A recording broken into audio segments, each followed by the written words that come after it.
Okay. A little bit of a rough start, but let's go ahead and get going. So if you guys want to help out the stream, which I hope you do, please retweet this link right here. Let me get a little bit of water in me. Oh, it's not functioning. Let me see. Hit this button. Hit it again. Ah, there it is. So you can retweet that link, let people know. It's been a while since we've done Higurashi, so I'm hoping that people will tune in. Okay. Oh man, I'm hella rushed. I'm trying to do like multiple things on the side while getting ready for this too.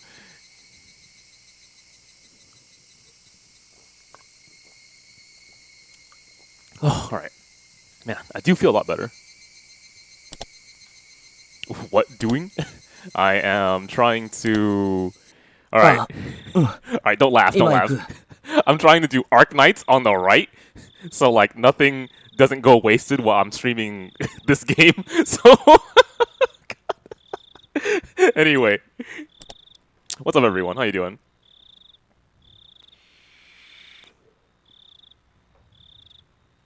Alright, so it's taking me a little while to try to catch it back up to where we left off. But I think I almost remember. The last major scene that we saw, we went to Satoko's house and we saw what her lifestyle was like. And instead of trying to actually help her, we kind of bit our lip and kind of, you know, let things go. And so I think after that scene, we went to this. I'm trying to remember exactly what's being said here. So let's see. Okay, so we're comparing her lifestyle to what's happening right now, right? That at least Keiichi has the benefit of actually having parents, right? And that he can kind of just go through his life living a normal life.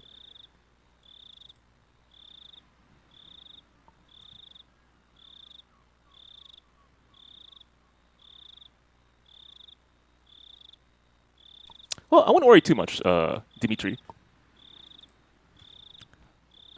Have you seen the actual anime, out of curiosity? Because if you have, all you need to do is know where we are in the visual novel as a comparison, right? But if you haven't, then yeah, I guess it'll be a little bit rough. Okay, so I want to hit auto for a little bit, because I'm going to try to do two things at once and then focus on Higurashi. That would be ideally the goal, obviously.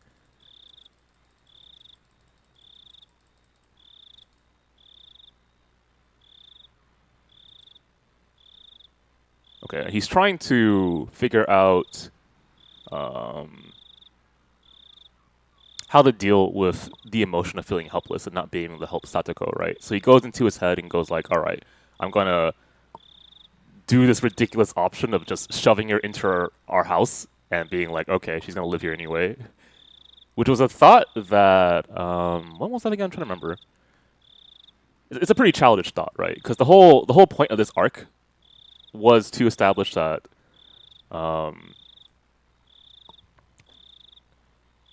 Satoko and Keiichi's relationship and to build upon that, and then to essentially say that this relationship that you have is not anything more than just like a dream, right? It was fun. It was like the best part of like those few weeks that they were together, and now here's reality again. Like live up to it. And the the story thus far is trying to prove to you that you can't just do any easy solution, right? You can't just say, okay, Satoko, you're living with your terrible uncle and he's abusive and all that. All we got to do is call child services. Well, you can't do that, right? Because of previous past things, such as they called child services before and they pretty much did nothing, right? They just came at specifically what they did was they came at uh, predetermined intervals, so once a week, and the abusive guardians already knew that. So that would be the aunt and uncle for Satoko, right? So all they had to do was just pretend that things were going okay, but obviously it got worse afterwards. The other thing is that Satoko has like mental trauma from the past, so she truly believes that the reason why her brother left her was because she was inadequate, right? So he ran away because of the abuse of the aunt and uncle. And before he ran away, he did a lot of odd jobs to kind of make money. And originally, it was thought that he was trying to get money to get Sadako a present, right? For her birthday that was coming up. And then on the day of her birthday, he disappeared. So the only explanation for Satako in her head is that the reason why he left on his own was that to bring Satako would mean to be a burden. So she has it in her head that if she can truly prove herself to be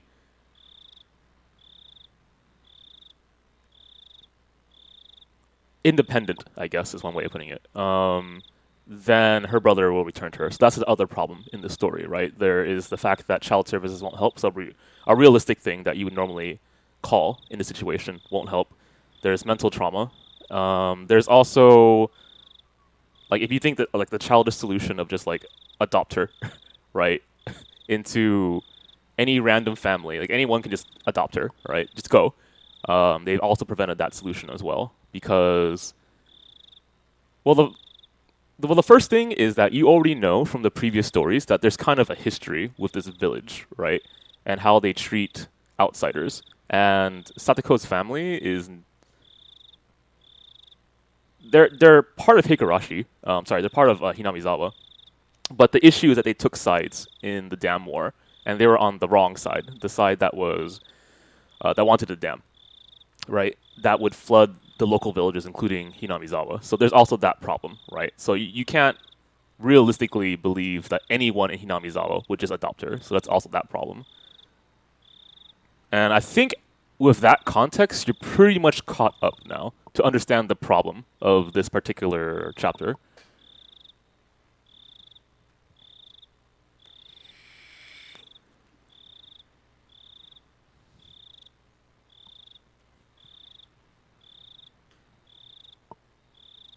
Yeah, that's actually true, right? We don't have 100% proof that Keiichi's parents wouldn't be interested in adopting Satoko, right? It hasn't actually been asked.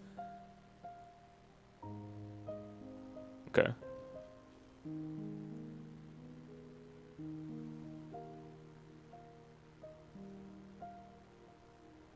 Okay, so he entertains kind of like idea at least.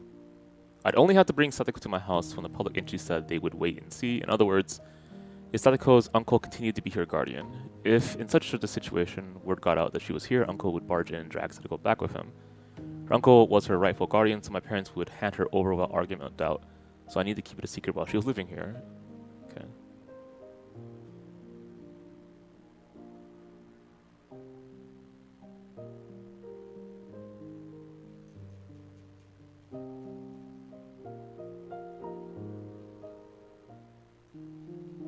Okay, so what's considered normal? Then this idea you're entertaining. That's no life, Keiichi.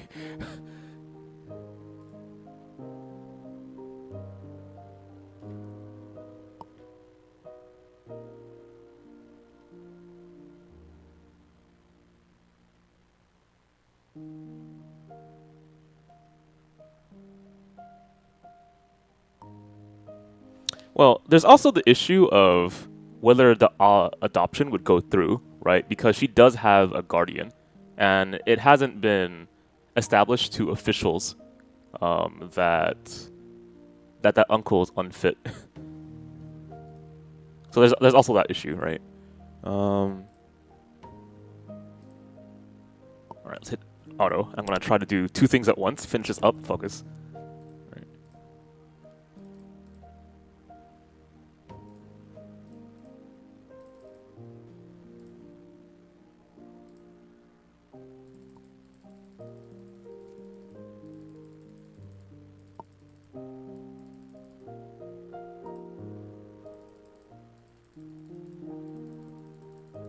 I mean, the whole thing doesn't make sense, Keiichi.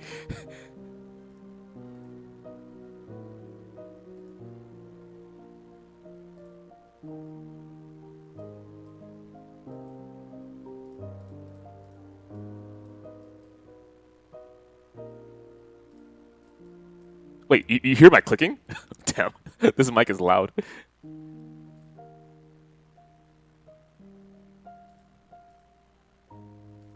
Right, so you understand how this section's playing out, right? So you understand how concerned he is, at the very least, but it's not making logical sense. Oh, thank you for the follow, Tamaneko. Wait, I have one really important question. Tamaneko, do you know who this character is? Where is it? Where is it? Wasn't this one? I've actually forgotten the FKZ emotes. Sorry, can someone show me? Yeah, that one. Do you know who that character is, Tama? どうしたのケイチ。ご飯は座って食べなさい。うん。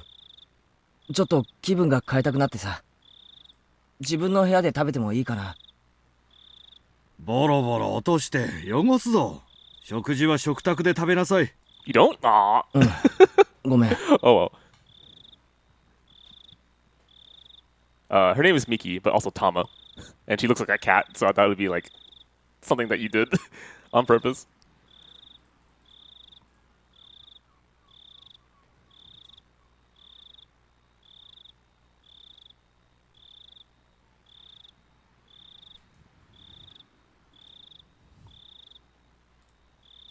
Okay, I know this is embarrassing, but just give me 2 minutes, okay? I just want to get this freaking out of the way so I can focus on the visual novel. I should have done this like before the stream, but I was doing multiple things even before the stream. My extension isn't showing FKZ emotes? Oh wow. I wonder why. Might have been some change to Twitch, or maybe change to the program.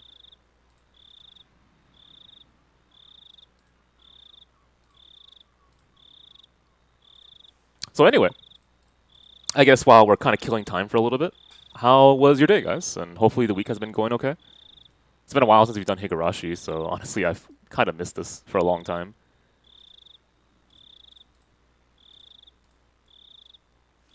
But for me, today wasn't that bad. In fact, it was actually pretty good. Finished work on the side, studied. I'm actually very proud of myself for finishing up a class. Outside of that, let me think. What's our next major plan? I think our next major plan is Sakura Tyson, which will probably interrupt Higurashi. I think ideally though, we finish this chapter and then we go to Higurashi. Sorry, we go to Sakura Tyson. I don't really want to like interrupt the storytelling where we're super confused when we get back into it, you know? Luckily it wasn't too bad this time around.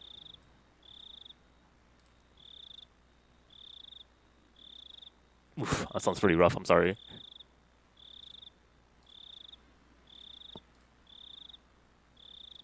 Alright, Alright, glad to hear that, Texan.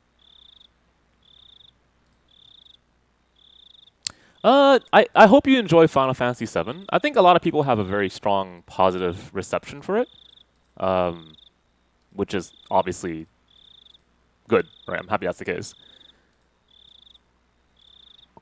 I was spellbound early on with that, and then I kind of like lost interest, unfortunately.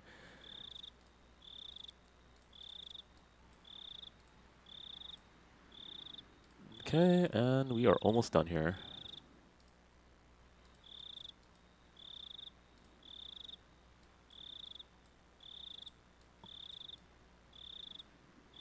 Bam. Okay, so that's done. That's done. The only thing that I'm missing is now this. Switch it over to this.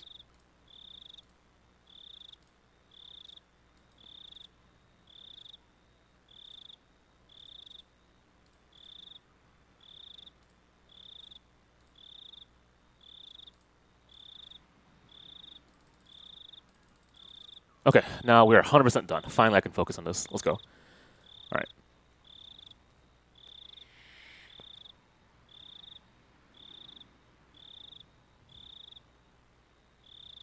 Okay, so he's had his inner thoughts on how he could possibly sneak Satoko to his house. We realistically know that's not going to be a thing, but in case you do, there's proof of it that that's not really going to happen. So it's not just proving it to the audience, it's proving it to Keiichi. That he can't even sneak away food.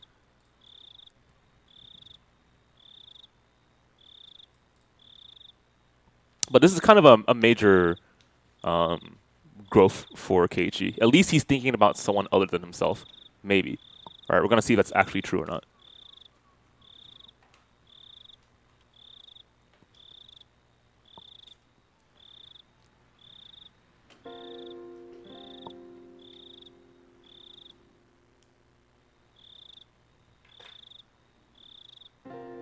I went back there and tried to think about it from Satoko's point of view. For example, let's say my parents were coming up the stairs right now. I've got to hide.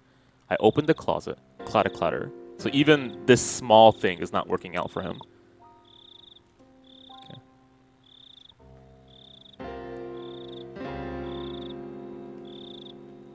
Man, have you ever just had a day that everything just went wrong? And it felt so ridiculous that even the smallest things would not work out? I'm pretty sure I have, but I'm glad I don't remember it.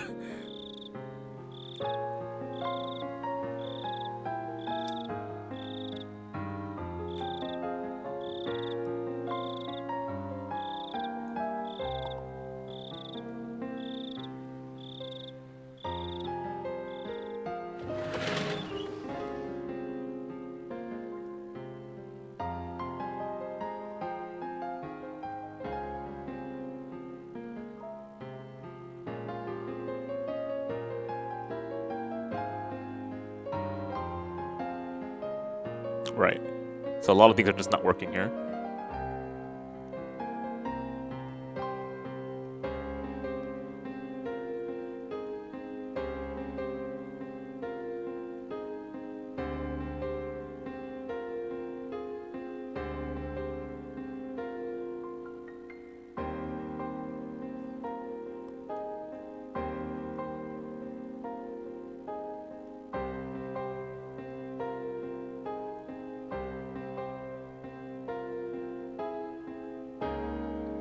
Yeah, so in a way, there are things that if this were to actually happen would be worse off than how they are right now.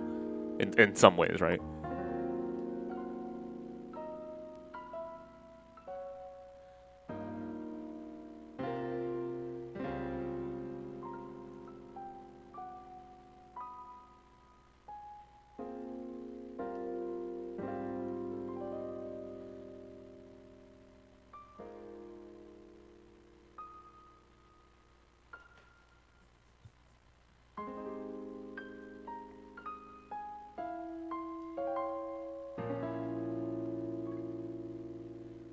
Pretty much.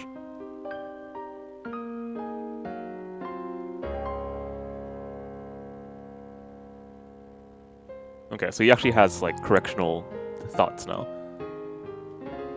Well, I mean, he's had doubt before, but I'm not sure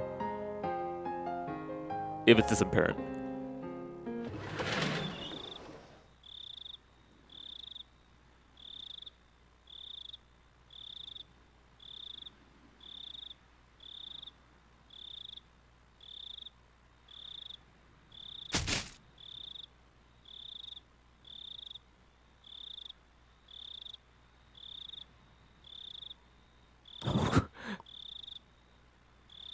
It's 3:30 in the morning. You should really sleep, Keiichi.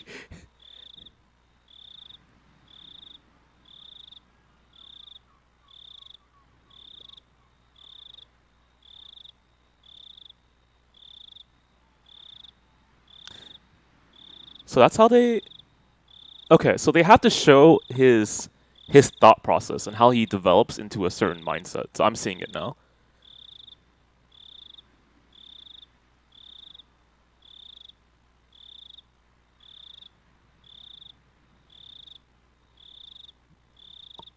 Okay.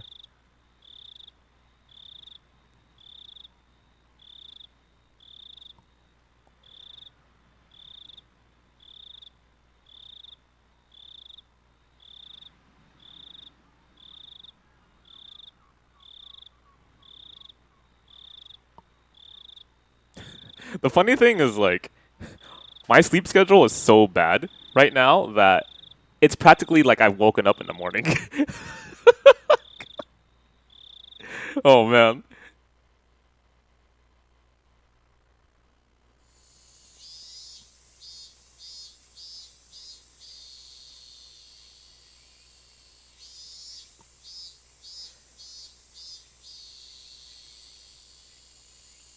Ah, レ、今日、日曜日じゃないよな。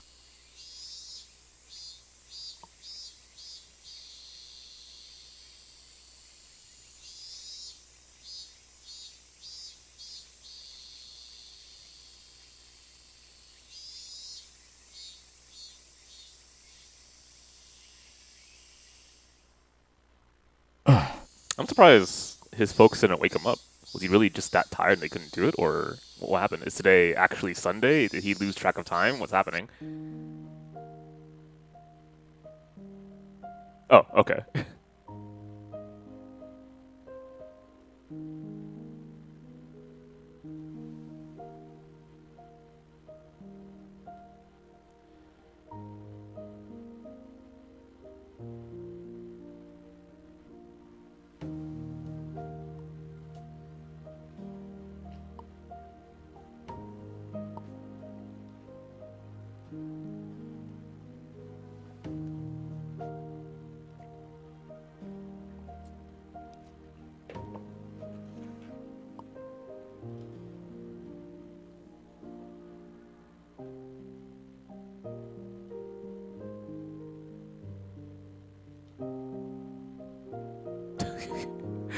Yeah, now that I think about it, Higurashi has a way of punching.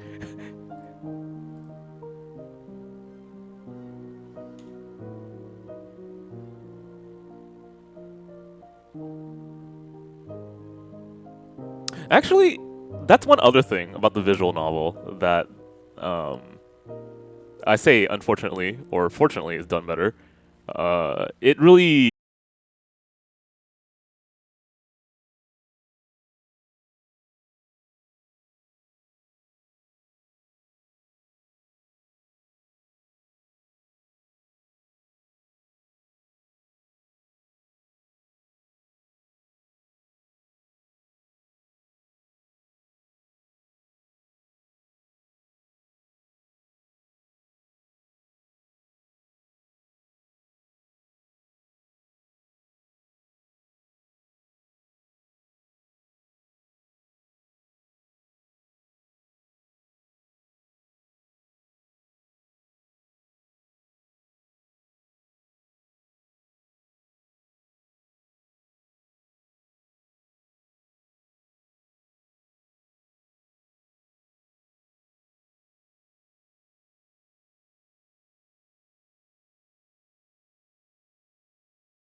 Oh, so this is really random, but the other day I had a dream, and the dream was.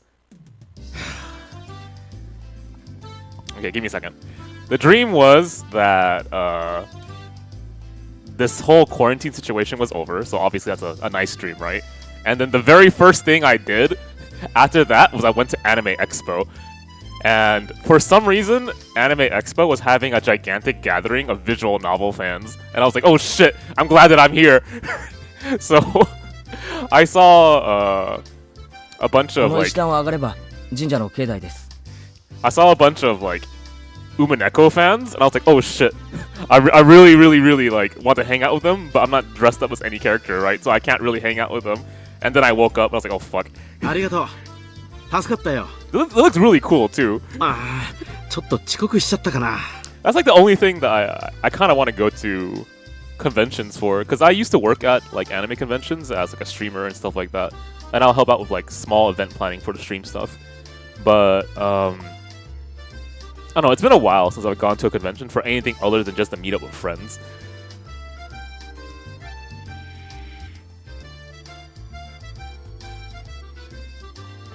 Yeah, I remember when I saw them in my dream, one of the thoughts that I had was, fuck man, I kind of miss this this old feeling that I had when I first read Umaneko, which was like admiring it, right?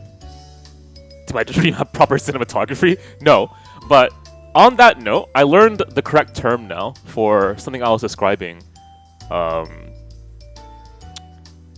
Something that I was describing when I was watching Madoka. So well, Manu would know this. If you notice that in the episode with, I don't want to spoil, so how do I say this?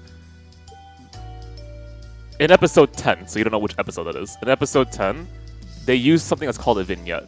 And a vignette is it's something that occurs in real life when you take pictures with a camera, like for photography, for instance. And a vignette will have the image in the center brighter than the corners. So to keep it very simple, the corners of your photo are darker than the image itself, right? And normally you want to correct that for photography, right? You don't want the dark corners to be as dark. But when you do it in like visual media, for example, say a movie, right? It's a stylistic effect, and it can give the like impression that there's an eye, because it's specifically the corners that are being darkened. I learned that because of my class, actually. I was like, oh shit, so that's the correct term, finally.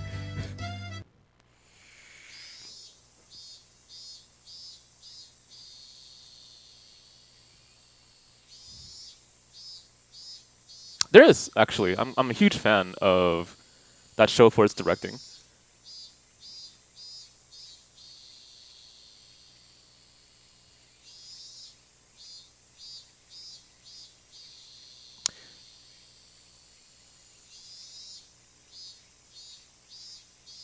Ah, 前原くんじゃない。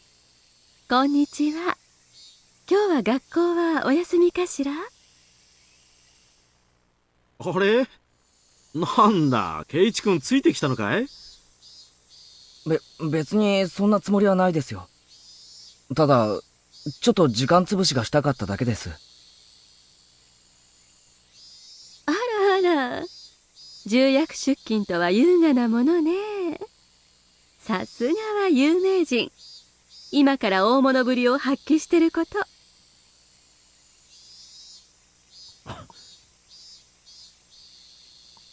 That's something that I would say as like teasing someone. Does Keiichi realize that? Hang on, let me double check. And you already know his name. Okay. Hang on. Double check again.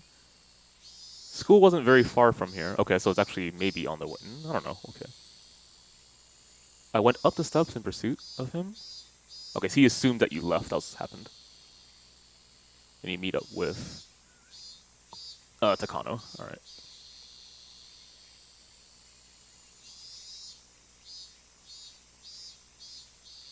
So he clearly hasn't gotten much sleep if he doesn't realize that.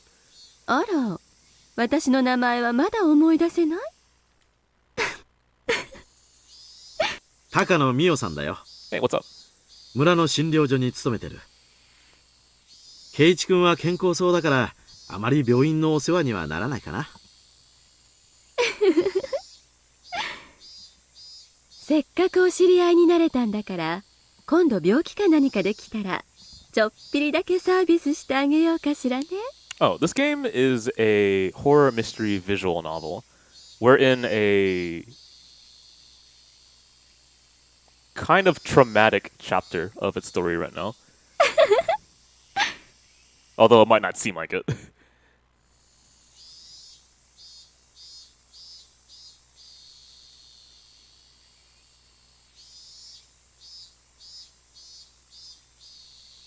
ひょっとして二人とも写真仲間ですか？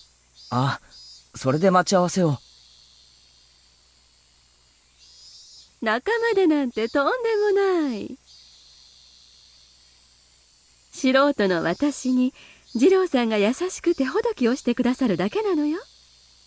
Oh, here's the thing. If you truly want to watch the anime, just know what you're getting into. It's very gory. ねえ。あ、Like, have you ever seen Higurashi uncensored, the anime? It's actually really, really gory. そんなことないよ。高野さんは飲み込みが早いからね。僕の指導なんかなくても実に自由に撮影をこなすよ。本当さ。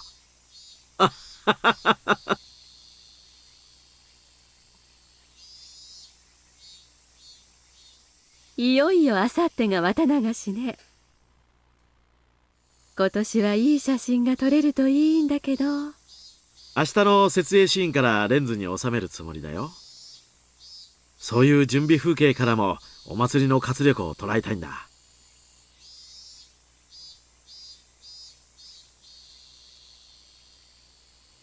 ひなみ沢の守り神、お社様に感謝するため、古い布団を積み重ねて供養する、そんなお祭りでしたっけ？あら、ご名答。前原くん、引っ越してきたばかりにしては博識ね。そう。お社様に感謝するためのお祭り。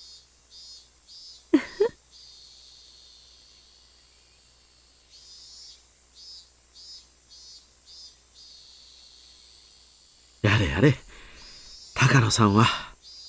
I mean, she mysteriously laughs at everything, so. でも、どうだろうね、今年は。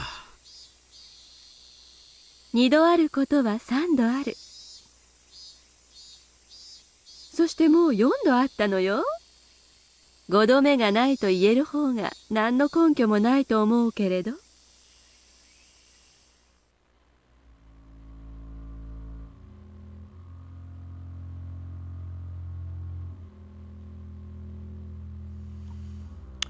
Oh boy, here we go. 村の旧敵にたたりをなすお社様か。今年もあるとして、果たしてその矛を受けるのは誰になるだろうね。あ、僕はここに来るたびにちゃんとお参りしてお賽銭を入れてる。I mean, is it because you're worried or is it because it's just tradition or something? 僕じゃないことは確かだよ。Oh, okay. あらそう。近年のお社様は異邦人には特に厳しいって話よ。That's right, guys. I'm Oyashiro. Give me bits or you're gonna be next. 引っ越してきたばかりとはいえ、前原くんはちゃんとひなみ沢に住んでる村人だけど、二郎さんは毎年来るだけのただのよそ者。Hasn't the camera dude died every chapter so far? Yes. さーて、今年は見逃してもらえるかしら。ひどいな。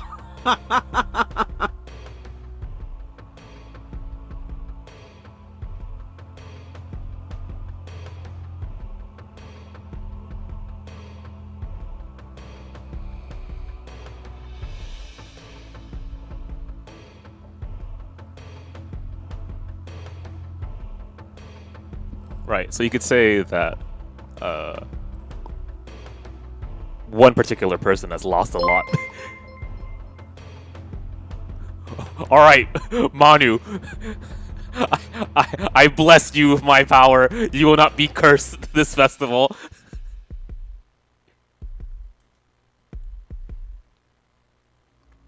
But some people have not donated to the shrine yet, and they haven't donated when the festival runs over. Maybe, just maybe, you should consider getting killer frogs. He knows too much. サトコのおじが帰ってきたって話は聞いてますか？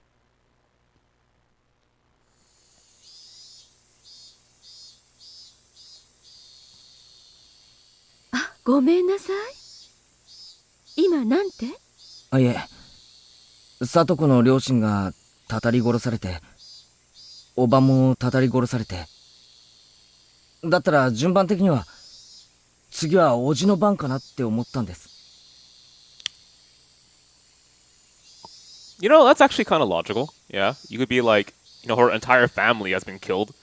Why is her uncle alive? 去年のたたりでおばが無残な死に方をし、それに恐れをなして町に逃げていたやつですよ。お社様は確か村を捨てて逃げ出そうとするのは許さなかったですよね。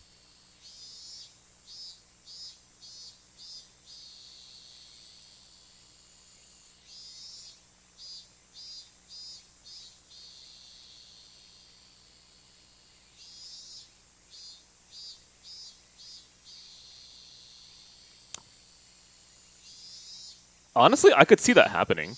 Like, hey, man, the festival's coming up, and I just wanted to talk to you because I'm worried about Satoko and you.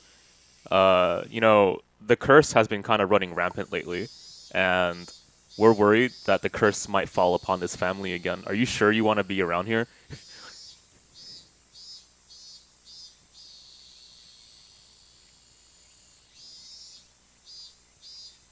ふーん。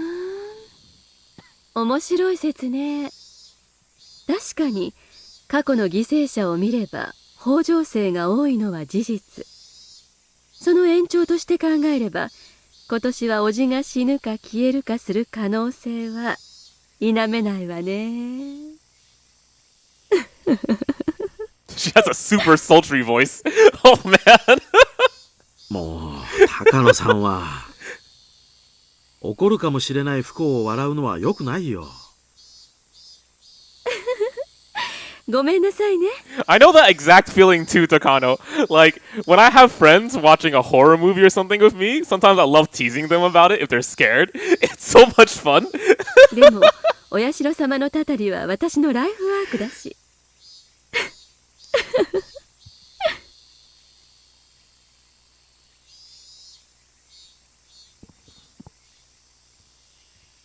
高野さんはお社様のたたりに詳しそうですね。どうでしょう。北条の帰ってきたおじがたたりに会う可能性は。あら何？そのおじさんを殺したくて仕方がないみたいね。Honestly, yeah, it does. そんなんじゃないです。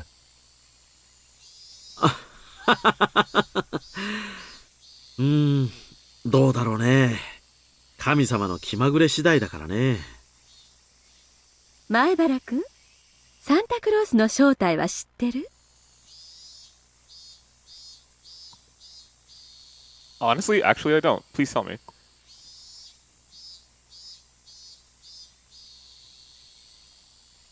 なに？知らないの？パパよ。みんなの家のパパ。Oh, what? Excuse me? That's a lie! Don't tell me such lies! なんだ、そういう意味ですか。And you're gonna tell me the tooth fairy's my mom? そりゃそうですよ。どんなものの正体だって最終的には人間です。だってここは人間しかいない世界なんですから。すべての現象は人間で解明できるはずです。All strange things should be explainable in terms of human actions. Alright. Sorry, I don't know why I found that so funny. その年齢のうちからそれに気づけるなんてなかなかね。人間の世で起こる現象はすべて人間の都合で人間が起こす。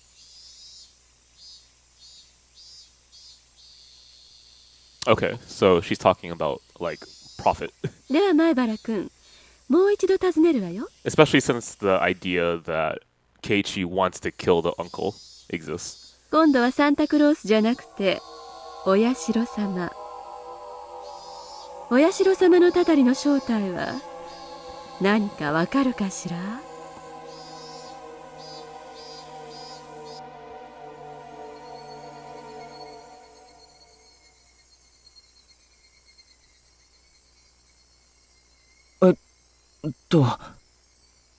あら、あなたが言ったのよ。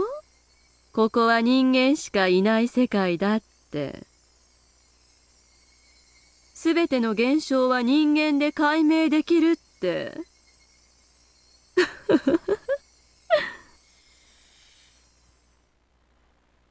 圭一君、ここだけの話だよ。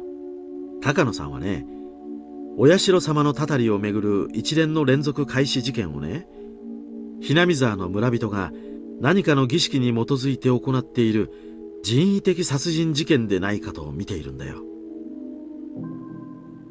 誤解しないでね。私はそれに至る教義や思想、文化を民族学的見地から研究することがライフワークなの。Okay, that's an awfully that eyebrow is like people's eyebrow. What does it look like? Ah, you don't see it here. Kinda here? 別に犯人が誰かなんてことには全く興味がないのよ。そこだけ勘違いしないでちょうだいね。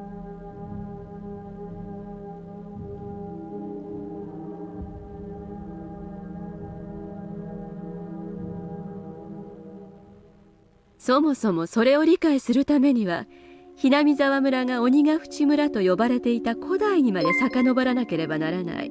Oh, thank you, Hedge. Oh, Hedge? Also subscribing? Thank you so much. 鬼と血を交わらせたと信じる半人半鬼の仙人たちが。Oh, for people who are unaware, we have one new emote in the chat right now. So it's FKO Shout with capital S. And we have two more emotes that are being made. We're not sure if they're going to be turned into official Twitch emotes. They might just be turned into Discord emotes. 高野さん。その話をいきなり圭一君にしても。ほら、彼も面食らってるよ。あら、そう？続きに興味があったらいつでも言ってね。Wow, SNSD. 前原くんくらいの年頃の男の子が好きそうな猟奇的なお話がてんこ盛りなんだから。ありがとうございます。I don't know. I feel like studying folklore would be a really interesting job. I would not mind that job at all. 気が向いたらそのうちに。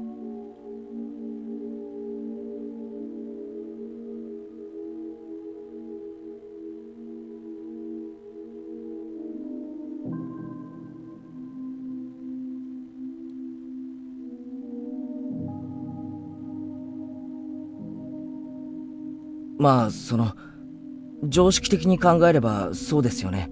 たたりなんかで人が死ぬはずない。誰かがたたりになぞらえて殺してるに決まってます。そうね。それが誰なのかは研究しない方が無難ね。高野さんは知ってそうですね。証拠はないまでも確信を持っているくらいには。あら、どうしてそう思うのかしら？ Well, there's that. But she's very confident in how she's talking about things. There's actually a specific line that is really interesting. Let me see if I can find it.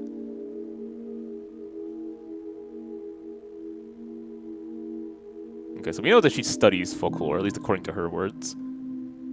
And she knows a lot about Oyashiro, yep. Where was the line? I don't really care at all about who the culprit really is. Just keep that in mind, please. Which is weird, given that people are dying left and right. Well, not left and right. It's only a pair a year, right? それくらいにしなよ、圭一君。せっかく助けてあげたのに、またお社様のたたりの話が始まっちゃうよ。涼しいうちに散策に行きたかったのにな。Hey Nichols, what's up, man? Welcome back. Monkey, you're right. That is true. Someone dies on the left and someone dies on the right. God. It's also a very small village too, so.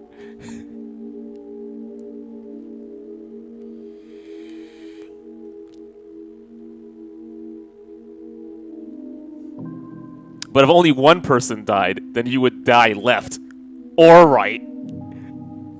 まあもちろんおそらくあの辺りの人たちが関わってるんだろうなっていう憶測は持ってるわよ。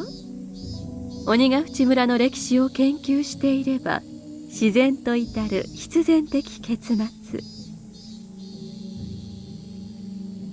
それは誰です？ Guys, please. What have we turned into? Okay, I'm gonna double check this again. I have a few suspicions of who did this. Right, and at least suspicions in previous chapters led to people thinking that the... What's their last name again? Mion and Shion? Sonozaki, right? The Sonozaki family. 熱心ね。それを知ってどうするつもりかしら？別に。知ったらあなたにも危険が降りかかるかもしれないわよ。5年目のたたりはあなただったりして。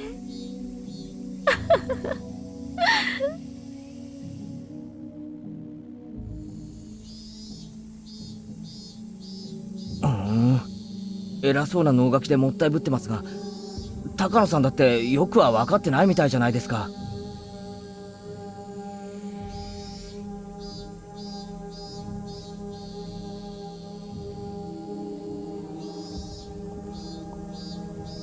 あら、言ってくれるわね。坊やなのに挑発までできるの？意外に野生的ね。嫌いじゃないわよ、そういうの。While this conversation is happening, Tomatake's face is like, oh shit, not again. Dog, you don't know what she's like. Don't do this, man. ならいいわ。教えてあげてもよくってよ。Okay, tell me what's up, Takano. でも、教えてあげる前に3つ誓ってもらうわ。Okay, what are the 3 things? I gotta hear this. 私が何を教えても後悔しない。Okay, don't regret the truth, or whatever you're telling me. 口外しない。Don't tell anyone. Okay, we're back to not trusting others. 私が言ったなんて絶対言わない。Okay, don't tell it to anyone. Don't tell it to anyone. Got it.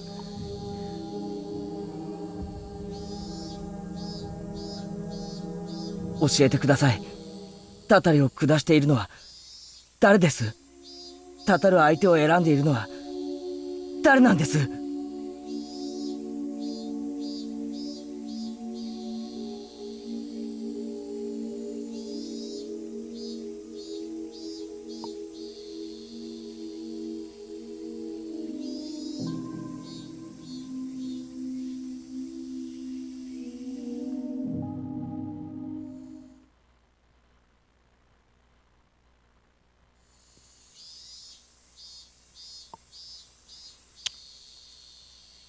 ？And the scene ends without us knowing? Okay, keep going. Yeah, we're gonna take a look at it. If there's tips after this. Wow, you're right, Manu. Not even us. Don't trust anyone. 前原さん、大丈夫なんですか？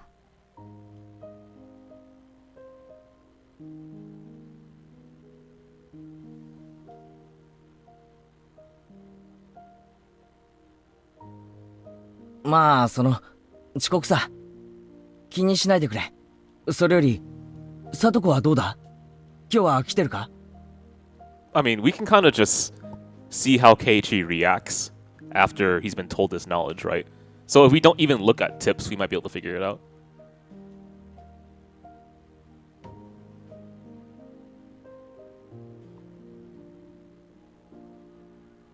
Oh, you mean that? Okay.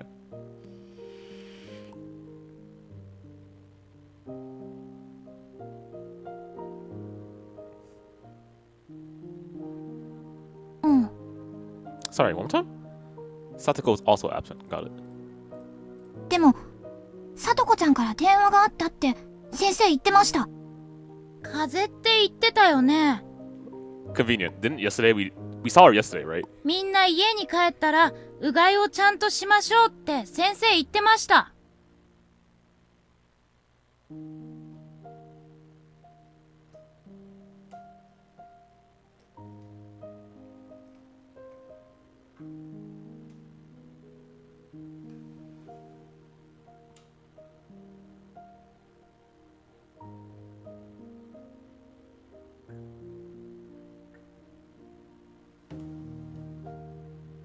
Yeah, that's actually true.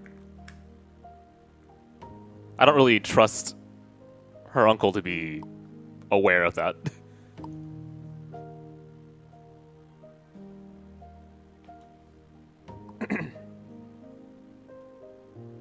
そうだな。みんなも風邪に気をつけろよ。もう行っていいぜ。昼休みはまだ長いぞ。圭一くん。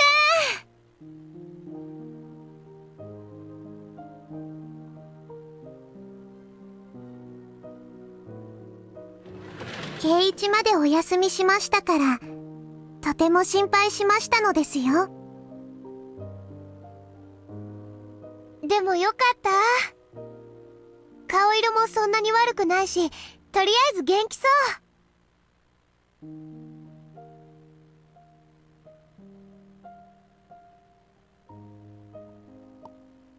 どうしたの？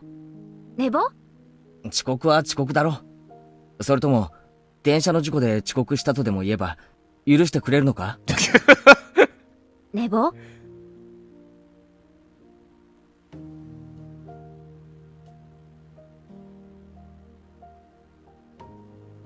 まだね、お弁当あるよ。みんなで食べよう。やっぱりね、圭一くんがいないと盛り上がらないよね。Man, it's been a long time since I heard your voice, Rena. 聡子は休みなんだな。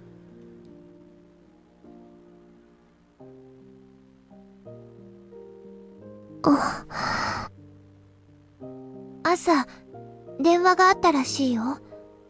風邪がぶり返したから、また休むってさ、長引くかもしれないって言ってた。かわいそうなので、みんなでお見舞いに行こうという話が出ていますのですよ。何言ってんだよ、リカちゃん。聡子が風邪なんかじゃないことは俺たちが一番知ってるだろう。たとえ冗談でも二度とそういう白々しいことを言うな。次は怒るからな。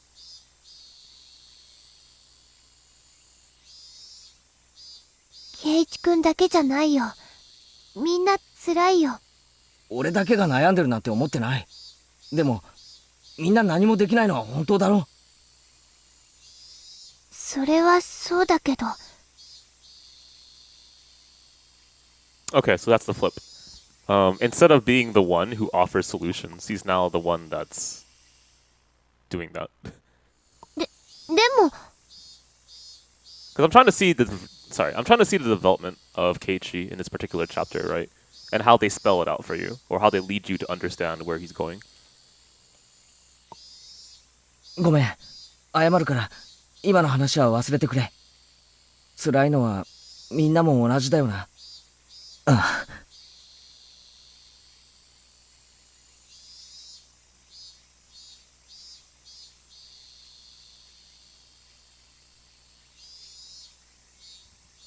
That's a... Hang on, one more time? I understand why he's thinking this way now.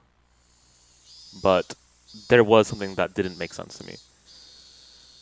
Okay, so stop messing around. It's clear that she's not actually sick. We should know that. Okay, it's not just you, Keiichi. It's hard for everyone. I know. I'm not the only one worrying. But none of us can do anything.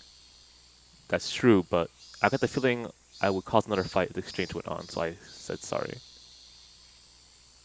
Okay. And this is what he actually thinks. Got it.「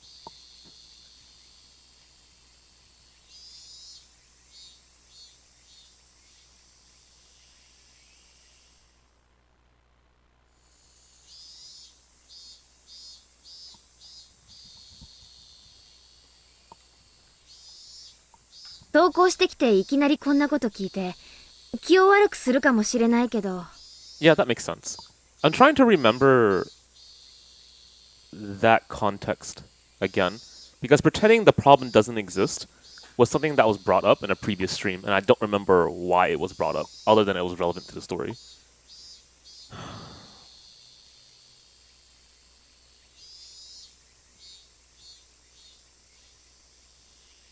It has to do with how Keiichi handles the problems, I think, in the previous chapters as a reference.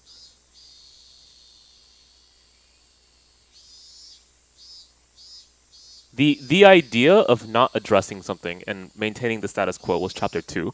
So I recall that was a discussion in the second chapter, and now we're brought it into this chapter and how that's being applied. Okay. ケイちゃん今日遅刻したよね。さとこが今日欠席したこととは関係ある？は？ミオ、お前何の話してるんだ？ケイちゃんはたまにちょっとつ盲信なところがあるからね。 Okay, so she was actually worried that the reason why he was late had something to do with him doing whatever. Not oversleeping. 今朝さとこと一緒にケイちゃんも休んだ時、さとこを家から連れ出してどこかにかくまったんじゃないかって本気で思った。 I believe it.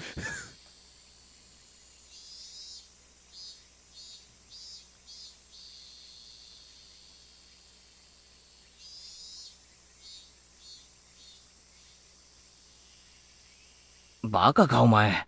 人間一人かくまうなんてできるもんかよ。そうだね。ごめん。気を悪くしたなら謝るよ。別にいいよ。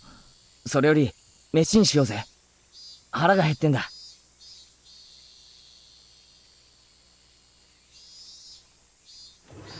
前原くん、今来たんですか？あ、はい。遅刻してすみません。寝坊しまして。うん。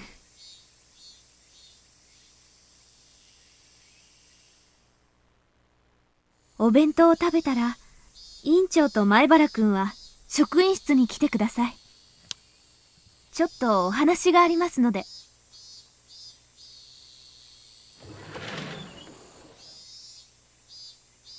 弁当を食うまでもないだろう。Yeah, I mean, I guess that makes sense. Everyone knows that he's really invested in this particular problem. 行こうぜ、ミオ。うん。そうだね。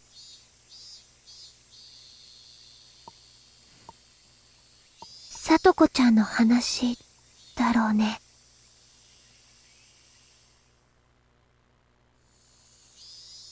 Who was actually the president of the United States during the 1980s? 僕がずっととぼけるので、僕に聞くのをやめたのでしょう。 That's a pretty irrelevant question, though, so don't worry about it. It's just like...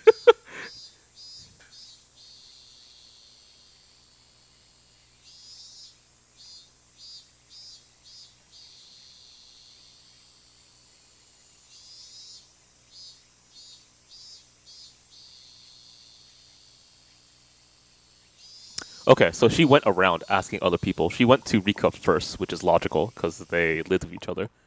And now it's Keiichi's the next best option.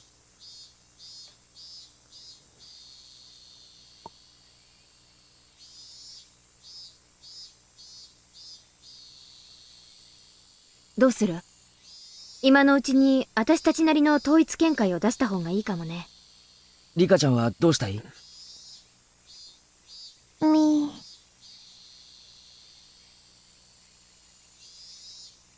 Yeah, you haven't missed much, Kyopi. Don't worry. We're still kind of like getting ready for the festival. And I think the only major thing to mention that you missed was Takano told Keiichi who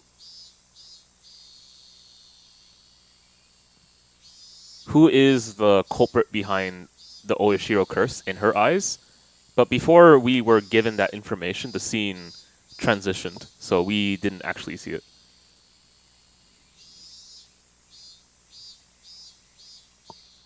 俺は聡子がどうしておじにいじめられてるのを耐えてるか知ってる。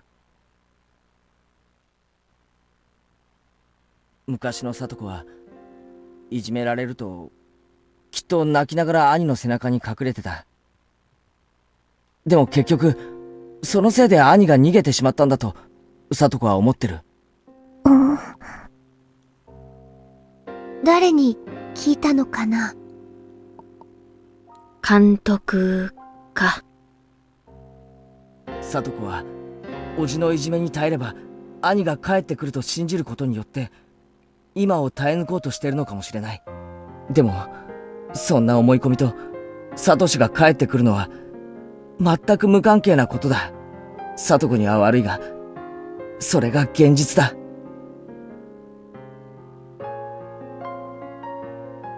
聡子は多分誰の助けも喜ばない。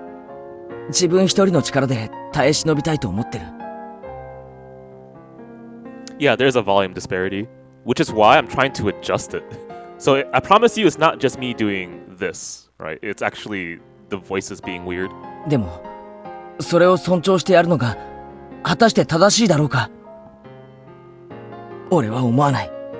一時聡子に恨まれることになろうと聡子の意志に関わらず助けるべき時があると思う。俺はそれが今じゃないかと思ってる。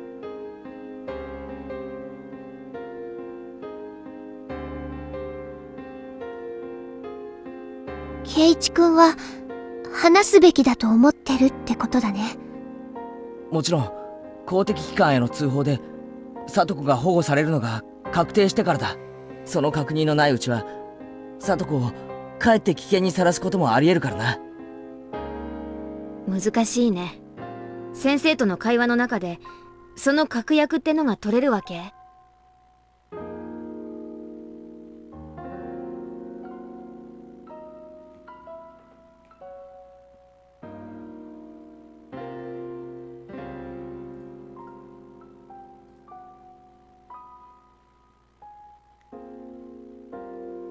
圭一に任せますです。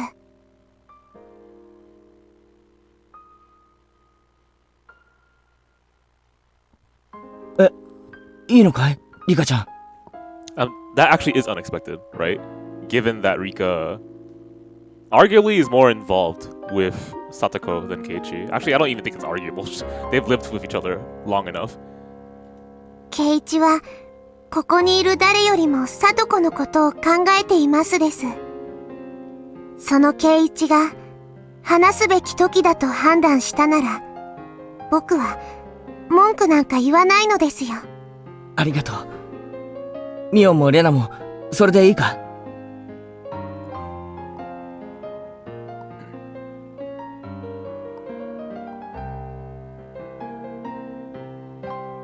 よし行くぞミオン。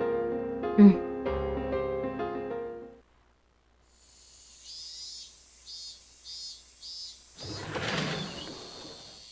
You know, I never actually had that impression. I just thought that these two kids with different anime colored hair just happened to be living with each other. It's like, oh, okay, cool. That didn't occur to me. At least on my first viewing, right? But, alright, yeah, okay, I can see that. It's not like you can use hair color in anime to determine whether they're family or not, though.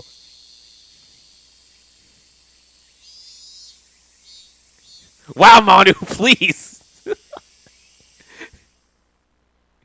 そこへおかけなさい。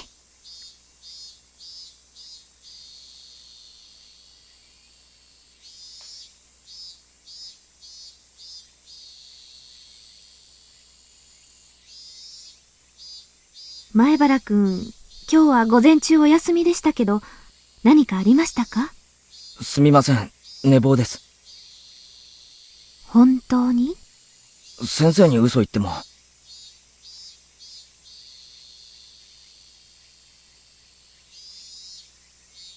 まず、二人とも知ってると思いますけど、お友達の北条さんがここしばらくお休みしてますね。何か知っていますか？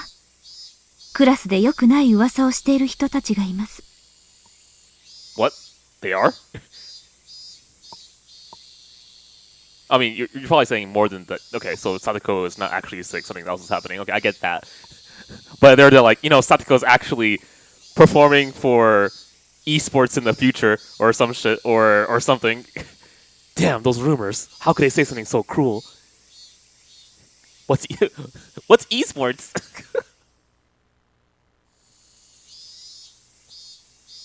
委員長、前原くんも。先生は別に怒ってるんじゃありませんよ。もしも知っていたら教えてほしいとお願いしているだけです。先生、先にこっちから質問してもいいですか？クラス中で聡子のどんな噂が飛び交ってるかは知りませんが、仮にその噂が真実だったとして、先生はどうするつもりですか？どうするもこうするも、その話が本当なら放っておけません。放っておけないって、具体的にはどう放っておけないんですか？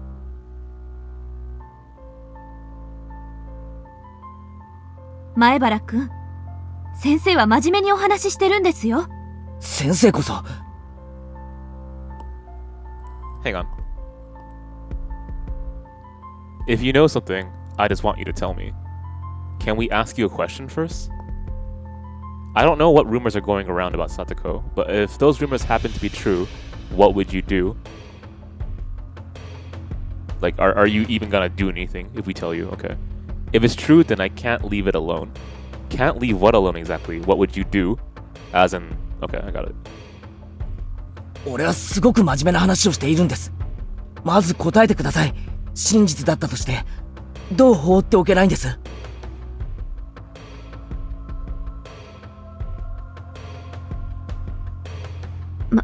まず、状況を確かめるために、北条さんの家を家庭訪問します。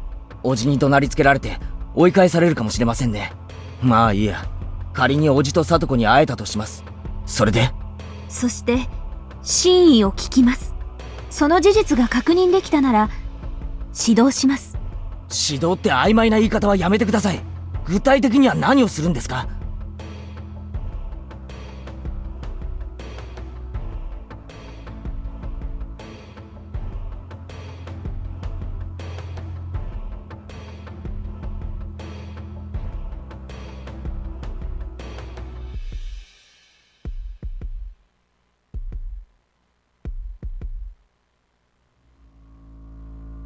児童福祉法という法律があります。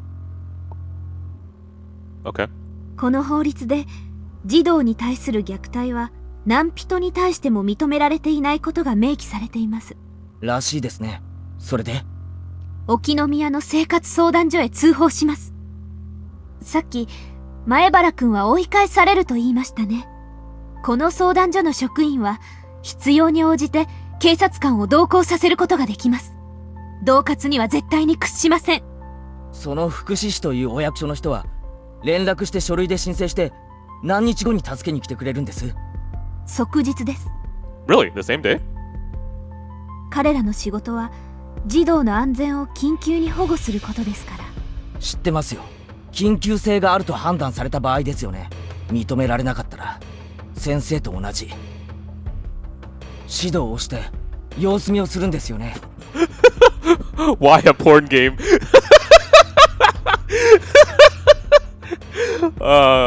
Porque I don't know how to say this in Spanish. Give me a second. What do I want to say? Porque el visual novel is muy bueno. I'm sorry, I can't say 見て anything. るだけ。聡子のおじの機嫌を悪くして聡子をその場に残したままそれっきり。ケイちゃん、ちょっと言い過ぎ。嘘はついてないだろ。去年だか一昨年だかに児童相談所が来た時がまさにそうだったんだろう。その結果どうなった？俺よりもミオンや先生の方がよっぽどよく知ってるだろうが。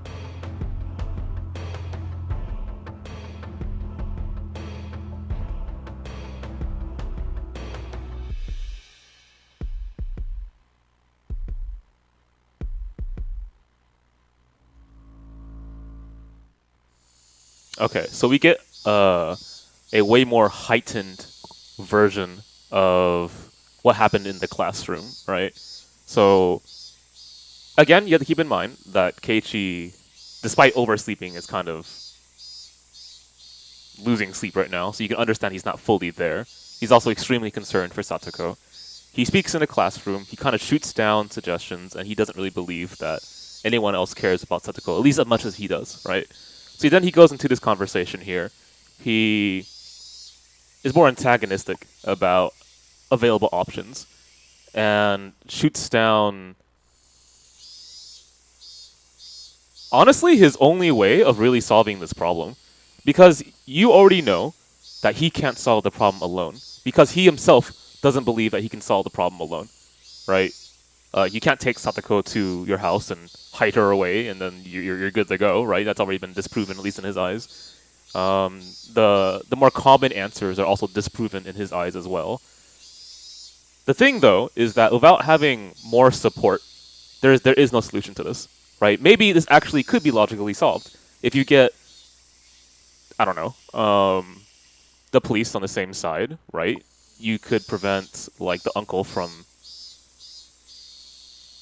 having immediate ramifications if Satoko asks for help. You could have a lot of teachers in the school behind it, but you need more than just one person, right? And that actually hasn't really been asked yet. And he hasn't really asked his parents either. So there's a lot of things that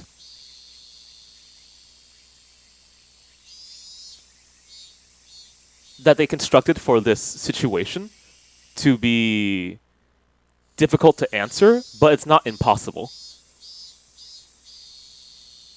もしもし。内線の3455をお願いします。So to put it really simply, not every available option has been actually exercised yet. But the conditions, いいの？ケイちゃん。 the conditions for the setting, right, where Keiichi doesn't, he's not really asking others. That's actually the major one, if you ask me. The other is that yes, Oyushi's antagonistic in this route, right? So you don't have the police on your side, and can I think of any other thing that doesn't lead to an ideal conclusion?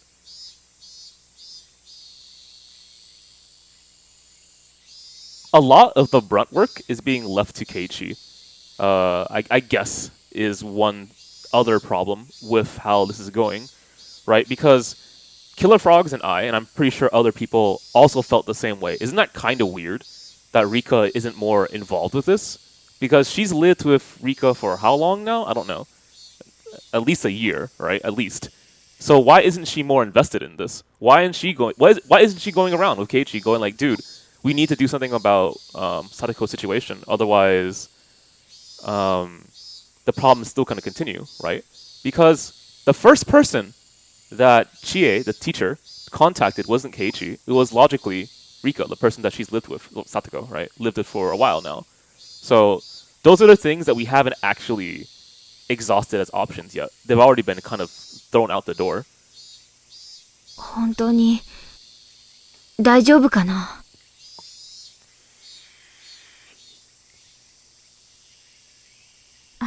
お世話になっております。ひなみ沢文庫教諭の千恵と申しますが、指導室の渡辺主事はいらっしゃいますでしょうか？ Director Watanabe? はい、ええ。ちょっと急用がございまして、至急校長と連絡が取りたいのですが。Okay. はい。お願いします。緊急とお伝えください。But the thing is, Killer, I already have a solution for this chapter. And it's very obvious. All you gotta do is have Rika come over to Satoko's house and borrow some soy sauce. Okay? Just borrow enough that if you inject it directly into the veins, someone would die. Alright? It's such a simple solution. Why hasn't anyone thought of this yet? よろしくお願いします。Wake up, sheeple! Come on!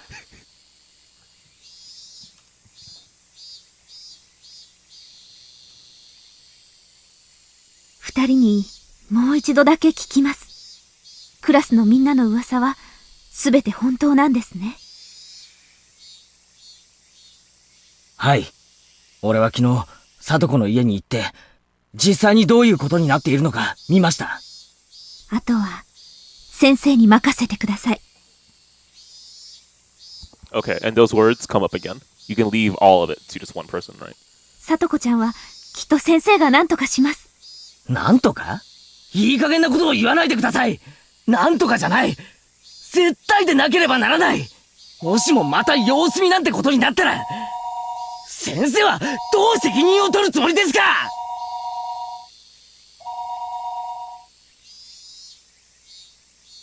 もしもし。研修中申し訳ありません。はい。実は、例の北条聡子さんの件でお話が。はい。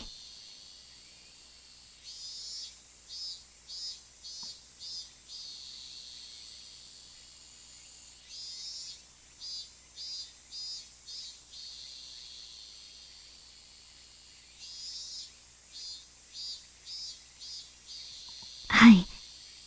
いえ、まだ相談所には、はい。まだ確認はしていませんが、クラスの子の話では相当な様子です。相当なんてもんじゃないぞ！すぐにだ！今すぐ何とかしろ！通報するならどこへだっていい！でもな、もしも様子見なんてことになってみろ！ただじゃ済まさないからだ！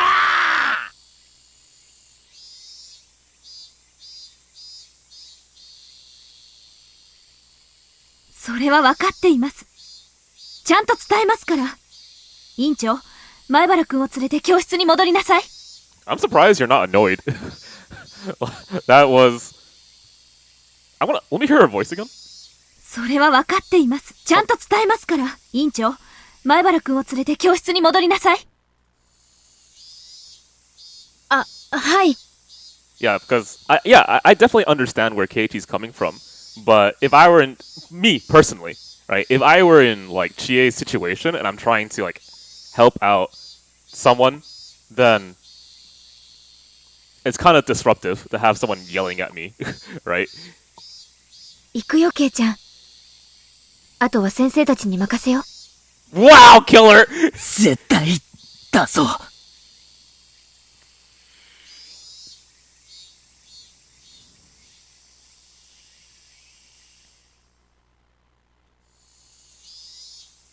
Okay, so he sees that as her going to fold if like the uncle yells at her. All right.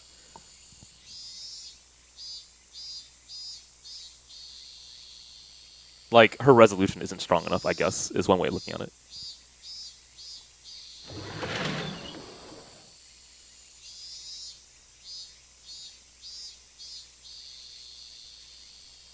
Yeah, he has a very narrow focus in this arc. So it's actually pretty impressive how he went from trying to understand other people's views into now just like locking it out, right? But if that's his development, it makes logical sense to me. Excuse me. I had a burp there. Okay, what do I want to do here? Obviously, I want to view the new tips. Let's go. Let's do the article first.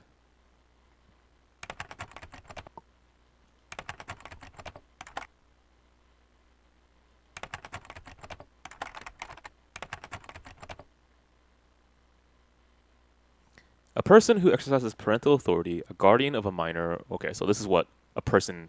This is the definition of a parental authority. Okay, da da da. Hereafter, the same shall apply. Got it.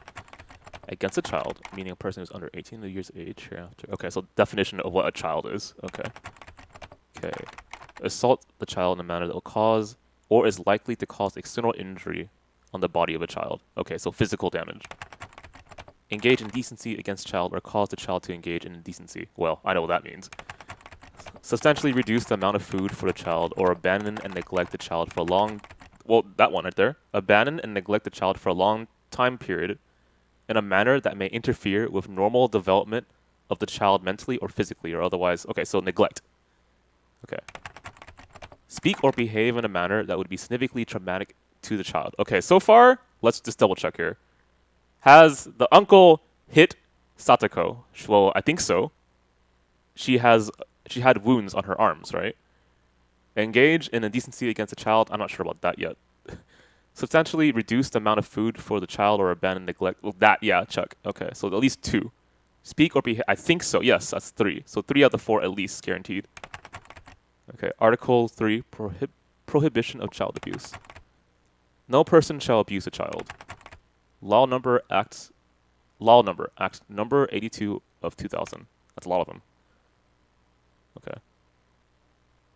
So we actually have official terminology in what's constituted as against the law. Year 19 something. Principal abusers in cases reported to the Ministry of Health and Welfare. What?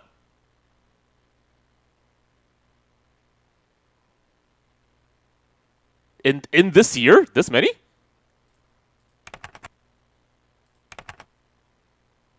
Mother by blood?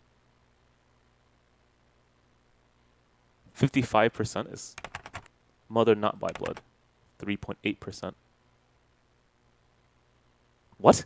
55% of these cases were by the same blood mother. Okay. Father by blood. 27%. Okay.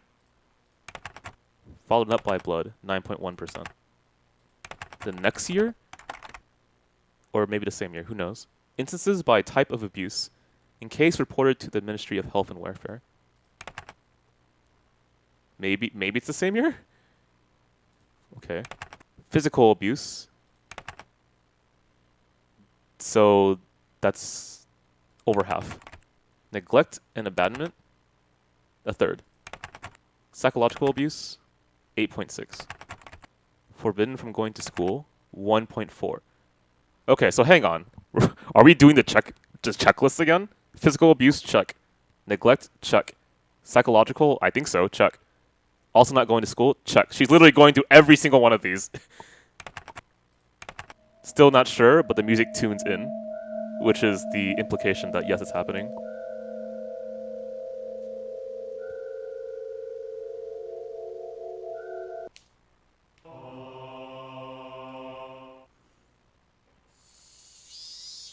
Well, either it's happening or they're giving you the worry that it's happening. That's how you end that tip.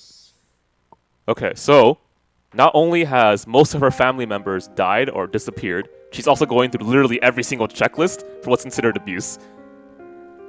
So she really rolled like the worst life that she could have.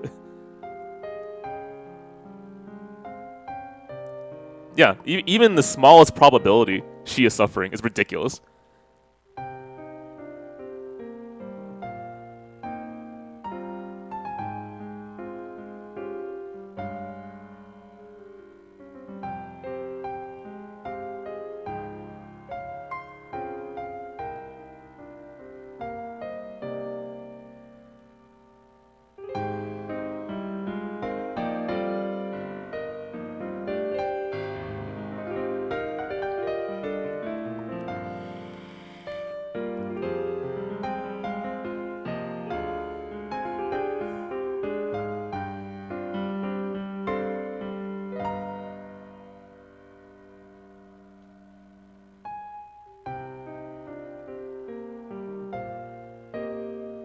So he missed a chance.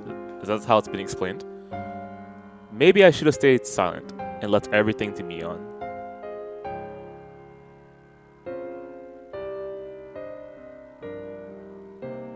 Okay, leave everything to Mion. Left everything to Satoko. Maybe it was the same thing here.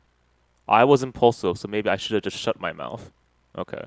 But it's too late. The die hadn't been casted. Okay. 圭一君は圭一君にできる精一杯をしたよ。だからあとは先生たちに任せよう。ね。俺にできる精一杯 Well, I mean, there's very evidently that kind of feel with Higurashi, right? It's not specifically that these things were unavoidable.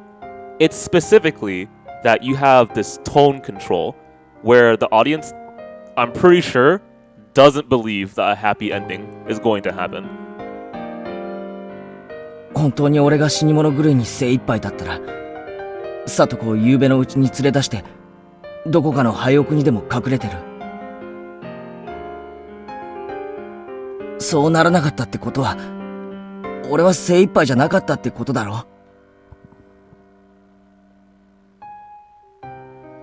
もう考えるのはよそ。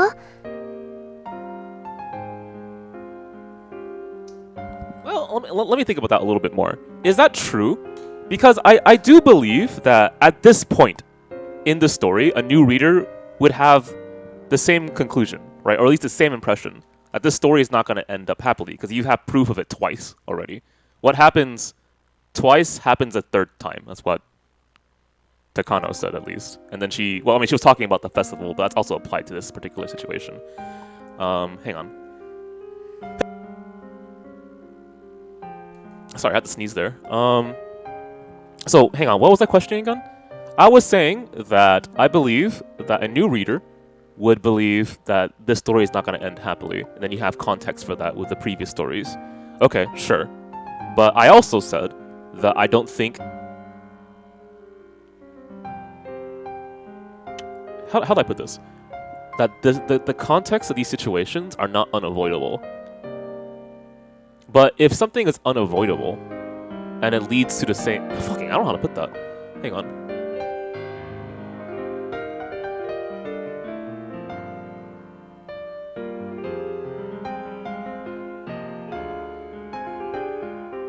Okay, your perception of the events is being influenced by how the story is being presented. Duh. Okay. Alright. So it leads to your belief that the story is not going to end happily, even if the events are avoidable. Okay, I think that makes sense. Alright. 圭一君、少し根を詰めすぎだよ。 Because if you think about it, you can pick apart the problems that happen in every single chapter. If this didn't happen, then the end might not have happened, but it did. If this didn't happen, then the end might not have happened, but it did. Okay, alright. I'm starting to follow it. Go on. そんな調子じゃ、圭一君まで倒れちゃう。 So it feels that if we get enough evidence of this, evidence as presented through the story, right, that all the bad things just line up to happen, right, then you will have a very specific kind of interpretation of Higurashi. And now that we had that tip with Satoko, right, where we already know that she's lost all her family, well, I mean, the uncle's there, but you get my point. And by freak percentage chance, she has all the abuse and the unlikelihood of her being that abused, right? I'm not sure how else to put that. That Higurashi is like the check marks of every bad thing happening.「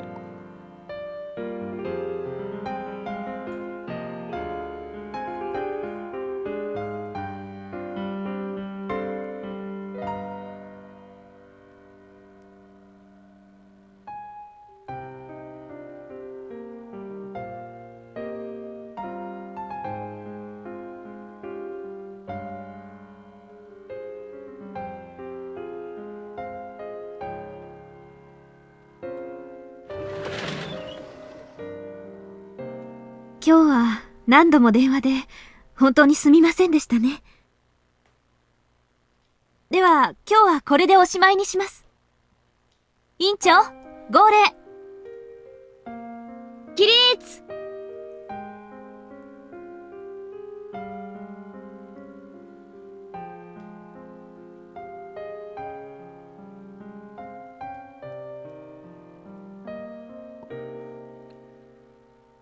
Yeah, but if there's one thing that I hope is easily understood by Higurashi up until this point, right, is I want you to understand how your perception of the story is being influenced by its presentation of events. Like how you are being influenced to have a certain belief because of this story.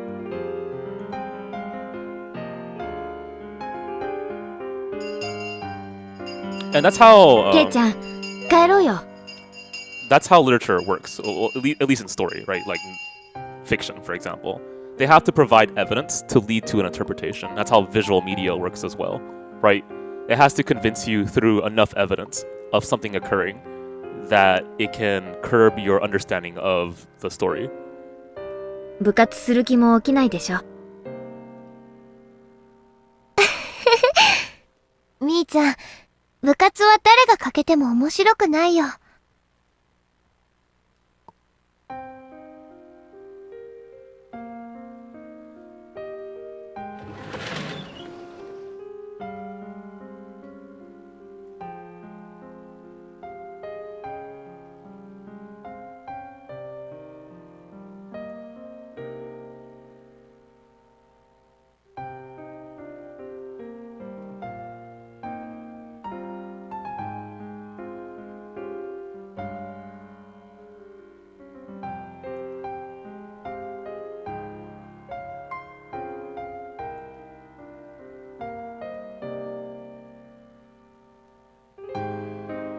ミオ、今日さ、お前の家に寄ってもいいか？ Okay, so go to the top of the village and ask for help. お前、漫画かなり持ってるんだろ？少しまとめ狩りしたいんだけどな。え？いいけど。Okay, she obviously knows what's up.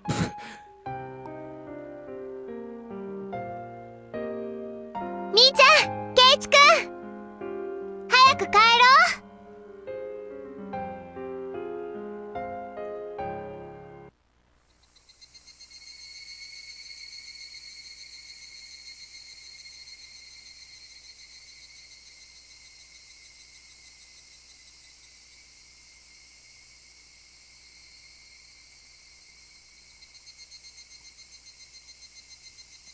へえ、さすが金持ちだな。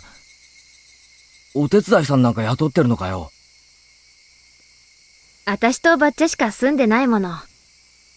Man, there's one distinct thing that I remember from chapter 2 because I'm living it right now. You know how she said that it gets cold in the winter because the walls can't keep it like warm and shit? I'm freezing still. God. 私だけじゃやってけないよ。God, man. It's not called an incinerator. What the fuck do you call it? Furnace? My furnace isn't working. 週に2、3回ね。バッチャの世話とか掃除の手伝いで来てくれてる。I'm living chapter 2. Yeah. 3、4人がローテーションで入ってくれてるんで、大抵毎日誰かがいてくれるよ。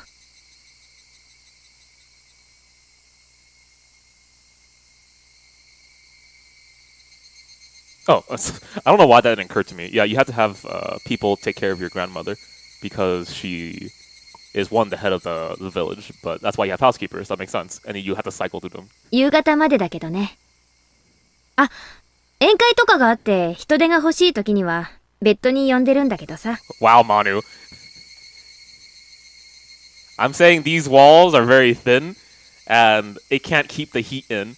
So it's no surprise that I turned out to be a cold person, okay? But luckily, I can keep myself warm through the reading of visual novels. ごめん。いいよ。金の問題じゃないことは分かってるからな。先に言っとくけど、うちはお金持ちかもしれないけど、私に自由にできるお金は全くないんだからね。そこだけは誤解しないでほしい。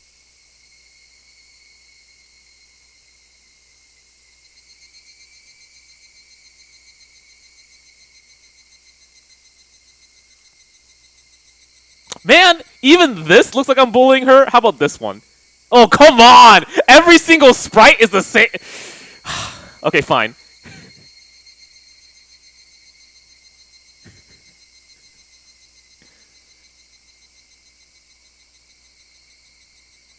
Actually, this sprite looks pretty cool. Let me see those hands. I take that back. Okay. でさ、何？ケイちゃん、なんか話があったんじゃないの？ミオンに、かなり本気な話がある。突然な話で、ミオンは面食らうかもしれないが、聞いてほしい。何？あ、先に逃げ道を渡しておくな。仮に本当だったとして、ミオンはそれを認めてくれなくてもいい。しらばっくれててもいい。Okay, I'm pretty sure I know exactly what Takano said to him now. だけれど、最後まで俺の話は聞いてほしい。鬼ヶ淵村御三家の今や筆頭家、その次期当主の園崎美音に話がある。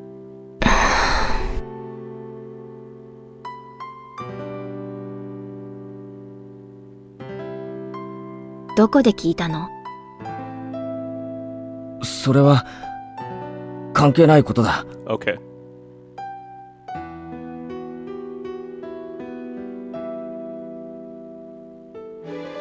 ケイちゃんが鬼ヶ淵村の名を知ってることだけでも驚きだけど、私についていろいろとあることないことを知ってそうだね。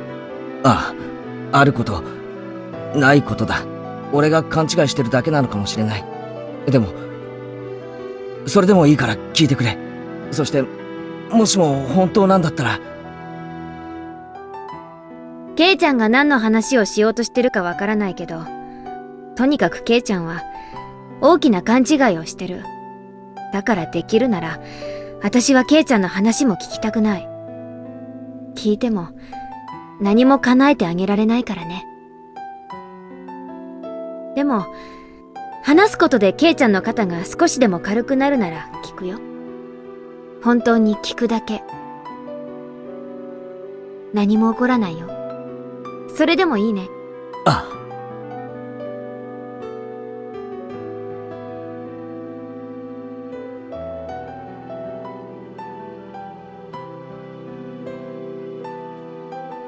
Right. お社様のたたりってあるよな。正体不明。なぜ起こるのかも不明。個々には解決しながらも、全体で見れば不可解な連続開始、連続失踪事件。でも、一つだけ共通することがある。それは、必ず村の旧敵が標的に選ばれること。みたいだね。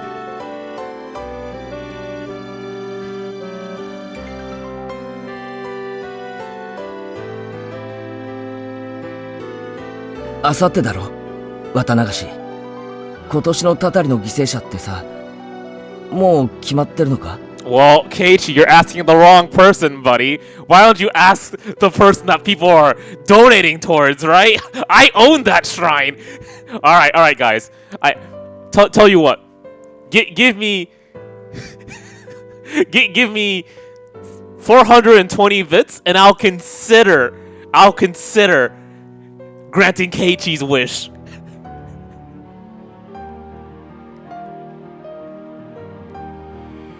あ、ごめんな。聞いてるだけって約束なのに、質問しちゃ変だよな。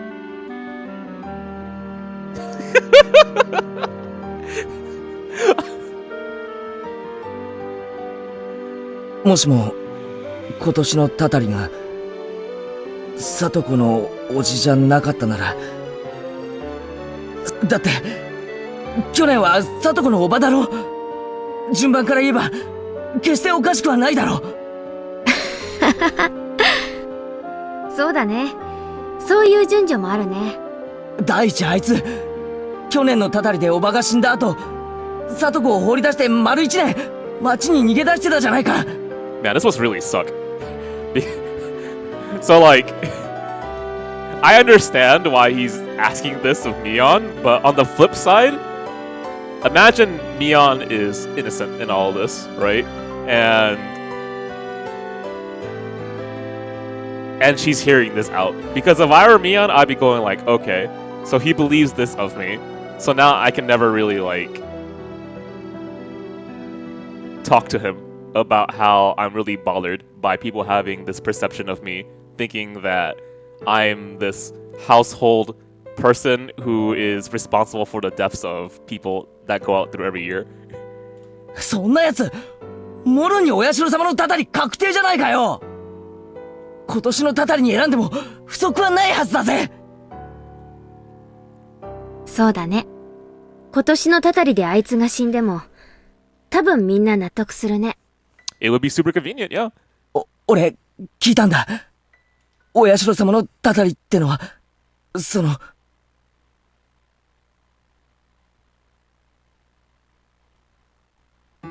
ひなみ沢連続開始事件。通称、お社様のたたりは、園崎家が主導で御三家が起こしている村ぐるみの事件だ。Right, that's one of the common interpretations. 別に俺は、それにミオンが関わってるとか、そんなのには興味がないんだ。ただ、もしも、そういうたたりを決めている連中に渡りがつくなら、里子の叔父をたたりに選ぶように、言ってほしいだけなんだ。頼む。ケイちゃんの言ってる内容は、さっきから本当にひどいこと。ひなみ沢連続開始事件が、園崎家主導の事件なんだとしたら、それじゃあ、主犯格は私ってことだよね。私がたたりを決め、指示をし、何人も殺めて消したことになる。Yeah, it would also mean that you killed Satoko's family. ケイちゃんは私を人殺し呼ばわりするんだ。だから言ってるじゃないか。ミオンが連続殺人の主犯だろうと無関係だろうと、俺はどうでもいいんだ。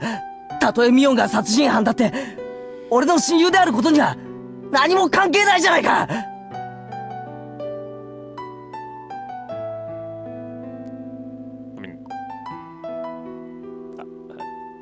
I'm not sure if I could believe that last line, but go on. それでも全然構わないんだぜ。警察に追われたら助けてやる。お前のアリバイを作ってやるし、逃走だって助けてやる。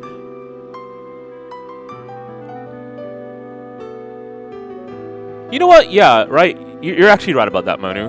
So if you believe, because we're at this point in the story now where you can have that theory, right? It's pretty credible. If you believe that like versions of characters kind of get transferred over to the next version, right? Then you can kind of see this being a thing. 仲間で親友だからだ。そうだろ。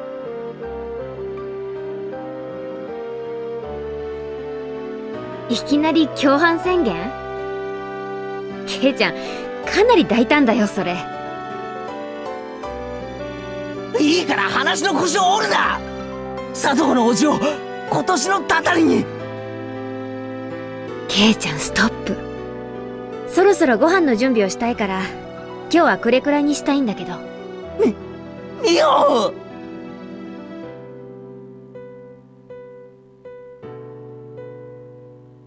Oh. 最初から言ってる通り、ケイちゃんは大きな勘違いをしてる。お社様のたたりは、お社様のたたり。たとえ人間の起こした事件であったにせよ、それは園崎家とは、ましてや私とは何の関係もないよ。Yeah, for some reason, it didn't click in my head until those lines right there. Although very logically, it's pretty obvious that Keiichi's very desperate. But I didn't get it until that happened.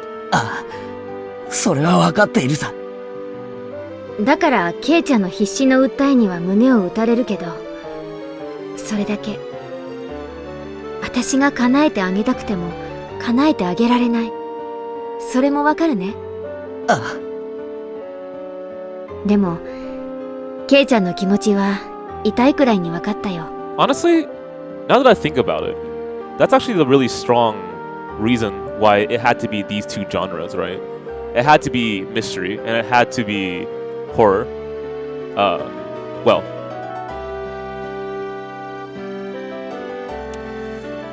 after this scene, I'll talk about that. That's a really strange conclusion to make, but I'll get into it. もしも本当に私がケイちゃんの言うように御三家を操って毎年の犠牲者を選べる立場にあったなら、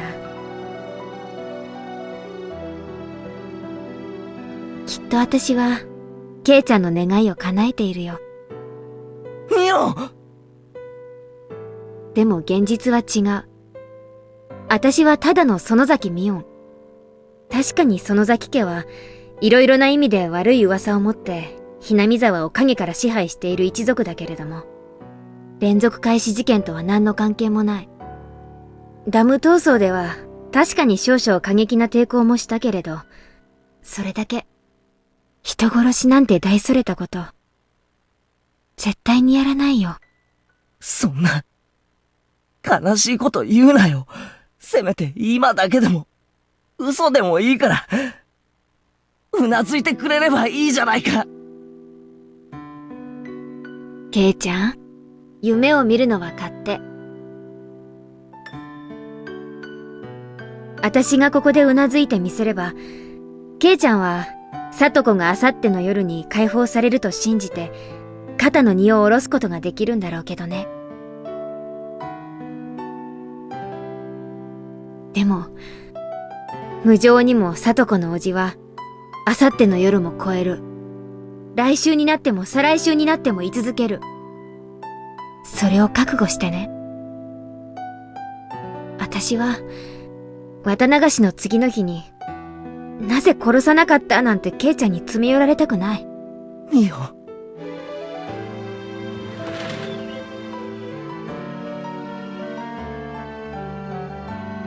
ミオさんかな。ケイちゃんにそんな話を吹き込んだのは。あの人、ひなみ沢をいい感じに誤解してるからな。まあ、本人が一人で楽しんでる分にはいいんだけど、ケイちゃんを感化するのはいただけないな。やれやれ。これだからよそ者は。高野さんは関係ないからな。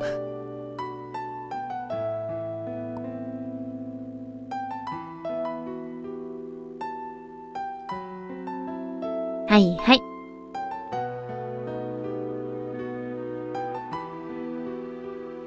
Well, if I were trying to goad a response from someone, I would say one thing to see if they respond in another way, right? And you know that Keiichi is really not good at lying. You've seen that in multiple chapters already. So him saying Takano has nothing to do with it is pretty much verifying that's the case. And he is so honest at some times that you can read, you know, his face. He's crying in the scene. でも安心して。仮にミオさんがケイちゃんに喋ったと分かったって別にどうにもならないんだから。別にミオさんが今年のたたりに選ばれるわけじゃない。そもそも今年もたたりがあるかどうかなんてわからないよ。あんなの不幸な偶然がただ積み重なっただけなんだからさ。聞いてくれてありがとな。もしもミオンが連続事件と何の関係もなかったなら謝っておくな。そうだね。謝っておいてくれるかな。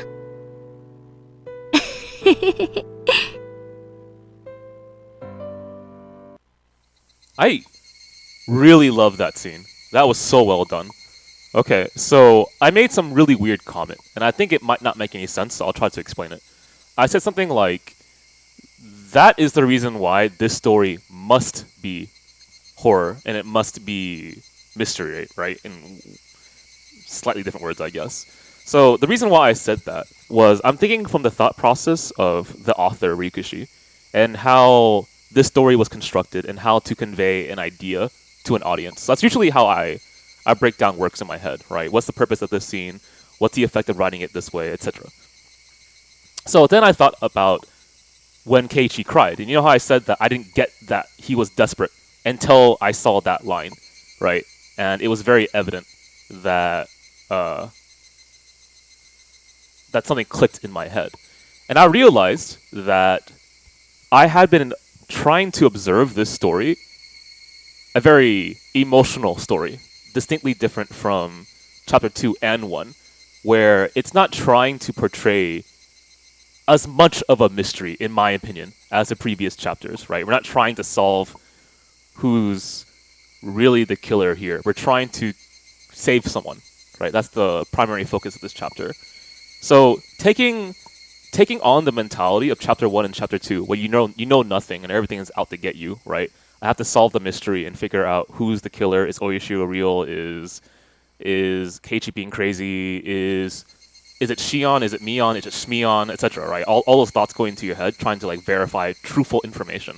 That's not necessarily what's happening in chapter 3. That's the kind of like mystery mindset that you get. You're trying to work through logic, right? You're trying to work and rationalize things. That's the kind of participation that a mystery book might ask of its audience. But if that was everything that Higurashi was, use logic to solve everything, you're missing half the picture at the very least, right? Because that's why this chapter exists.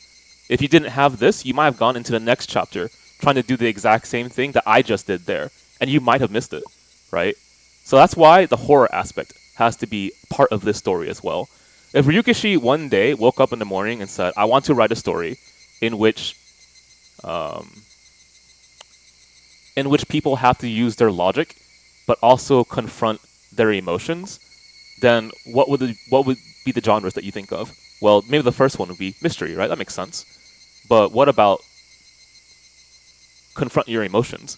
I don't know, that could be a thriller. That could be, I don't know, a romance story. It could be any other thing, right? But it works really well with horror as well, where you have to confront your emotions, both fear and possibly sadness, right? And so you're battling between these two different interpretations of the story.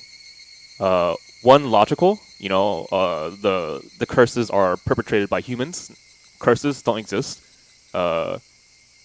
Monsters don't exist, so it has to be perpetrated by humans, right? Or emotional, in which case, I don't know, this ridiculous set of deaths that led my family to all die, and my uncle came out of nowhere to haunt me in his life, and my brother left me because I was useless, and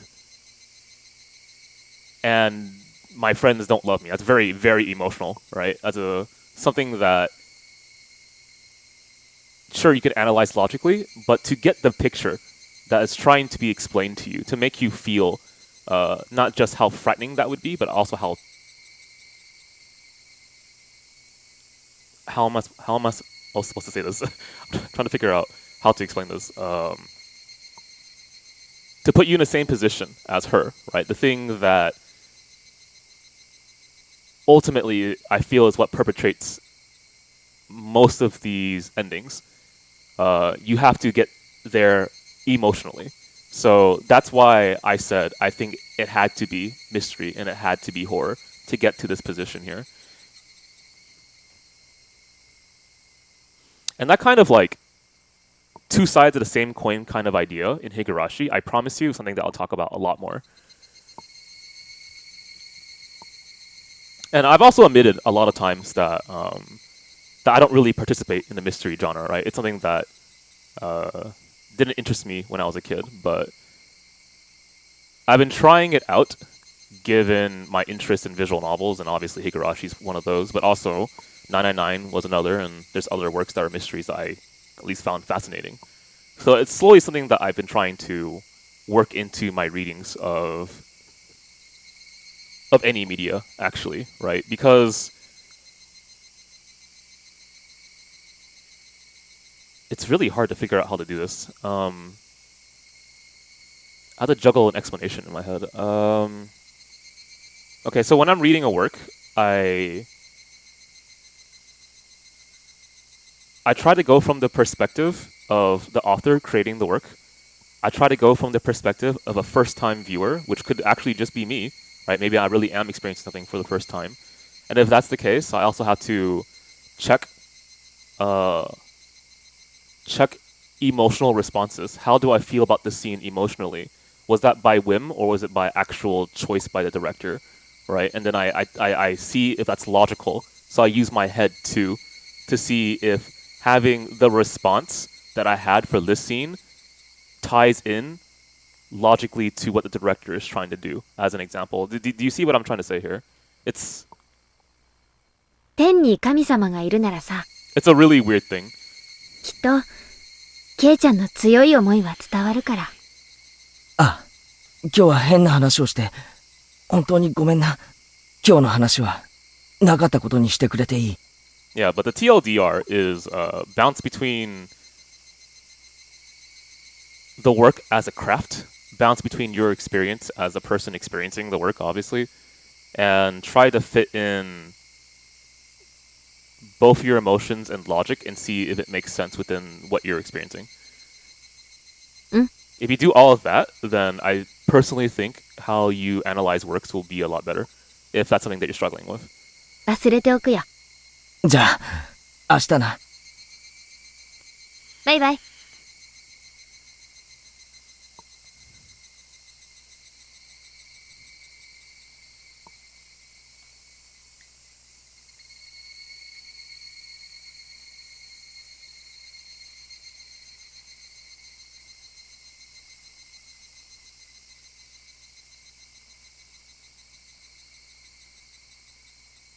That is a really weird thing. I wonder how that's always...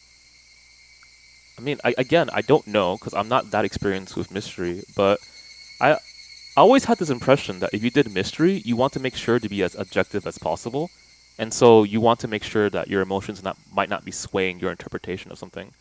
But Higurashi isn't that story.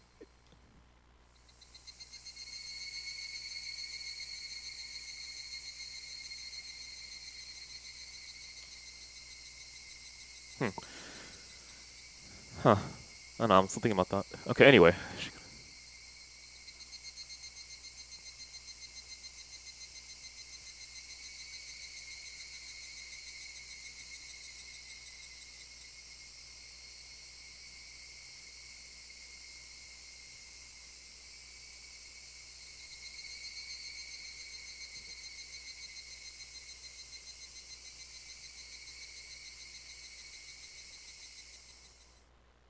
I guess that's true, yeah.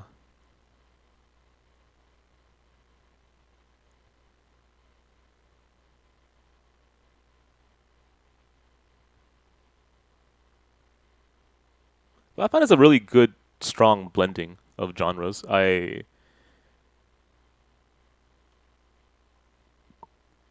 on.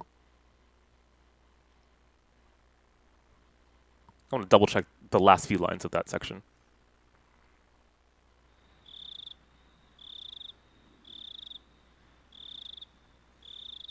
It ended on, why couldn't tomorrow come faster? So let's read up here. Mion quite listened to everything I said, like a pastor listening to a confession. She could have gotten angry. Yep, but she didn't. Was that proof that Mion's family, the Sonozakis, were the masterminds, or was she just listening because she felt sorry for me going kind of crazy? I don't know which one it was. But it was the one effort I could make at the moment.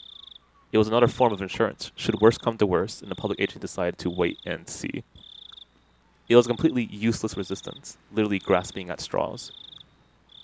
Sensei said that if she reported it to the child consultation center, they'd have to respond on the same day. Could they already be in the middle responding to it now? If Satoko came to school tomorrow morning all energetic, then everything would be just a needless fear. Why couldn't tomorrow come faster? Okay, so this controls this interpretation. Okay, I get it. Because if this didn't exist, I don't know how to put this. This right here leads to...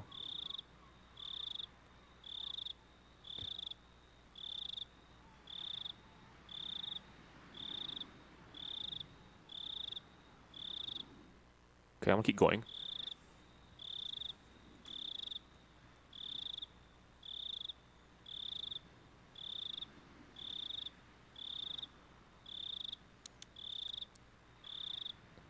I don't know how to put this in a way that makes sense. Okay, you're seeing the development of Keiichi's mindset, and now he's trying to force his view on others. Someone has mentioned that before. I also agree with that. Where do I lead from that into the point I was trying to make?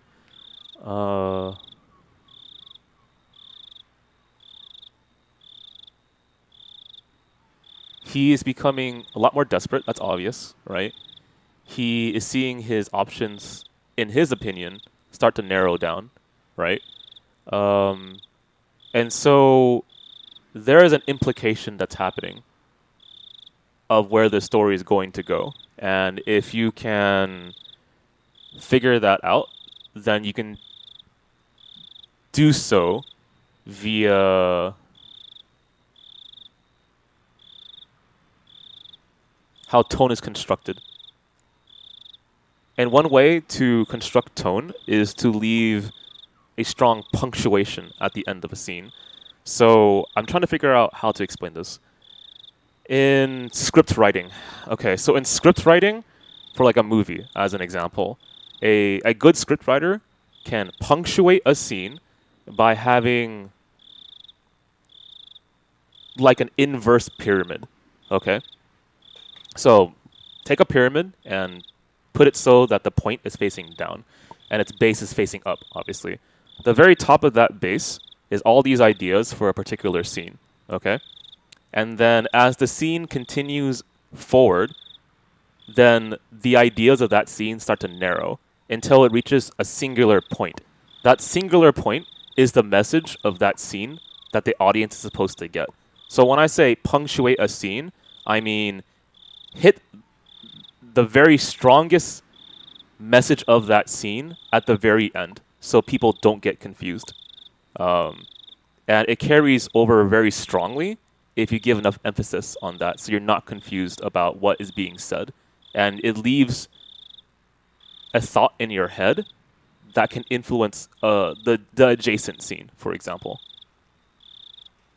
So that's why couldn't tomorrow come faster was the punctuation for the scene above. Do you understand what I'm saying?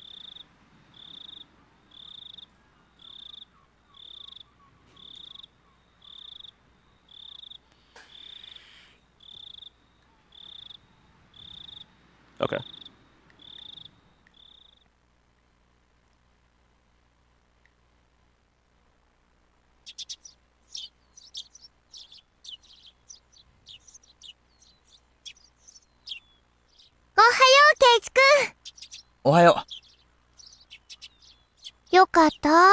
Okay, I'll give you an example, Hyde. Oh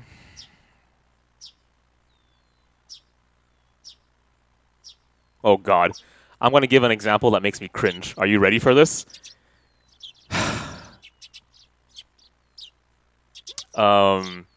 Here's my cringe-worthy example. I'm going to use Alnoa 0. Okay, please don't laugh. Fuck. Okay. Guys, come on. At least it works as an example, okay? At the end of Season 1 for Alnoa 0, a certain character dies, okay? And the expectation is that at the end of the episode, there's going to be the ending song, right? And the ending song can influence your interpretation of how you read the scenes prior to it. But the director made a decision that when a character died, the ending wouldn't be played, and instead you would only have no music. No music, a blank screen with the credits flowing, and the sound of wind. Right? So the character's death at the end of the season kind of is actually the last thing that you see, right? And so that's how you punctuate a scene. It's the last thing that you think about before you leave on to the next season. And that's how you punctuate a scene. 今日もお寝坊かと思ったよ。昨日はおばさまには先に行ったって言われるし、学校には来ていないし、途中で日射病で倒れちゃったのかなって心配してたんだから。Okay, if any of you are still confused by what I'm saying, I'm going to give you a video after this if you ask for it. へいへい。昨日は心配かけて申し訳ございませんでした。Hey, good morning! Okay, Mion, what's up? みーちゃん、おはよう。大丈夫？なんかすっごく眠そうだよ。そういえば昨日は遅くまで町会の人が集まっての打ち合わせ会だったんだろ？ The entire... No, my god, kill me! 打ち合わせ会なんて名ばかりの宴会だよ。You know, in all honesty, Noah Zero wasn't all that bad. I can't believe I'm saying that. But I think the reason why I'm so angry about that show is because I had to watch it 7+ times, and I don't like the show. 毎年やってるお祭りだもん。今さら小難しい打ち合わせなんかないし。今日の午後は、やっぱりお祭りのお手伝いに行くのかな？うん。バッチャの代わりにいろいろ挨拶しなきゃなんないし。それにね、祭りってのは準備からもう始まってるからね。Here's the thing. If you like a show, I don't understand why you'd be so angry over it every single time you watch it, right? I'm saying that, I guess in the third person because I'm technically referring to myself here.「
さとこ、今日は来ているといいな。 Okay, my hands are clasped. I... Alright. そうだね。先生がいろいろと手配してくれたんでしょ？うん。きっと大丈夫だよ。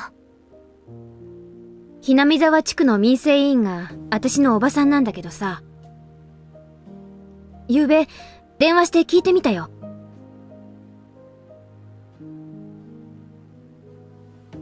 へえ、みーちゃんのおばさんって民生委員さんなんだね。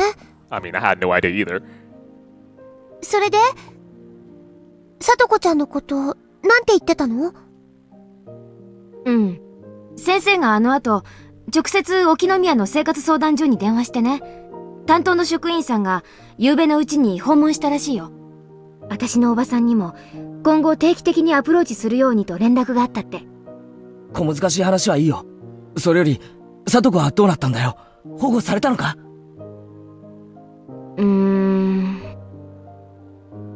おばさんはそこまでは知らされてなかったみたい。I mean, I hate to say it, but don't expect responses from big companies. 本来はこういうのって秘密だからね。おばさんが私に話してくれたのも十分に倫理違反なんだしさ。Yeah, go for Atlas, see what happens. くそ、かえって不安になったぞ。行こう、学校に。They're at least a little bit more responsive, I think. Oh, never mind then.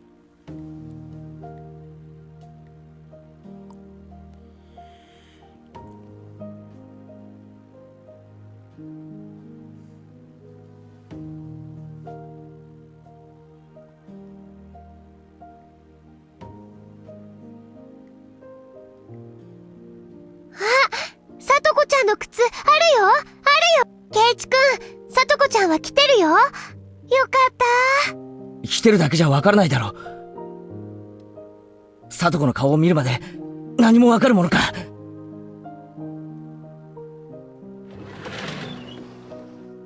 さとこ、どこだ？ここにちゃんといますですよ。朝っぱらから騒々しいですわね。少しはお静かになさいませ。Sorry, one moment. Is that a band-aid around her arm? さとこちゃん、大丈夫だった？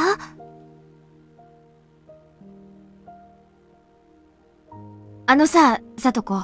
I guess it'll be more obvious if I change sprites. Hang on. It's not there. Well, I can't see it there either. 家で、どういう話になったわけ？呼んだのはどなたですの？まったく、どんな騒ぎでしたのよ。先生だよ。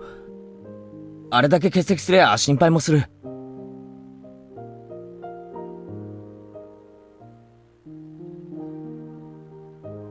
私もおじさまもとんだ迷惑でしたのよ。急にあんなに人に押しかけられて、もう。みんなさとこちゃんのこと心配してたんだよ。迷惑だなんて言わないで。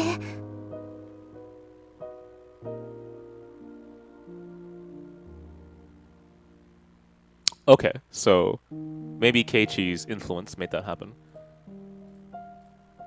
ああ、もうとにかくそれでどうなったんだよ。どうもこうもしませんわ。風邪が治ったから学校に来ただけのことですのよ。これからはあんまりお休みして心配をかけないようにしないといけませんわね。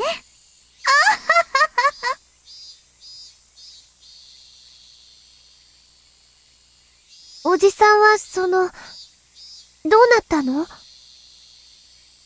ええ、多少誤解があったことを認めて、二人でごめんなさいをしまして。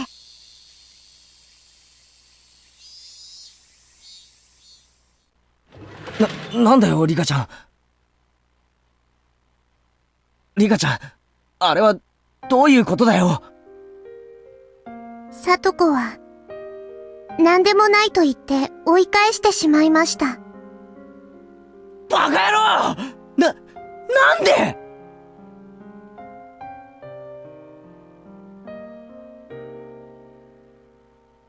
？Okay.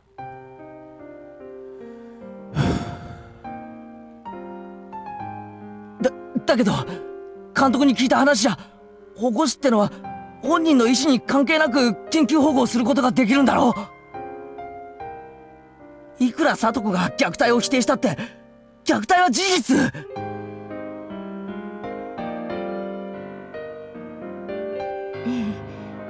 前原くんの言う通り、児童福祉士は緊急性があると判断すれば職権で緊急保護をすることができます。当事者の意思に関係なく。じゃあどうして聡子の意思が変に尊重されて保護されないことに。それに沖宮の相談所もいろいろ検討した末にそういう判断を。なんだよそりゃ！先生、昨日あんた絶対に助けるから大丈夫って言わなかったか？これはどういうことだよ！おかしいじゃねえかよ！おい！ Oh, damn. ケイチ、実はこれが3回目なのです。過去にも2回あったのです。Right. 古出さん、過去に一昨年の冬に通報して様子見になったって話は聞いてるが、その前にもあったのか？聡子の死んでしまったお父さんは聡子の本当のお父さんではないのです。え？リカちゃん、それがI'm waiting for Rika to explain too. 聡子のお母さんは再婚なのです。Okay. 聡子と聡はお母さんの連れ子で、お父さんとは血はつながっていなかったのです。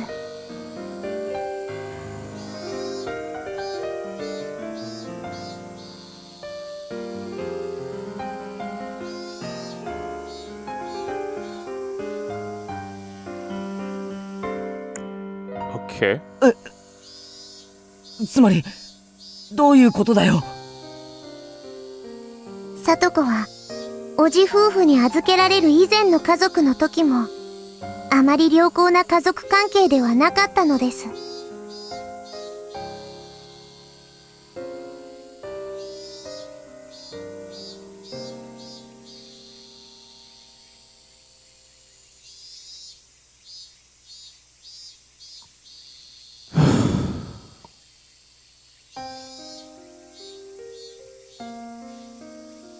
私はその時はひなみ沢にいなかったから昨日電話で初めて知りました。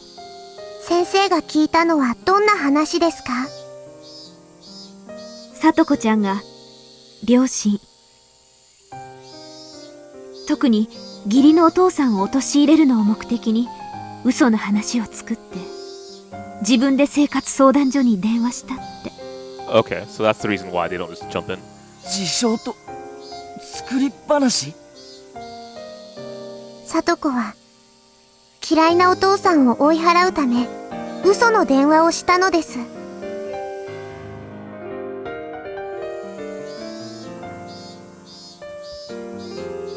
いろいろと関係機関が調べた結果ね。Oh shit, Strifeheart, thank you so much. I really appreciate that, man. And since the Danganronpa days? Ah, those are the good days. The days when I smashed my face into cake. Still. ギフと聡子ちゃんの心のすれ違いに原因があることは分かったんだけど。And bleached my hair with NOS. But thank you, I really appreciate that, man. I hope you're enjoying Higurashi with us. I'm not sure if you're a huge like visual novel fan, but that's been kind of my focus lately, right? At least with the serious streams. それ以上に聡子ちゃん自身に問題があることが分かったの。聡子に問題って何です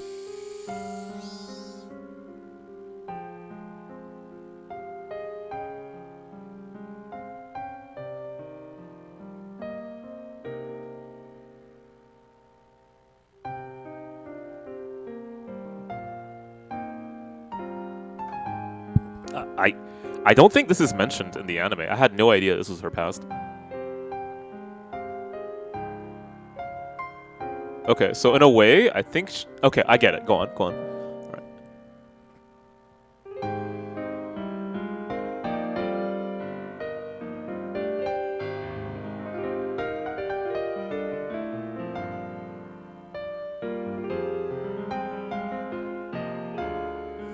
聡子ちゃんのことを問題児なんて思わないでね。これは幼い聡子ちゃんが母親を知らない男に取られまいとして取った自衛的な行為なの。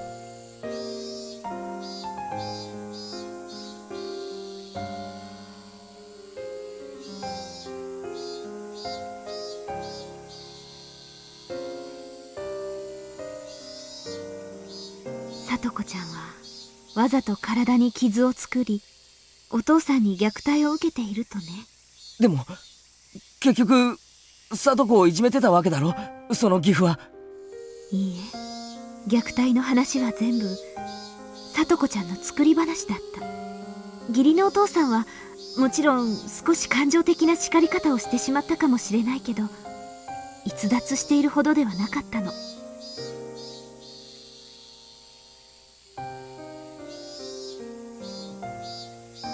あ、ひょっとしてそのせいで一昨年の冬は様子見に。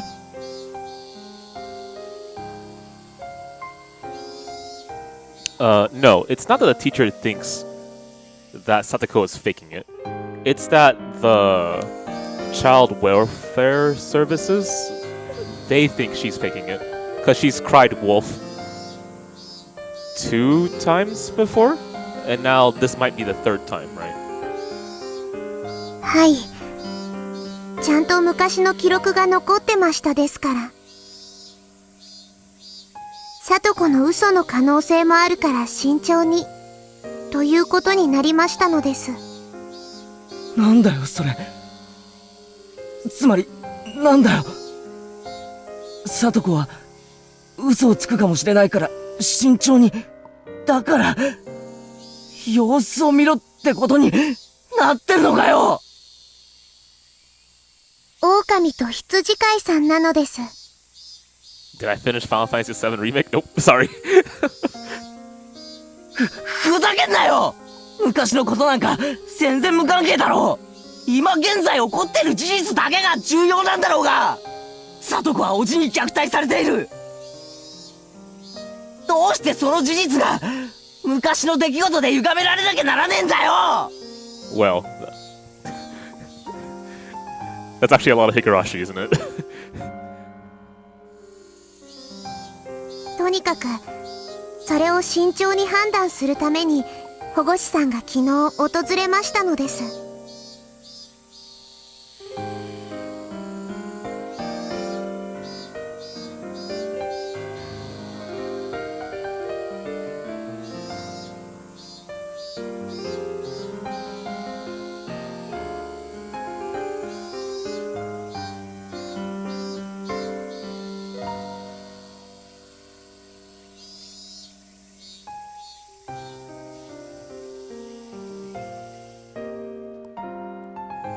Well, I think the correct order of things is I'm gonna finish chapter 3, go into Sakura Tyson, finish that.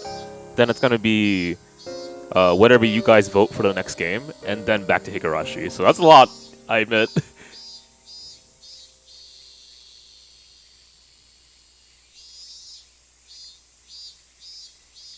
今した話は全部忘れるように。いいですね。Which reminds me, could one of the mods post a link for viewers to suggest games again? Because I still haven't decided on what we're voting on yet. 他の子に喋ったら先生怒りますからね。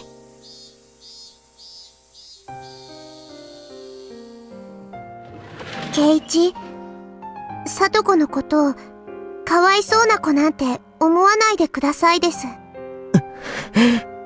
聡子はしっかり生きていますです。聡子はそんなの分かってる。俺たちのかけがえのない仲間だ。聡子はまだ頑張っています。もう少し見守ってあげましょうです。相談所の人が今後も定期的に訪問すると言ってるのです。大変なことになったらすぐに助けてくれますよ。大変なことになった後だろ。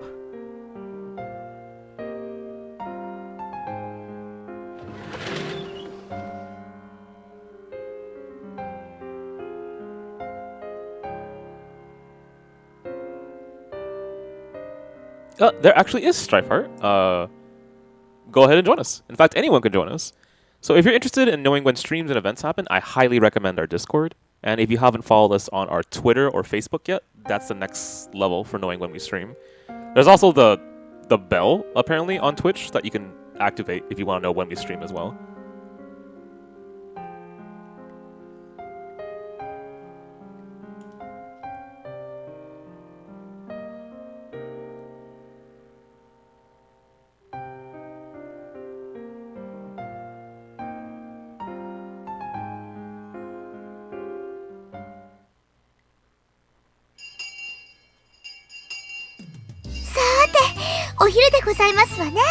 Okay, so the very first thing I'm going to do is get some more water because this chapter honestly is really heavy. Chaos, please save me. Anyway, hang on. So I'm going to grab some water, it'll be really fast. But once again, if you don't know, there's two streamers in FinestKO. I'm Koopa. I stream on Tuesdays and Wednesdays and sometimes the weekends at 8 p.m. PDT.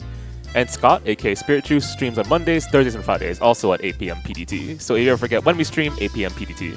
The only reason why we were a little bit late this time was because, well, I was studying all of last night and into the morning, and I needed sleep, so I slept for a very long time. That's really about it.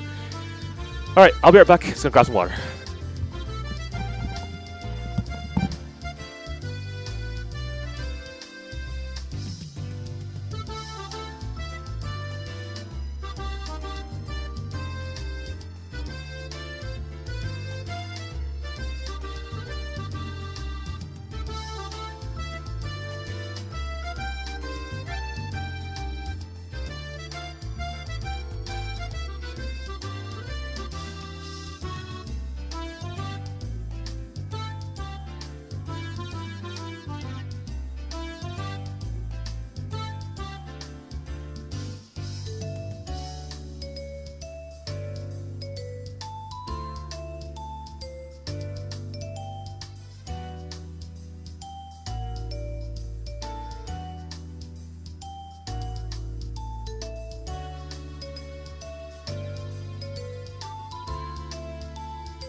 Okay, I'm back. Sorry for the wait, guys.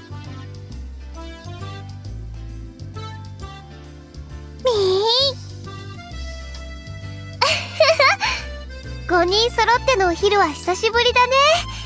やっぱりこうじゃないとダメだよね。まったく同感同感。 Also, if you guys are interested in playing board games in our Discord, there's a new board games Discord channel. Just be sure to have Tabletop Simulator. I've been at really random points of the day asking for people to play, and we've been playing Coup, the Bloodborne card game, and we're trying to learn Dead of Winter, I think is the name. We also have Uno, but we don't play Uno. ほらほらケイちゃんも We don't talk about that game. 机寄せて。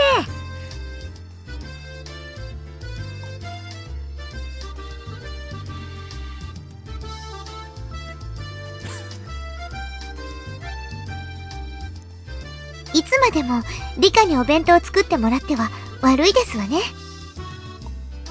いいのですよ。さとこのお弁当を作るのは僕の楽しみなのです。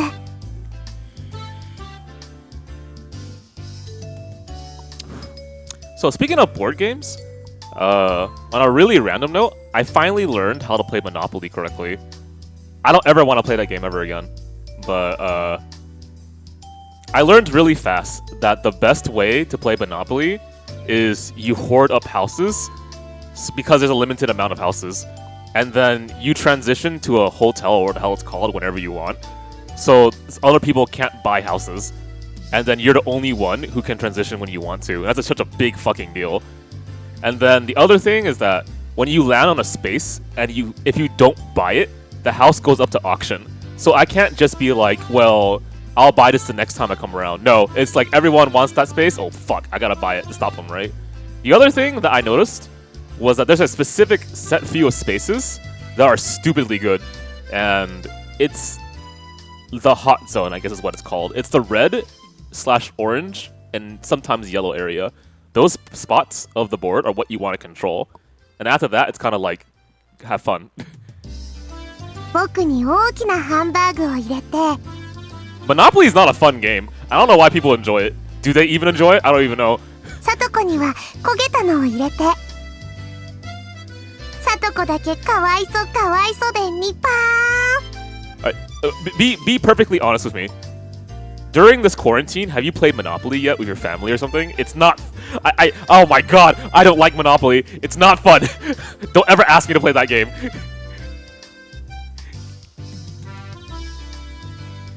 ほらほら見て見て。今日はほらオムライスなんだよ。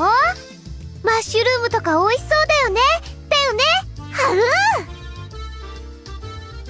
いつもながらお見事なお手前でございましたよ。 Oh my god. いつお嫁に行ってもおかしくない腕前ですわね。 Yeah, the other thing that I'm trying to understand is poker. I don't want to gamble though, but I've just been kind of curious about how you rationalize decisions in poker other than math.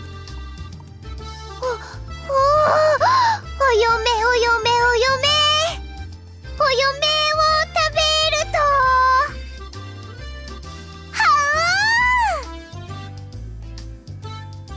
レナにお嫁は NG ワードだね。以後控えるように。ほんのちょっぴり完成しましたよ。ところでミオンの弁当はなんだよ。今日のはまた趣が違って期待大だな。おじさんはまったりと夕べのおかず詰め合わせね。煮物がいい感じなんだよ。ほら大根の色はかなりいいでしょ。わあ美味しそうなのです。煮物は一晩寝かせてからが真骨頂だな。Is that true? I mean, I guess so, because it stews more? これはかなりいけそうだ。よってさとこの分はなし。俺が全部食って感想を聞かせるから黙って見てろ。なんですって？私の分もおよこしなさいな。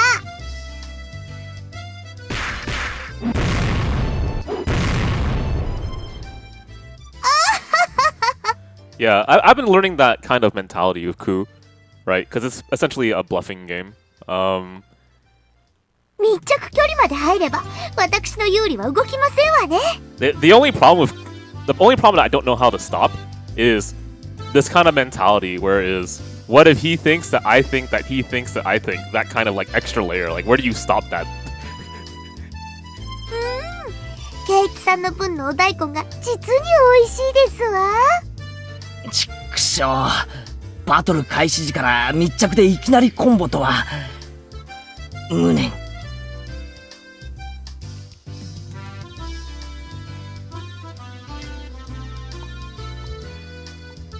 I mean, we play that game enough now where we understand each other's like strategy, right? And we know what cards and what we want to do most of the time.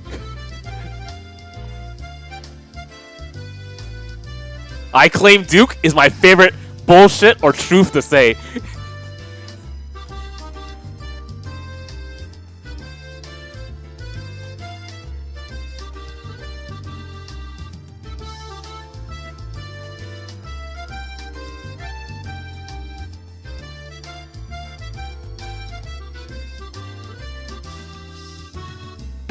Ow! What?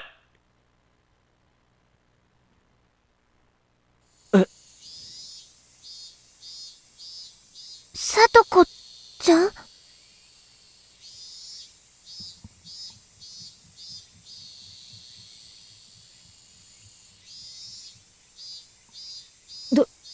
どうしたの、さとこ。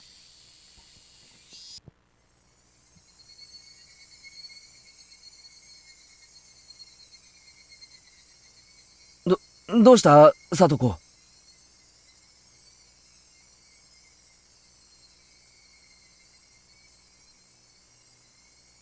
お前、頭撫でられるの嫌いだったっけ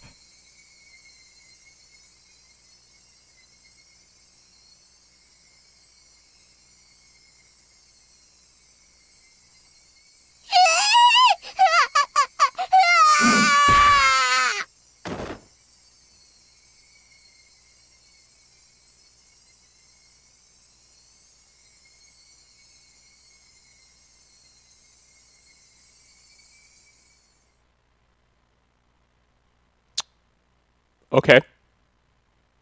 I'm really curious if Ryukishi's gonna go into detail about that, because I already know what that means.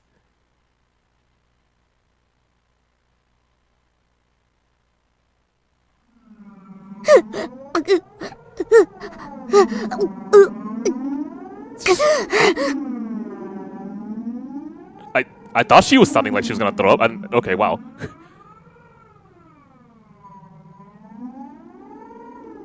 大丈夫かよ、さとこ。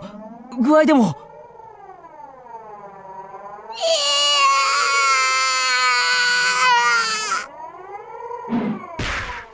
Ow.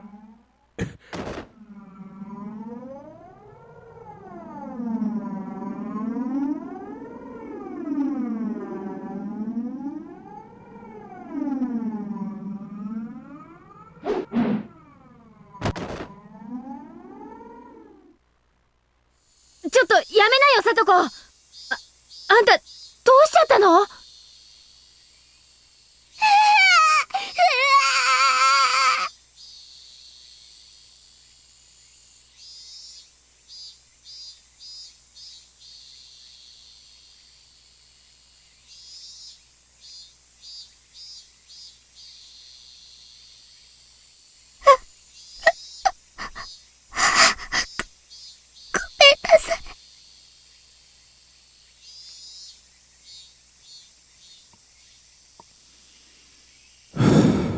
？Okay.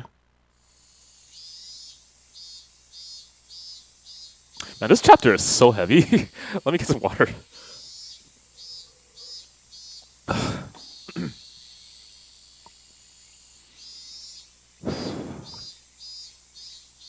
いや、そっちこそ大丈夫か？ごめんなさい。ごめんなさい。ごめんなさい。ごめんなさい。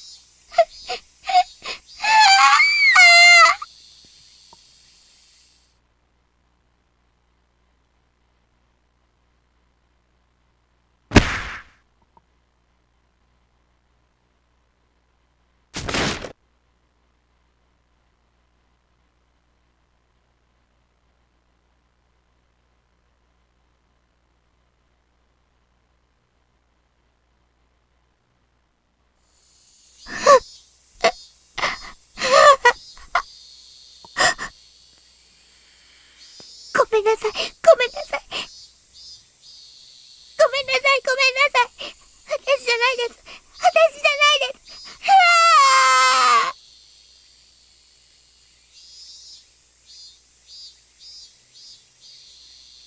何があったんだ？だから、私知らないです。私知らないです。違うから、もう嫌です。やめてください。許して、許して。落ち着けよ。Okay. さとこ、俺がわかるか？もう嫌だ。嫌で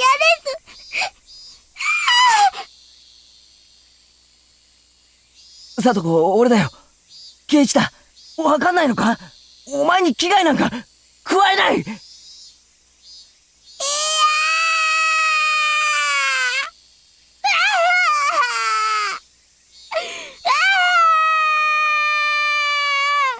だから落ち着けって。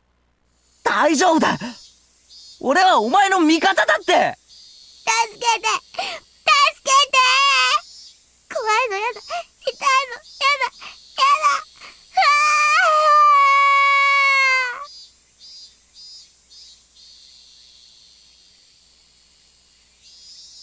ごめん、圭一くん。圭一くんはちょっと後ろに行ってて。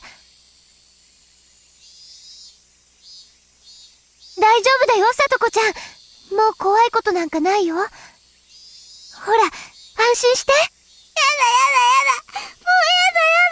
でも、やだ。にー助けて。にー助けてよ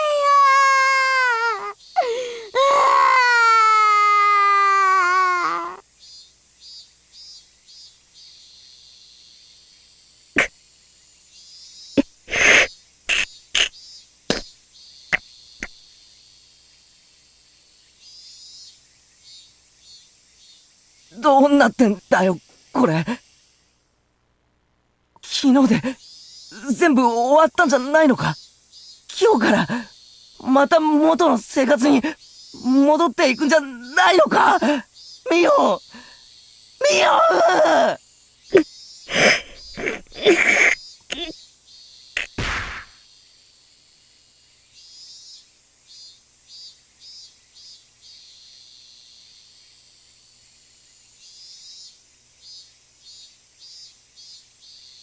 レナ、どうした？ごめん。圭一くん、ちょっと黙ってて。今のはなんだよ。どうしたんだよ。サトコから何か聞いたのか？何を聞いたんだよ。サイナー！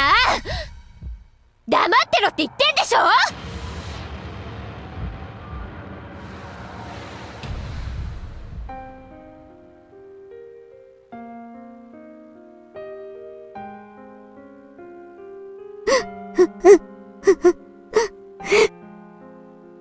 さとこちゃん。やだ。もう、やだ。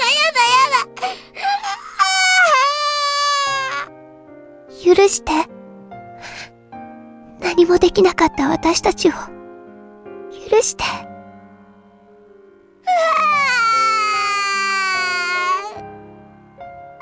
にー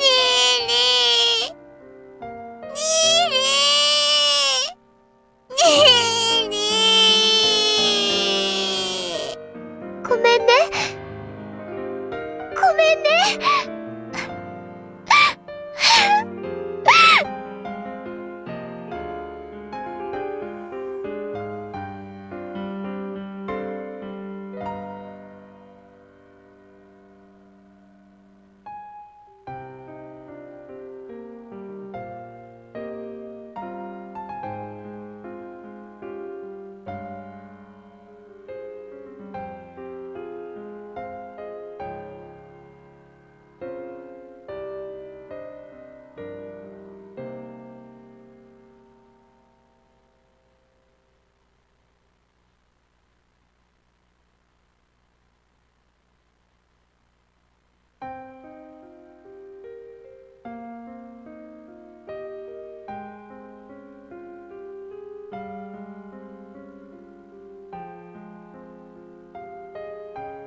Okay.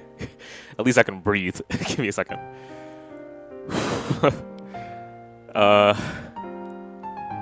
So if you're wondering why I'm saying absolutely nothing, that scene kind of carries itself, and I felt like talking would not be appropriate. I'm gonna just keep reading this, actually. I'll talk about it later.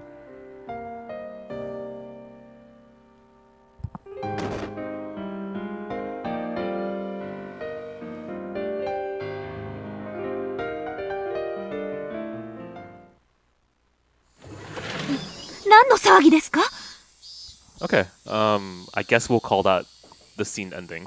Not necessarily, but at least the emotional aspect about that.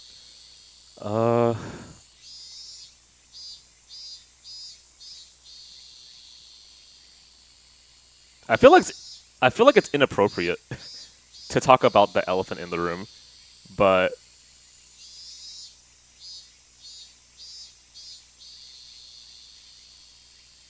I think I completely understood what Rikushi was trying to say there. More than just, well, fuck. Give me a second. Sorry, I don't know how to put this.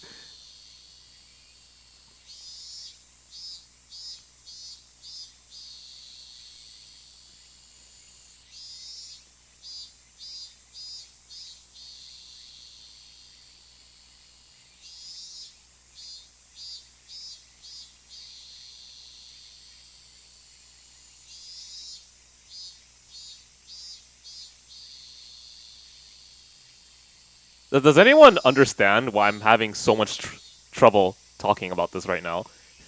Because it's logical why she would react that way, and why it can't be Keiichi, and also the fact that during that scene, Satoko thinks that Keiichi is her uncle. If that was clear, I hope it was. Okay. Yeah.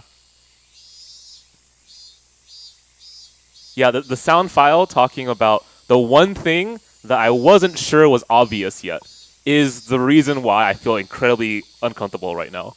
That is the reason why I'm having so much trouble talking right now. But if you understand what I'm saying and you got from like that note file and you understand that, you know, she was perfectly fine with being touched before her uncle came, and even after her uncle came at a certain point, then you understand what I'm talking about. It's just, okay, so here's the thing, right? I truly believe that having an intelligent discussion about subject matter that is important, maybe taboo, I understand, but still important, is something that we should have. When it comes up in a visual novel, for instance, right? So the context is right, the setting is right, and it's an actual like subject being discussed, and so all the things line up to have that discussion. And so I feel that bringing it up is doing justice to what is being presented, right? But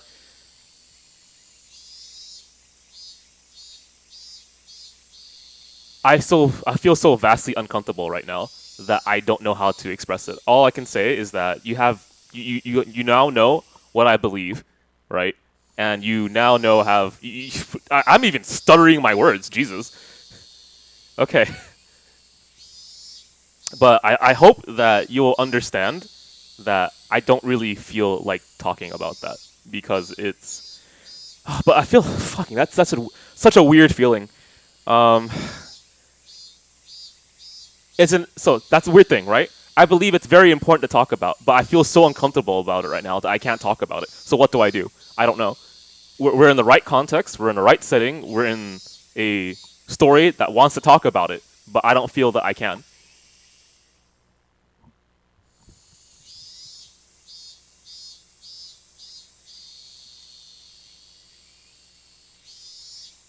Hojo-san, これは一体何事ですか? Yeah, that's true. Let's let it ride.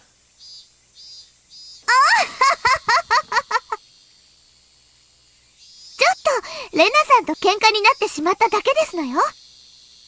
お弁当をめぐってちょっぴり大暴れなんですの。ちょ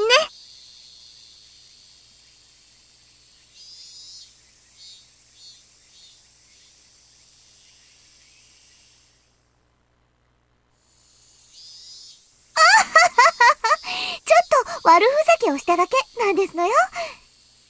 皆さん、度肝を抜かれすぎでございますわね。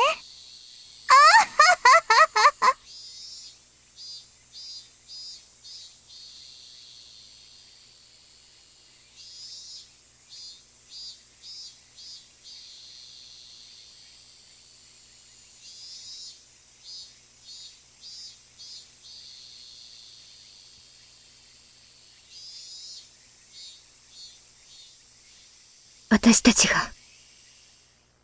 無力だから。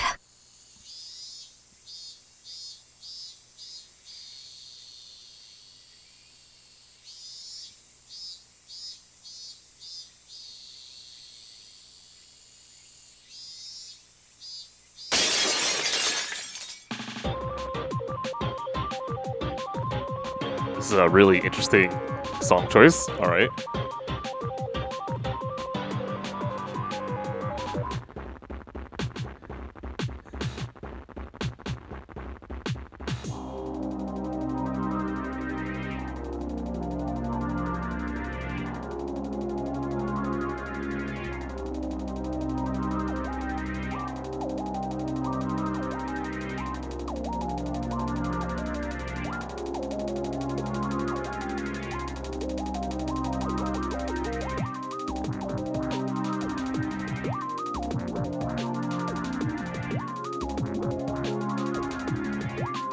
ミオ、お前は呪ってろ。自分の無力さをいつまでも。え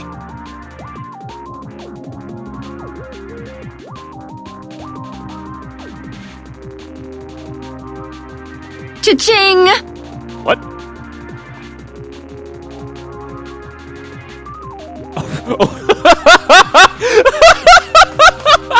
Yo, Stripeheart, thank you for the 420. Wait, did you guys hear that too? Okay, yeah. So the thing is, I forgot that I set that sound effect to tips because tips are so rare on our channel. Okay. Thank you.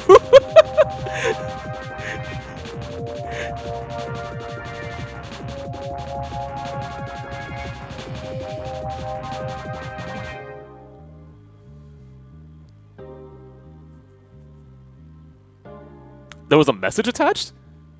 I didn't read the message. Let me see. Hang on.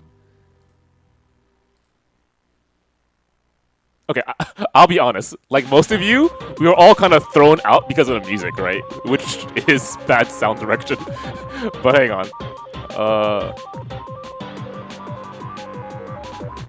Strife, would you like me to read it out loud? Your tip message, I mean.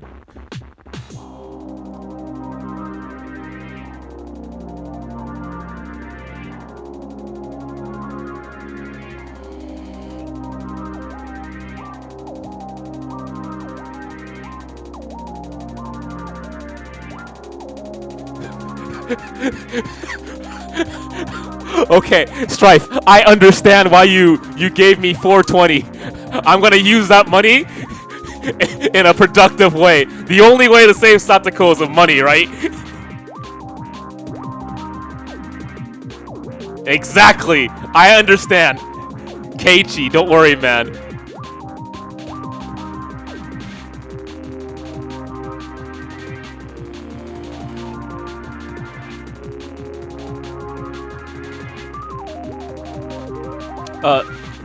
Serious question though, for people who read the original visual novel, is this actually a song that's used?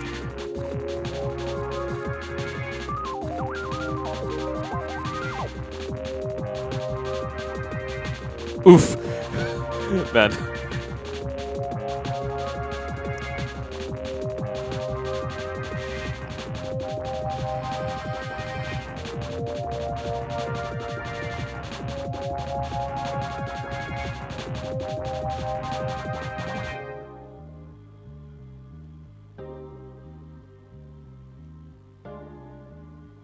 Okay. I don't even need to say anything, right? We already know why this music is being used, he snapped. There's a visual cue for it. He's committed to this plan of murder. You guys all get that. It's on the board now.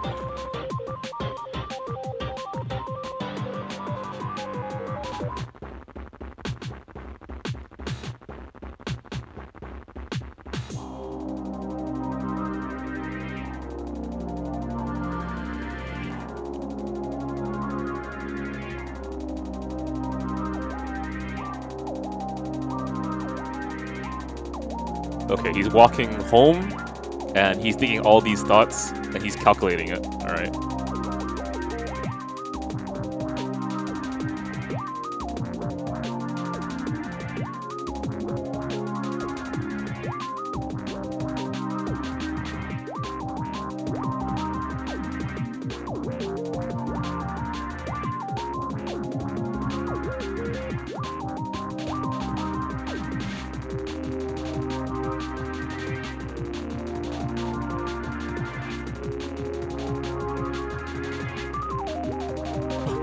Keiichi, there's a little bit more to it than just that, but go on.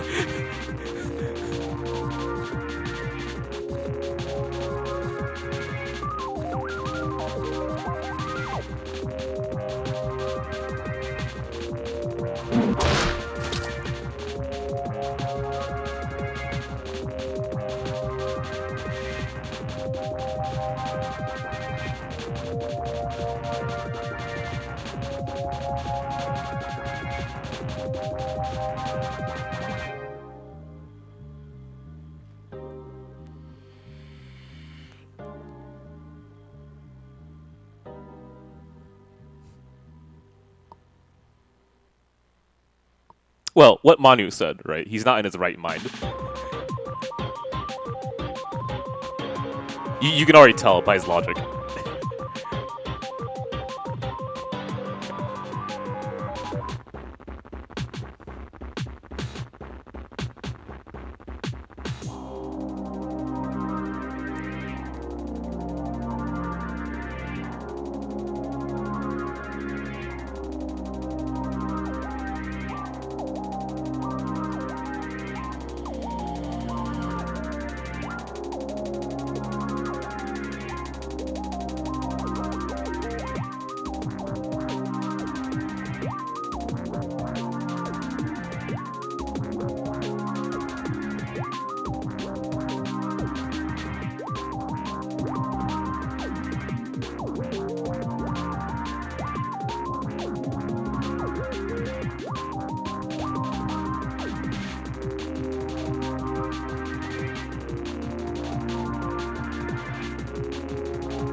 Wow!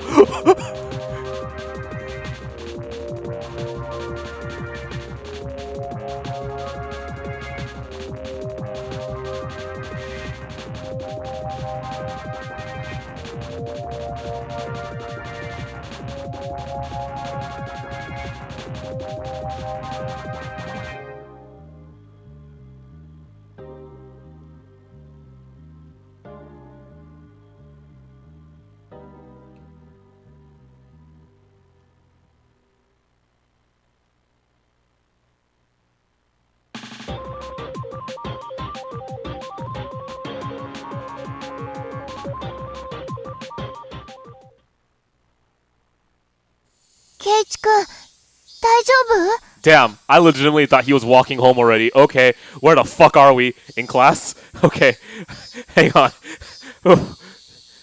急に倒れたからびっくりしたよ。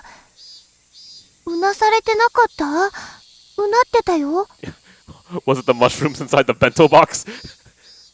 うるさい。黄色い声で話しかけるな。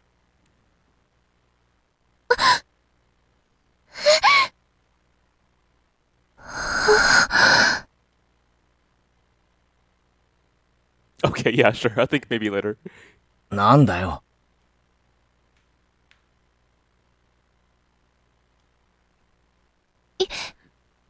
今の、圭一くんの声。It did sound really, really strong, right? うるさい。黄色い声で話しかけるな。当たり前だろ今一瞬、圭一くん、すごい目だった。目？光の角度でそう見えたんだろ。バカバカしい。見間違いじゃないよ。あんな目、初めて見た。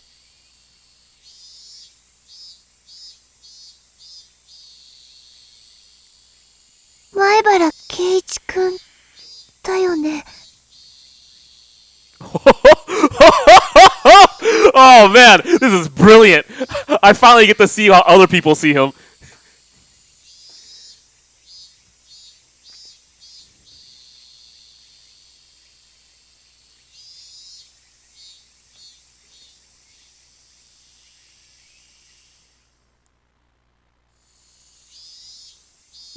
ごめん。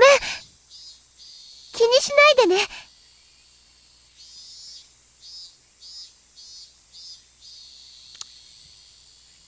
I don't know, Keiichi. I feel like maybe you should believe a little bit in Oyashiro. All right, let's go. Oh, I won an award? 1,500 seconds. Cool, I'll take it.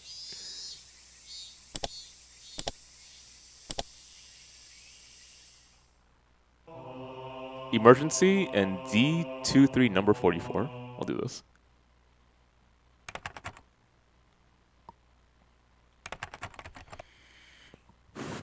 Excuse me? Hang on. Family situation. Life with adopted father who recently returned to Hinamizawa has already turned disastrous, and she's currently subject to unendurable physical and mental abuse from the father. Okay.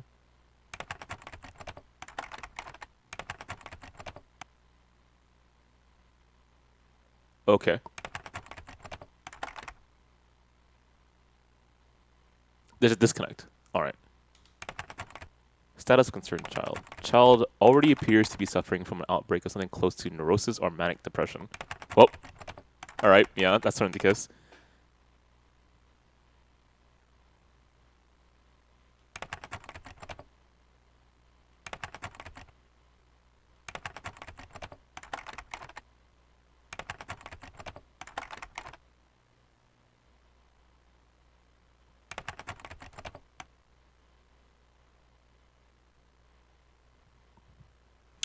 Okay. I understand.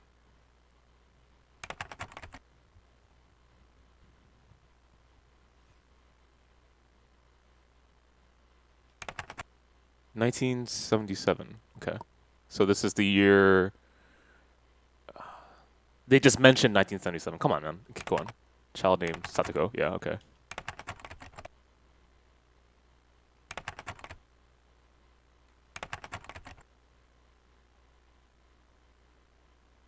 It's the current year is 1983 in the story. We're talking about this number right here because they mentioned it up here in the 77 case. So now they mentioned that case. Here is her condition during the year of 77, and they're gonna go into it further.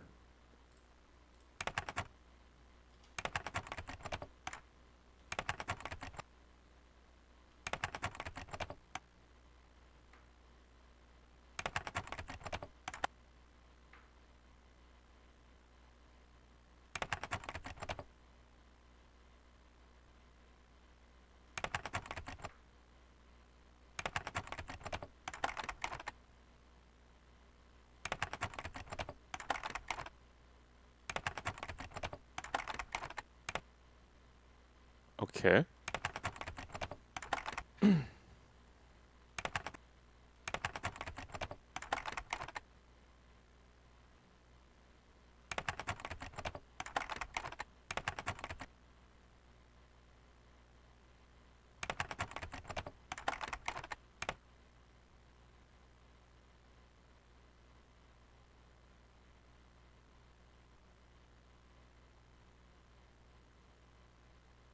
Okay, sorry. I had to read that line to understand how this was being used. This is the statement. This modifies the statement, so you understand what's being said. So fucking put the period here. The abuse she claimed hadn't actually taken place. Period. That's the thing that they want to say, and this helps you understand what she did. She made a false report. Okay.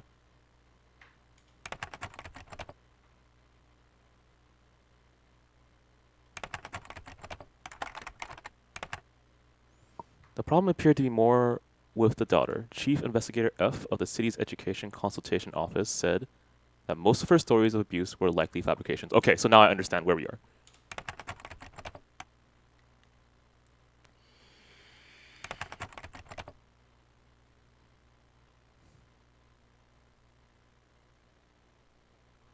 Okay, sure.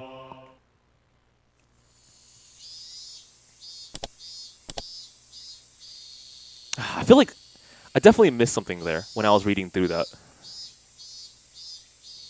So, at the very least, I understand that the consultation office is split between two branches.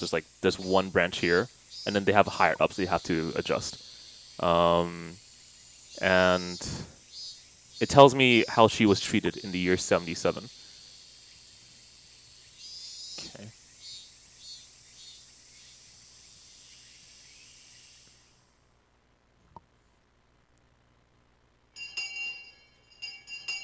Okay, it's also further evidence. Yeah, but they showed.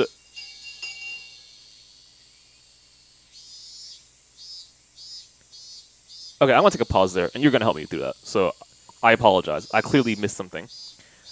During the two tips that we just saw, was there evidence of abuse, physical abuse, on her?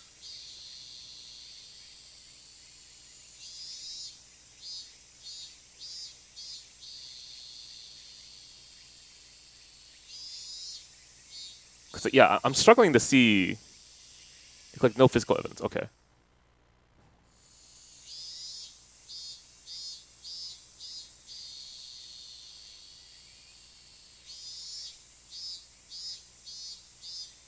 Yeah. So my problem right now is I'm struggling to see the purpose of those tips.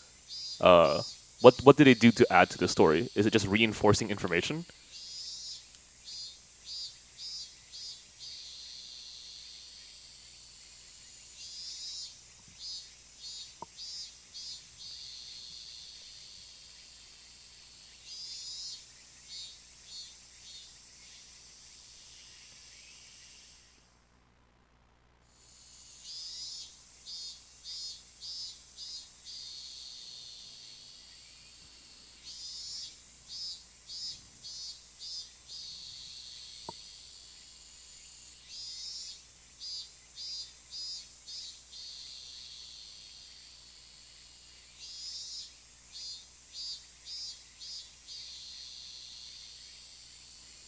Okay.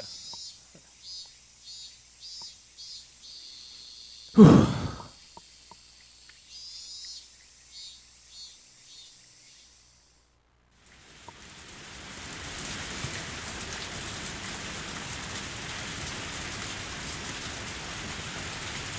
This sounds like heavy pouring rain, but I guess that sounds like a shower. Okay, well, yeah, I guess that sounds like a shower. My bad.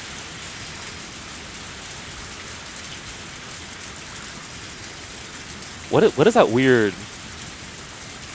I thought that was the sound of the curtain drawing. The bell?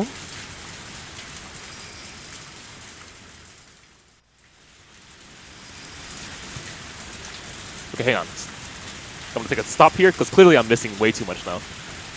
Let's start from me and the others having to set up the Watanashi Festival or something invited me along, but I refused. Of course I refused to help out the festival.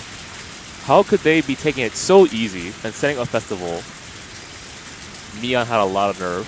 The first thing I did when I got back was take a shower. Not because I wanted to wash off sweat, it was because I wanted to be even calmer for what he's about to do. I already understood this, but killing this man would not go over easy. Okay.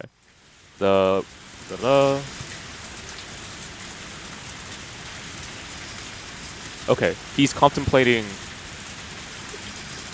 how this is gonna go over while it's in his head as he's taking a shower to calm his thoughts and get his mind going. Got it, okay.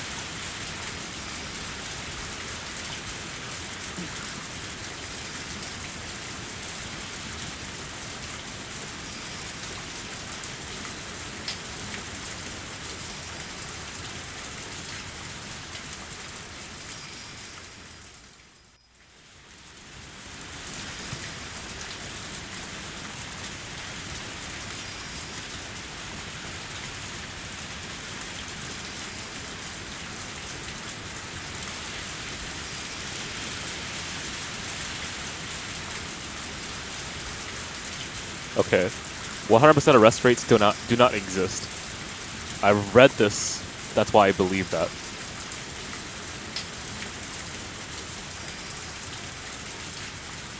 False accusations exist. I could use that to my benefit. Finding out the real criminal doesn't always happen. In fact, it can be out of the question. So that means perfect crimes do exist. Okay.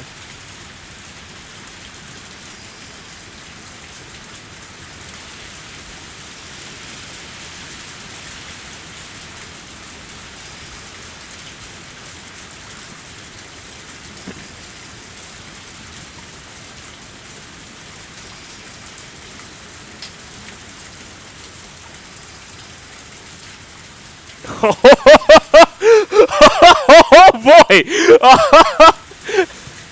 Oh man! This is a certain kind of thought process, man. Okay, here we go. There's something very beautiful in the perfect murder, guys. Like a work of art.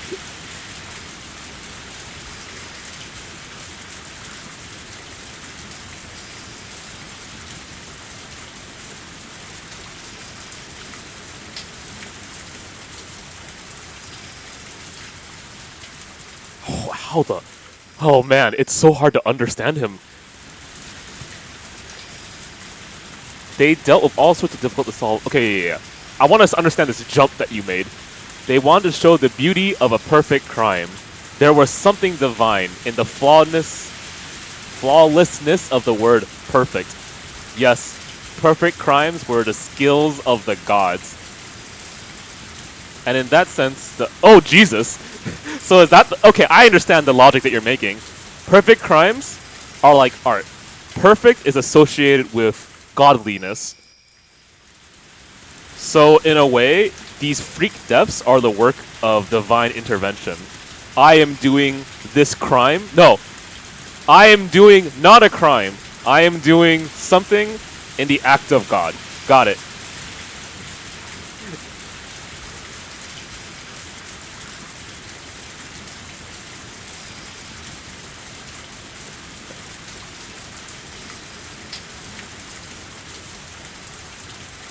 Yeah, so now I understand why that bell exists.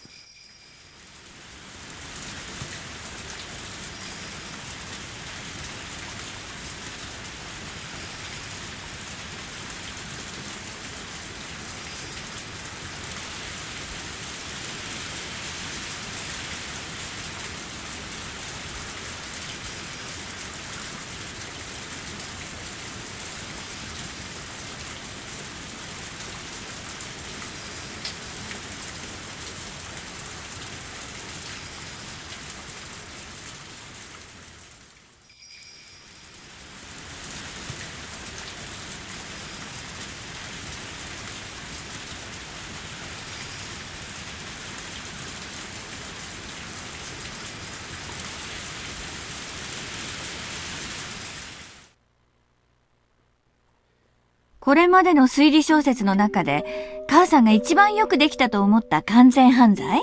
Yeah, I'm really interested in mystery novels, Mom. I know I haven't really shown an interest in mystery before, but all that talk about your love of mystery TV shows has got me interested. Recommend the most perfect crime you've ever heard.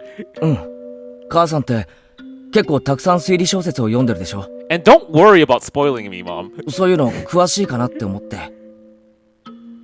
それを読むから楽しいのよ。初めからトリックを教えちゃったら楽しみがなくなっちゃうわ。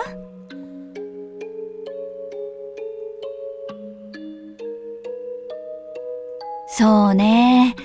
よくできた推理小説。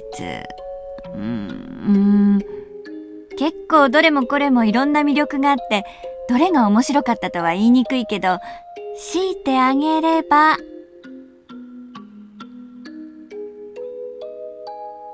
母さんの好きな小説のタイトルが知りたいんじゃないよ。母さんが一番舌を巻いた完全トリックが知りたいんだよ。Okay. 本当に完全なトリックだったら、名探偵に解く余地がないじゃない。Right, and they had to be solved. Okay. 推理小説は解ける謎をいかに解くかの過程を楽しむものよ。解けない謎だったら、それは推理小説の題材になり得ないわね。そっか。そりゃそうだよな。主人公に解けなかったら、お話として成立しないもんな。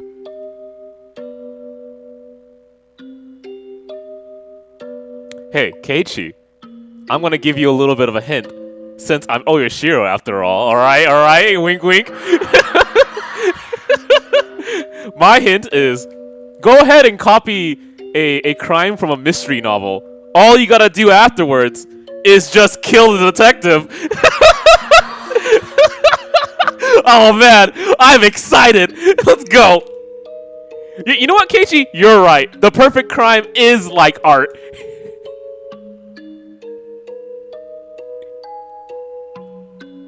ということは、圭一。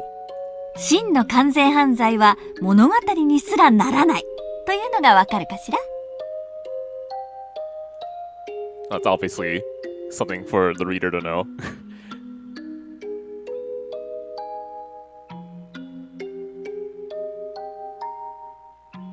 Oh, you actually... Okay.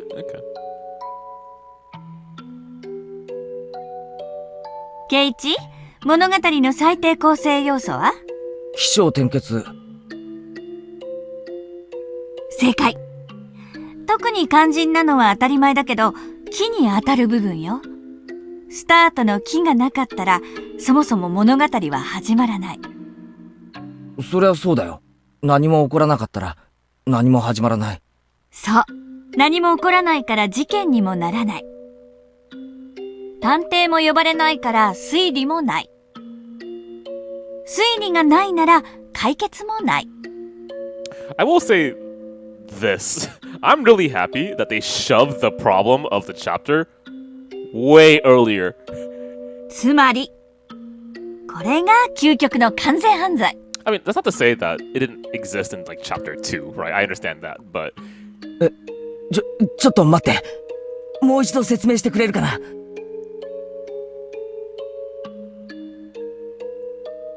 But so much has gone wrong before the festival has even started. I'll double check that. Give me a second.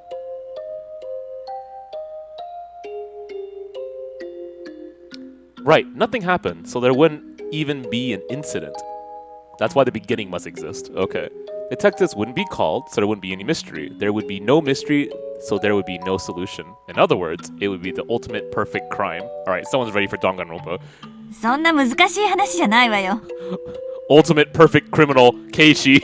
そもそも事件が発覚しなければいいだけの話。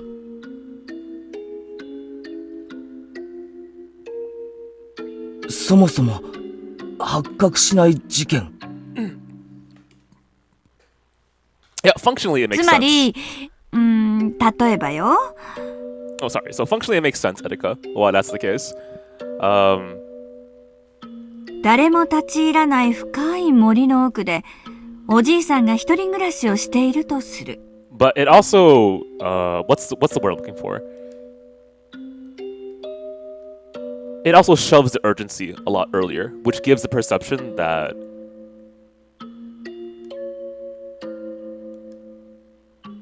something is creeping. I guess is one way of putting it. Something is creeping closer. And I won't be specific about that. そのおじいさんがある日、斧で殺されました。ちなみに犯人は、じゃあ、おじいさんの息子ね。おじいさんの家に来て一緒にお酒を飲んでいたんだけど、ちょっと喧嘩になって殺してしまった。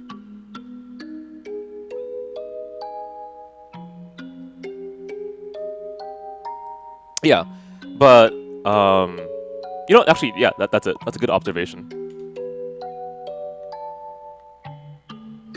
でも圭一、そこはとてもとても深い森の中の一軒家なの。普段は絶対に誰も訪れない深い山奥の深い深い森の中。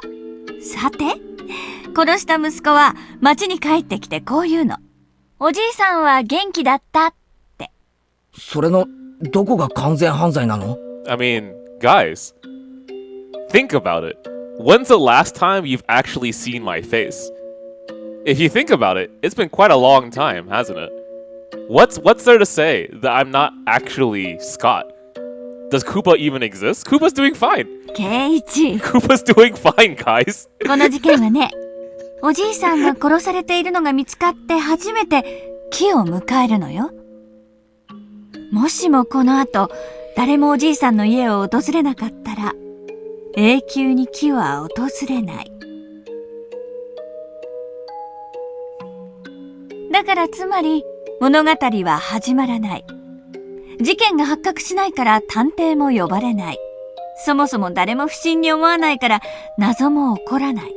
おじいさんは今日も一人でのんびり森の奥で暮らしているんだろうね。で、お空におじいさんの顔が浮かんで、ジエンド。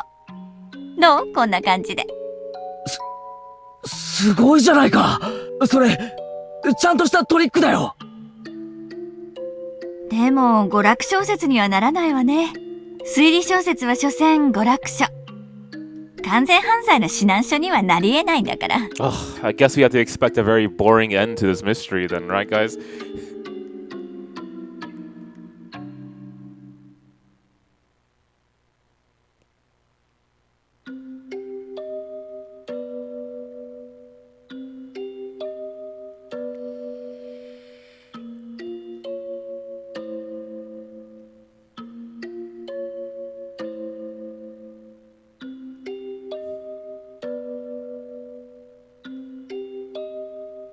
It didn't apply to this man, I agree.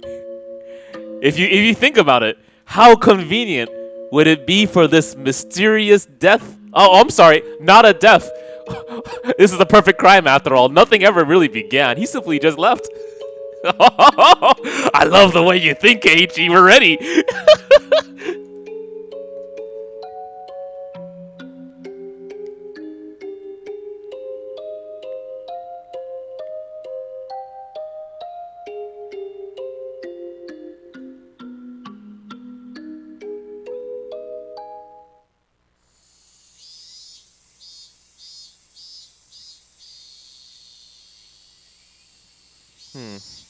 I'm still kind of wondering how I'm going to handle future visual novels.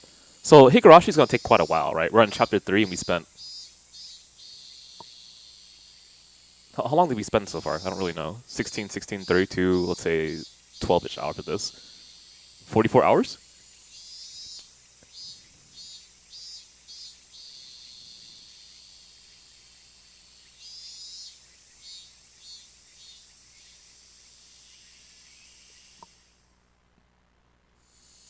I mean, how do you even know the mom exists? We haven't seen a portrait of her, right? Or the dad. Maybe this is all in Keiichi's mind.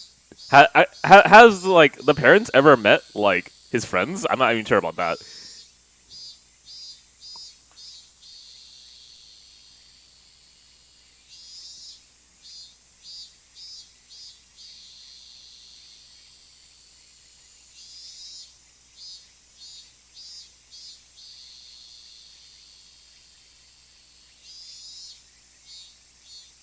Well, I mean, maybe Reno was just smiling and trying to pretend that they existed because Keiichi was already crazy.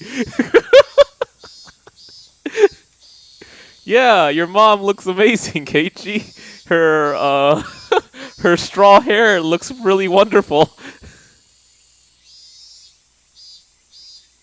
Yeah, you're right. Maybe the mom was just a plant.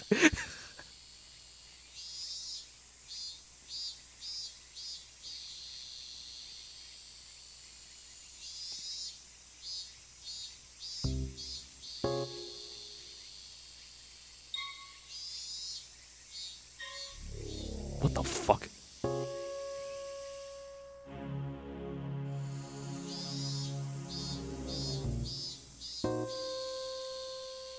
Okay, he's expecting rain on the day of the festival. Okay.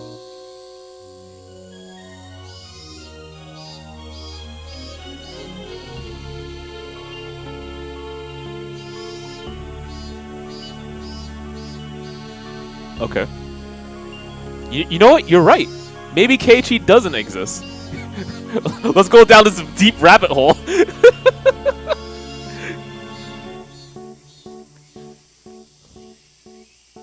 But you did see him in the mirror at the end of chapter 2, so huh.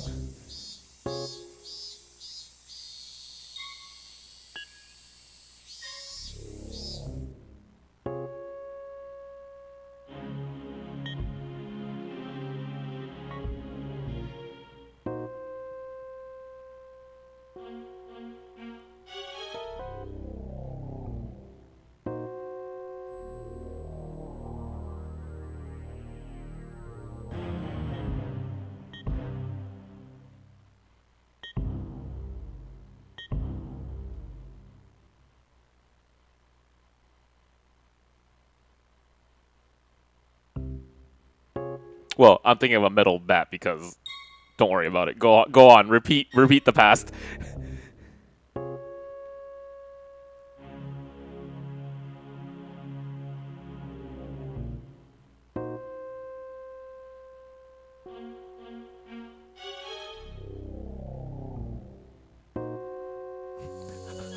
I will speak about it later.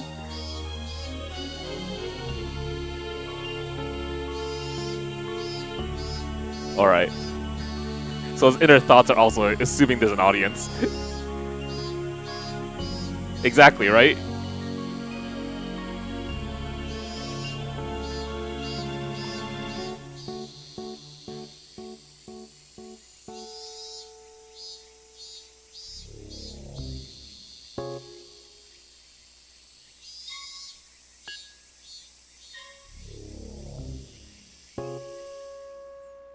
That left school at a location at which my appearance would be suspicious.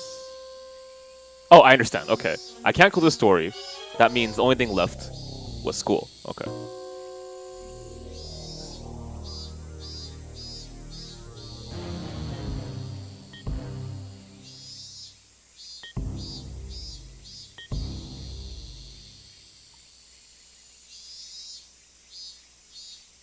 Alright, good night, Kyobi. It is 1 in the morning, I don't blame you. In fact, how long have I been streaming? Since 9, right? So... Only 3 hours, really? Huh.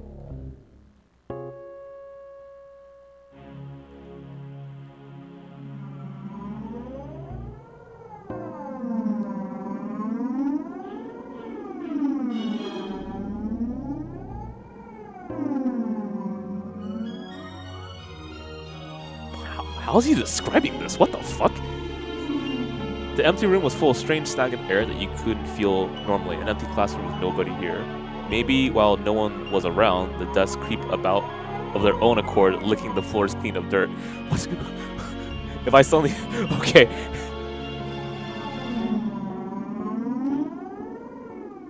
Baka-baka-shi.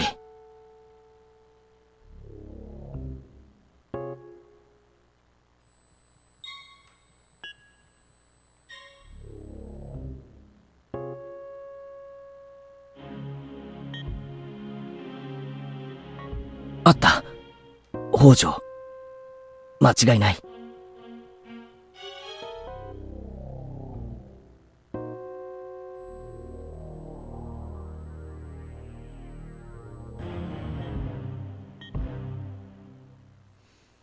Okay.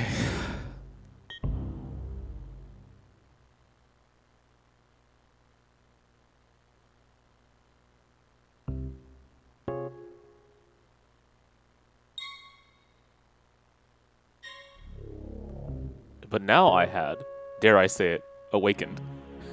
I had awakened. Okay.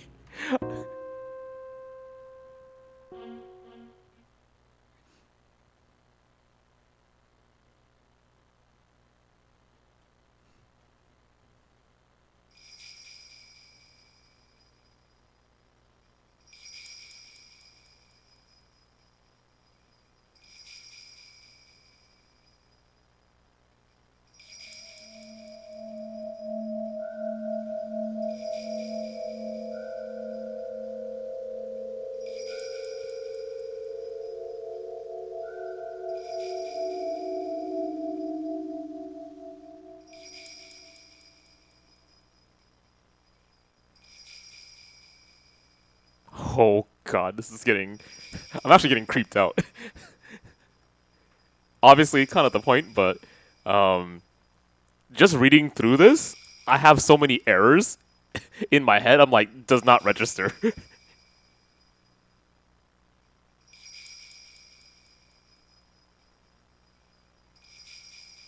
Okay.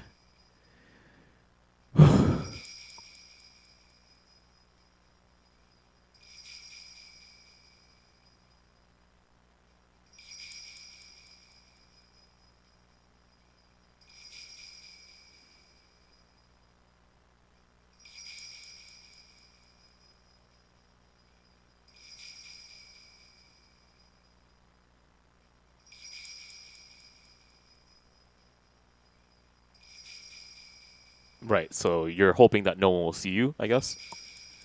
Okay.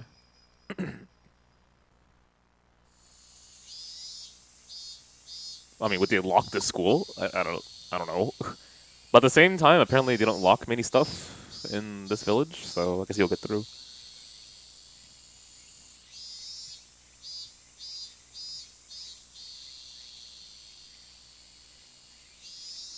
Okay, hang on.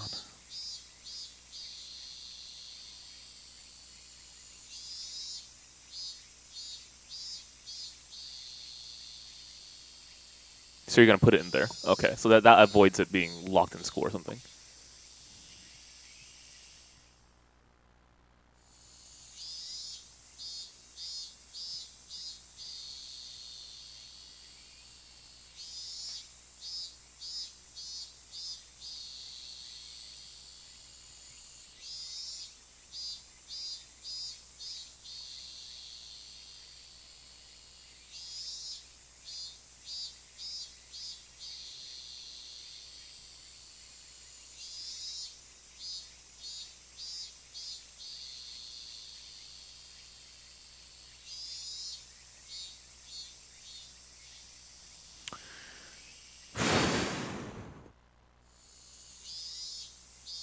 Yeah, their school is just leftovers from a, what was it, construction site or something?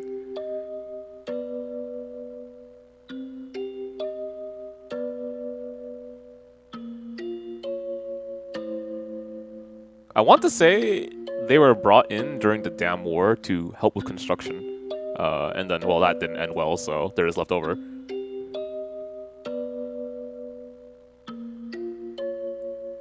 Forestry office building. Okay, my bad.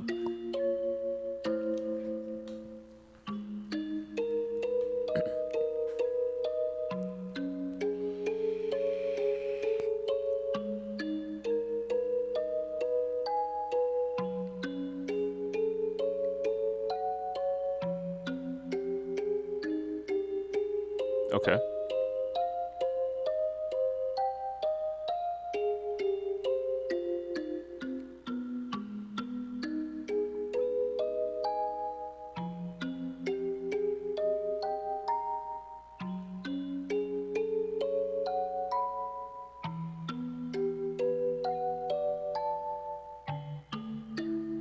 Sorry, one more time? That last part? Humans produce a lot of gas when they rot, granting a lot of buoyancy. It was why using fairly heavy objects to hold people down didn't work.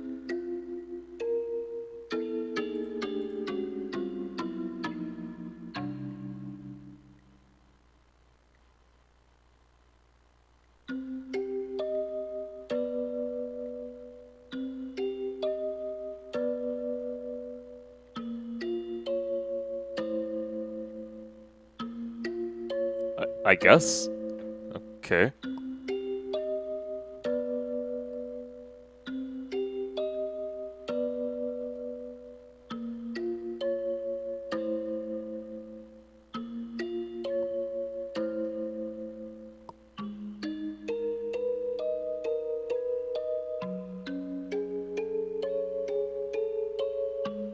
You decided not to discard the corpse in the swamp.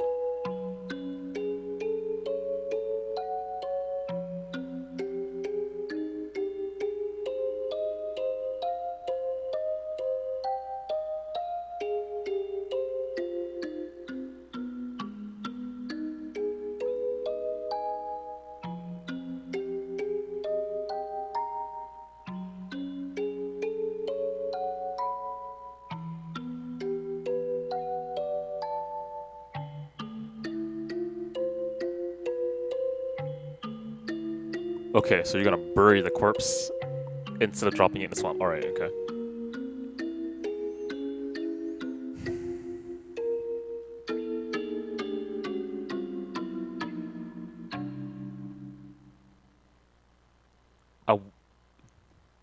Where you kill him and where you hide the body are gonna be close. What's the logic of that again?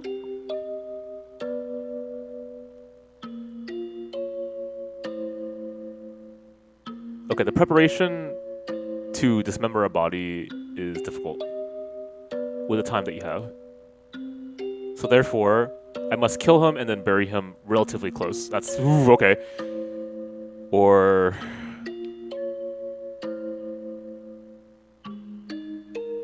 so I'll prepare the hole and kill him near the hole and dump him into it. Okay.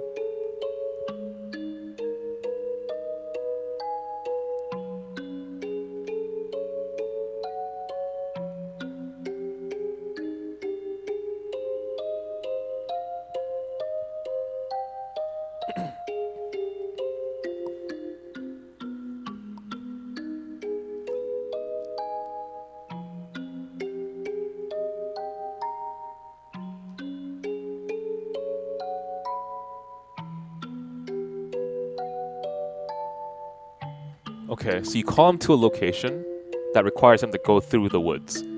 So one more time. Okay, got it.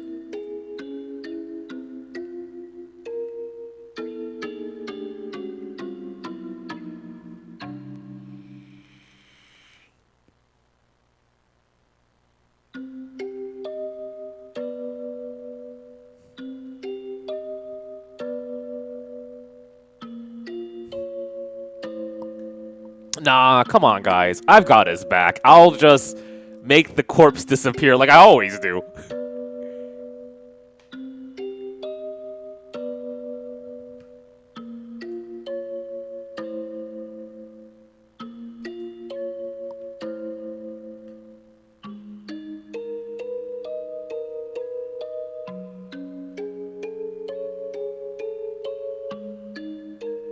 Okay, so yeah, how do you convince him to leave the house? Would he go out for the festival? I don't know.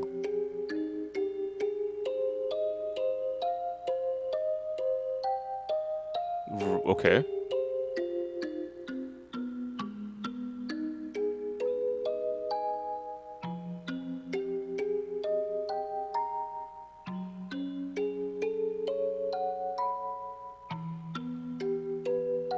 Ah, I understand. I get it. Alright, alright.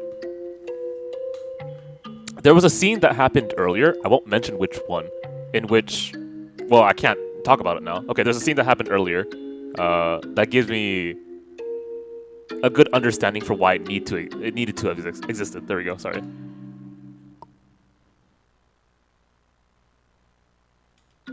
Oh, 100% mention it when it happens.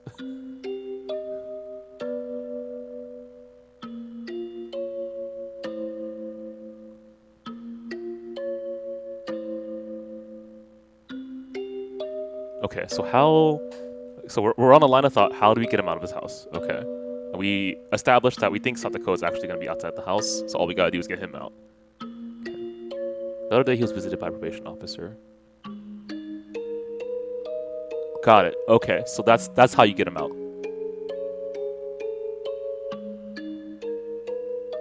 So you have to goad him into talking to, like, a welfare officer or something.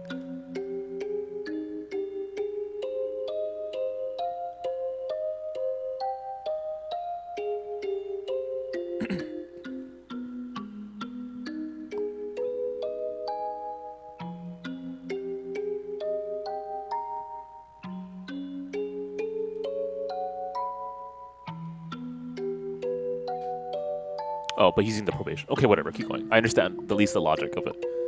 Alright.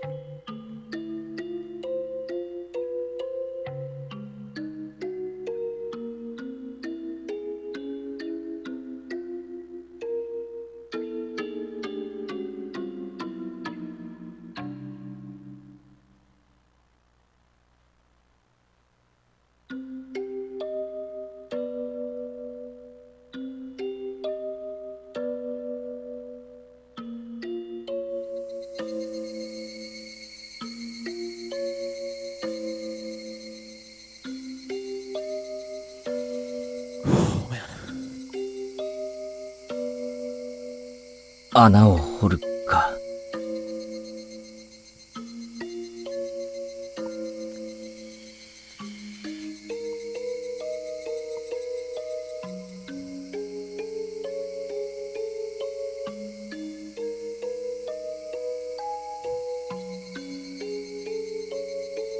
I still think that Rika has the best option out of all of the things he's thought. All you gotta do is call him up on the phone, ask to borrow some soy sauce, and for some reason Satoko's house has the best soy sauce of all Hinamizawa. So you go over to his house, and you show him the empty container of soy sauce, and as he fills up the soy sauce container of soy sauce, clearly, you inject the soy sauce syringe into his arm. Done. Right? And then you leave the syringe with no fingerprints other than his on at the door, right? And you call the cops, right? The cops are like, "Yo, dog, it's another one of those soy sauce druggies." Okay? They come to the scene and they won't suspect Rika because she's innocent, right? Easy mode. So they see who else but the uncle with his face in the dirt and a soy sauce syringe into his arm. Clearly, another case of abuse of soy sauce alcoholism. So there, it's all solved, right? He was gonna do it anyway. Come on, guys.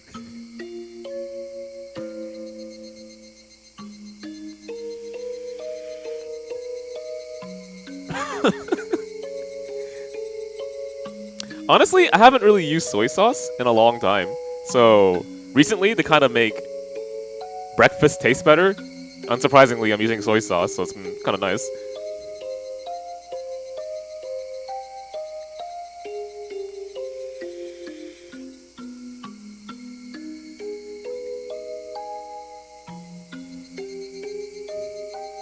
Yeah, it really helps.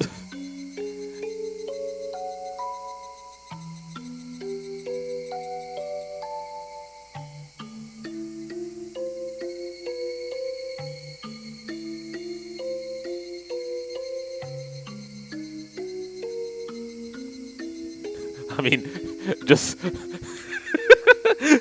direct it. Just inject the soy sauce directly into the veins. I still find it so stupid.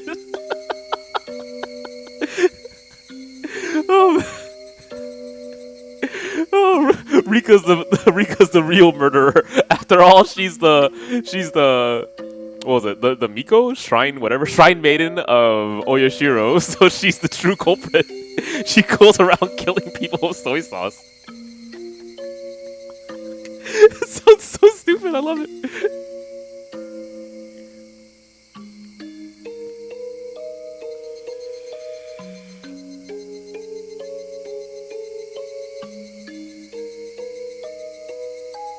Are my eyes playing tricks on me, or is that red smog actually moving?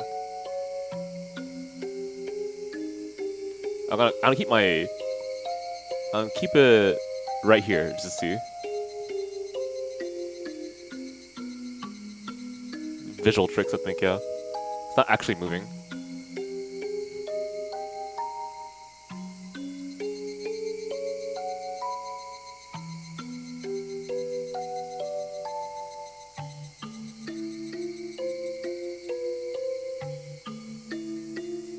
Okay, so I think what I'm gonna do is I'm gonna stream for about 10 more minutes, and then I'm gonna call it quits. When I stream this game again later today at 8 p.m. PDT, I will go for longer.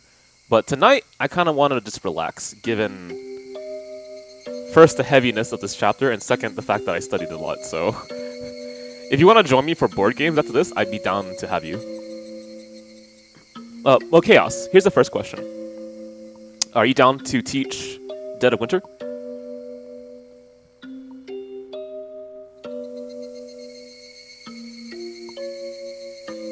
Okay. Alright, well, I know my plan then.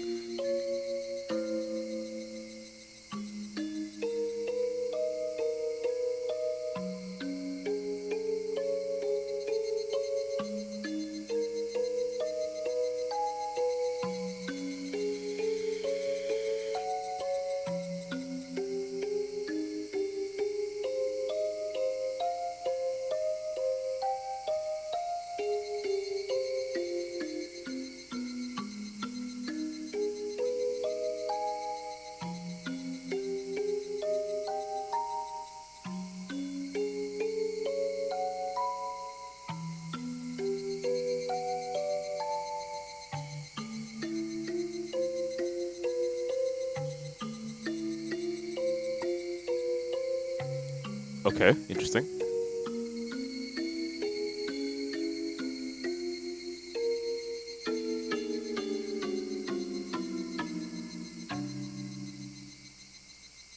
Like, he is separating from himself. Yeah, I understand.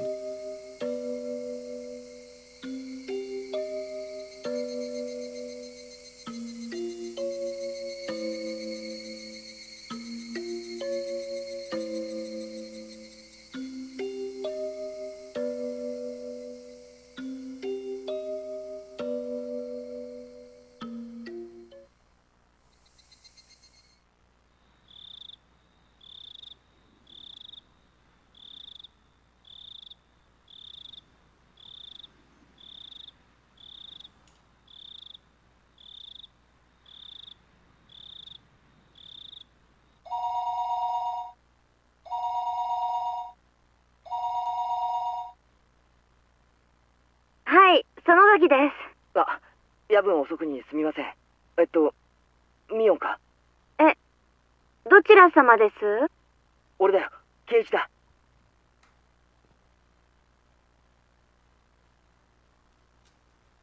Is this the first time they... Hang on. I searched for a phone in a phone book, yada yada. Obviously you're calling. Yep. I don't remember them having that voice effect for the person who stands in this scene calling. ああ、ケイちゃんか。何こんな時間に。Okay, I wonder if that's actually purposeful because the idea that he's separating from himself is there. But let's see. 悪いな、こんな時間に。今、時間は大丈夫か？うん。何？さとこのことなんだけど。さとこ、大変なことになっちゃったね。大丈夫かな？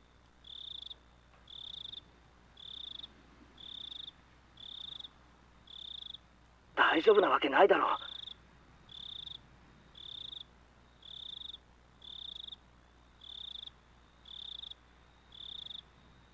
Got it, okay. お前も見ただろ？あれ。あんな、擦り切れるまでにいじめ抜かれて。俺たちはあんなになるまでずっと見捨ててきた。見捨ててたわけじゃないよ。みんな助けようとして必死に考えてたよ。でも結局何も思いつかなかったし、さとこを救えたわけじゃないだろ。結局あんなになるまで俺たちは何もできなかった。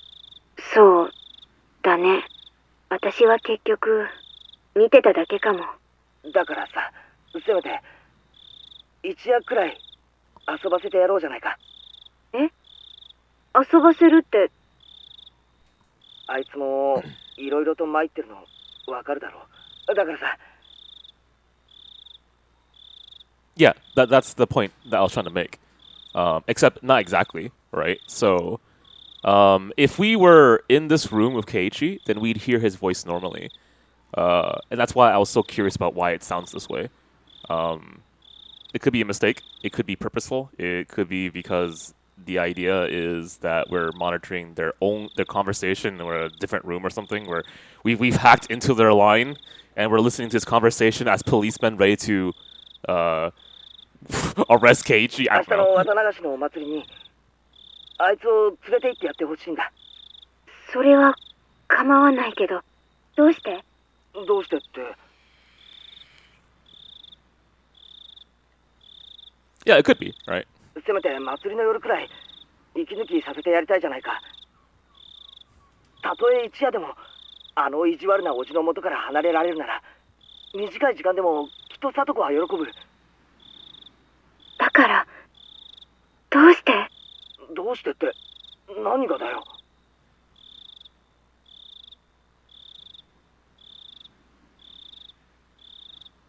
I think the implication is, why won't you be going there? どうして？ケイちゃんが連れて行ってあげないの？私に頼まなきゃならないの？ Right. 俺実はちょっと明日は用事があってさ。祭りには行けない。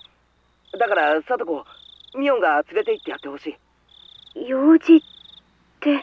大した用事じゃないんだ。多分すぐに片付くと思うけど、ひょっとすると明日は合流できないかもしれない。なあミオン、明日の夜だけ聡子を頼めないか。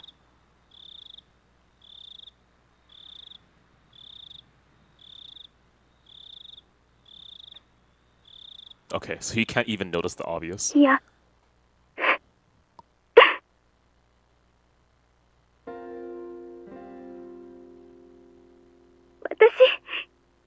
嫌だって言ったじゃない。私なんかに押し付けられても困るって。別に押し付けるつもりなんかないよ。明日の夜だけでいいんだ。嘘だったじゃない。綿流しの夜だけって言って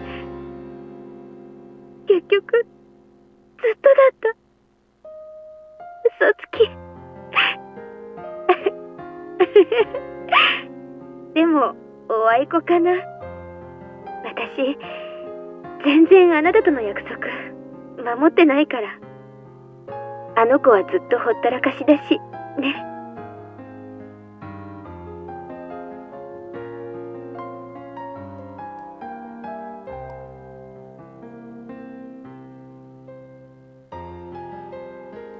Okay.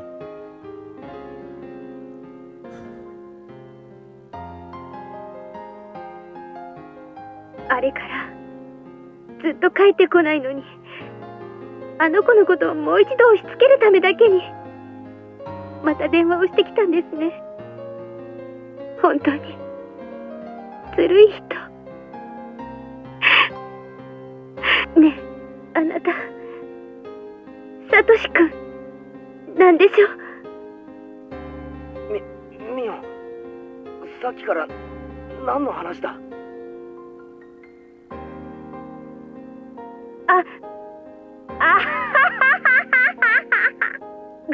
ごめん、なんでもないの。ちょっとケイちゃんの今の電話にそっくりな電話を昔受けたことがあって。 Probably on the same day too. それひょっとしてサトシか。 Okay.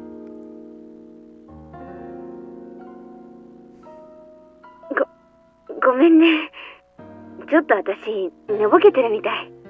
変なとこで感情的になっちゃった。ごめんね、焦ったでしょ。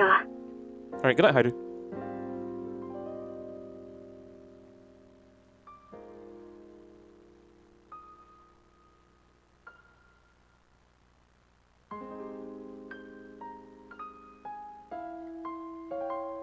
サトシ、祭りに行かなかったんだな。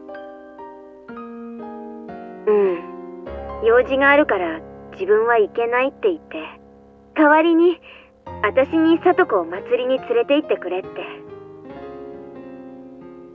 その時サトシも言ったんだな、聡子を頼むって。うん、言ったよ。明日の夜だけ頼むってね。ケイちゃんの言い方があまりにもよく似てたんでちょっと思い出して取り乱しちゃった。 Okay, so I'm having a thought right now, and I'm curious how this is going to be answered as I go through the story. The thought is,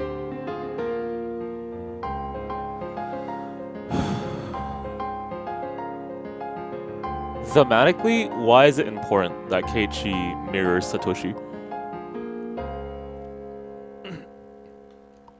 So plot-wise, you can tell why, right? At least in chapter 1. I'm going to assume chapter 3 is pretty obvious.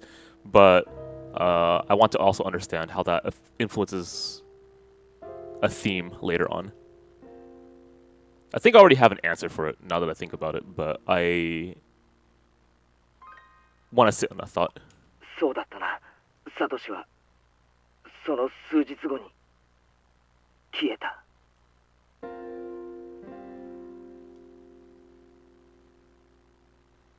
そう、天候でもなく家出でもなく消えたの。Yeah, that's functionally how it works. It also gives a really obvious kind of parallel for the audience to understand and know how to read the rest of the story, right? If you see that a person is repeating the exact same actions as before, then you give a context, and then you can apply that again and again, right? That's the reason why you can read more into Chapter 3 because you have Chapter 2. There were scenes that were very direct parallels, and obviously, Keiichi's doing the same ritual that Satoshi seems to love here, right? But I'm thinking about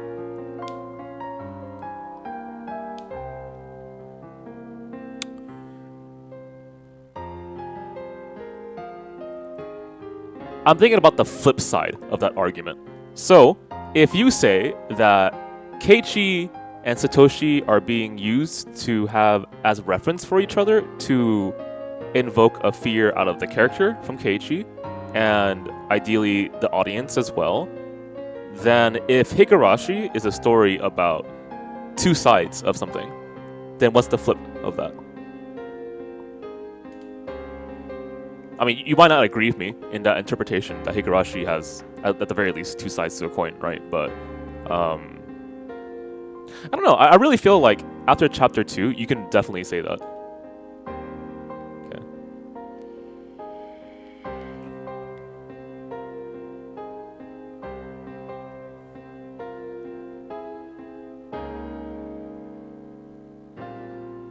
But anyway, it's just a thought. I want to think about it more later. サトシだ。え？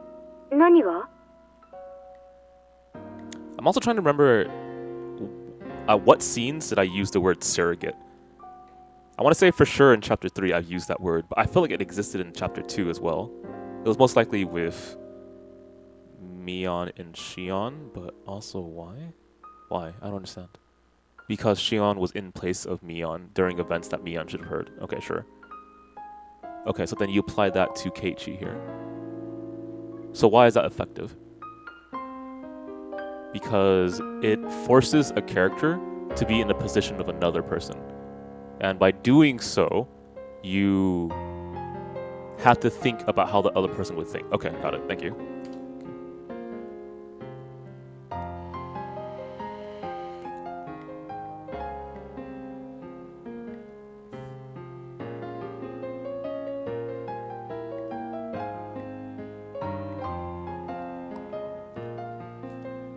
去年サトコのおばが殴り殺されたじゃないか。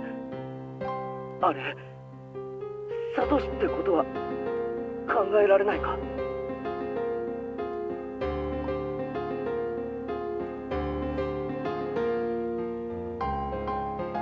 私も実はそれを疑ったことがある。サトシには悪いけど。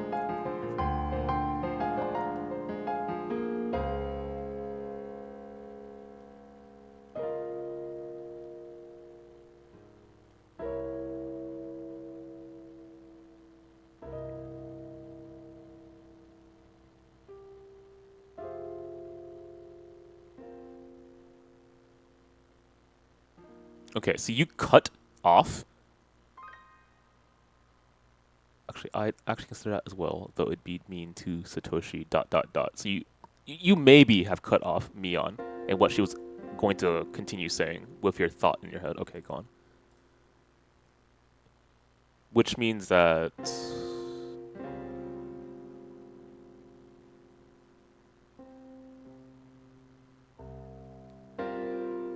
you cut off her interpretation and you... Okay, I get it. Go on.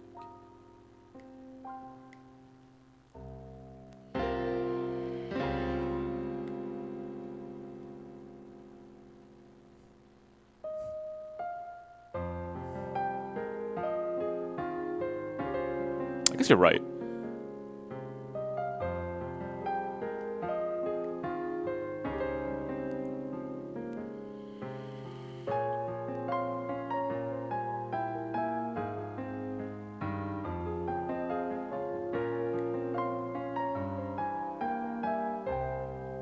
Excuse me.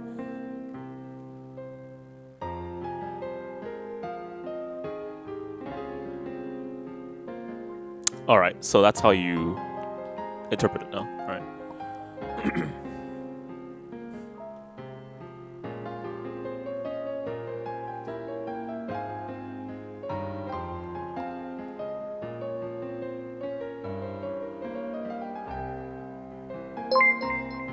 Oh, thank you for the follow.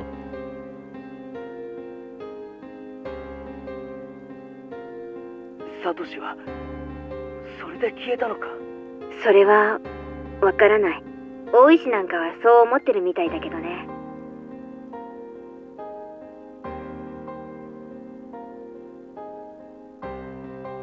確かに状況証拠は揃ってるけど、多分ケイちゃんの推理は外れだと思う。県内のどっかで捕まったろくでなしが犯行を自供したって言うし、そいつは本当にただの異常者で、ひなみ沢とは何の縁もない男だったって。もちろんサトシとも何の関係もない。 I wonder how much... Okay, sure. So that's a possibility. だからそんな奴がサトシの身代わりになって嘘をついてくれたなんて到底思えないし。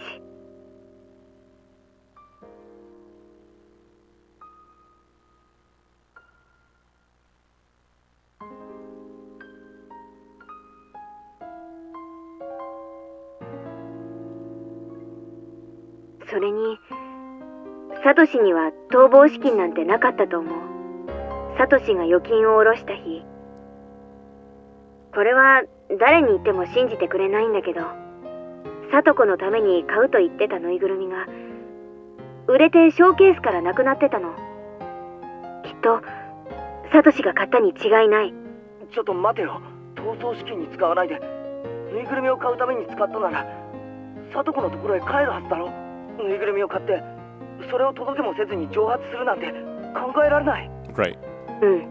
だからわからなくなっちゃうんだよ。まとまったお金があるならともかく、貯金を全部使っちゃったならサトシは無一文。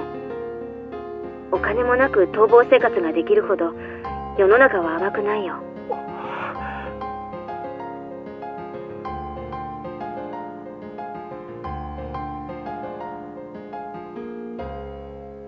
I actually like that. That's pretty cool. Go on. ごめん。 Yeah, because the logical conclusion for the two of us fell silent is Mion and Keiichi fell silent. But I feel like you can actually connect that to Satoshi and Keiichi as well. どこで話が脱線しちゃったんだか。サトコの件ね、安心していいよ。実はもうちゃんと誘ってあるんだよ。 Because if you're curious, what's also happening in this conversation, besides Mion and Keiichi talking, like that's literally what's happening, right?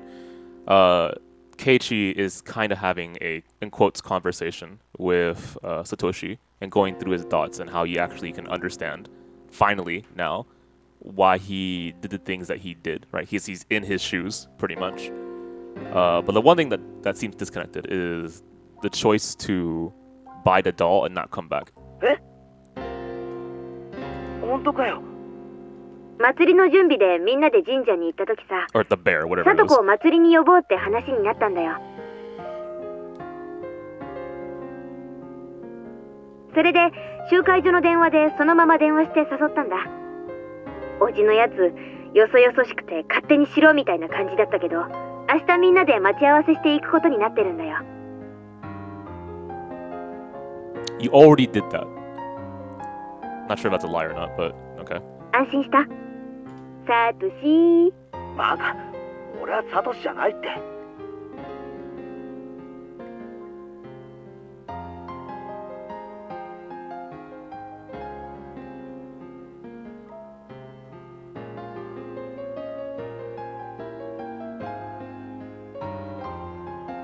すまないな。俺が電話をするまでもなかった。昨日にしろ今日にしろ変な話ばかりしてすまないな。忘れてくれ。こっちこそ本当に申し訳ない。柄にもなく取り乱しちゃって本当にごめん。じゃあ俺はこれで失礼するな。おやすみ。何の用事？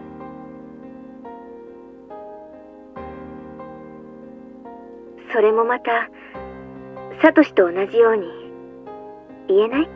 バカ。だから俺はサトシじゃないって言ってるだろ。うん、そんなのは分かってるよ。じゃあ今度こそおやすみな。どうしてケイちゃんがサトシ君と全く同じ電話をしてきたのかわからないけれど、なんでもない。ごめんね。おやすみ。切るぞ。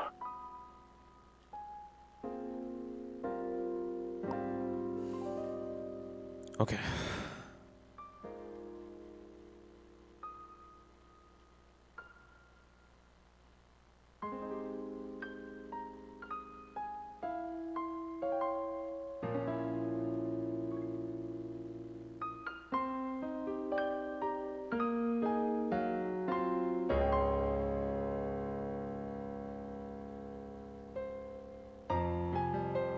Okay, alright. So now we're starting to get a clearer picture for why this overlap exists other than inducing fear. Well, I mean, you also probably understood that being called, like, the brother, but...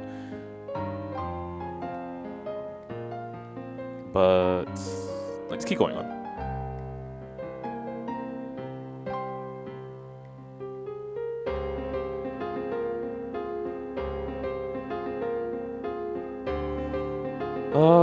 Well then that would be the inevitability.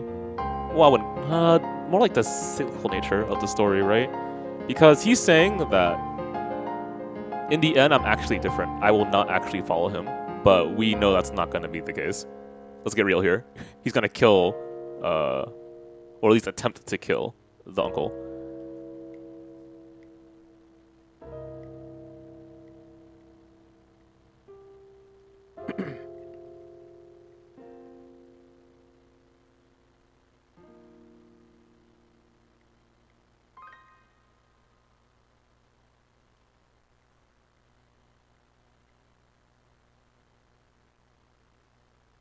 Okay. That is certainly a stop. We're gonna pause there, huh? We're almost actually done with our normal stream time, too. But, you know, perfect place to call it a day. So I'm gonna take it. Note on the housewife. Okay, give me a second. We're gonna read this first. And then we'll call it a day.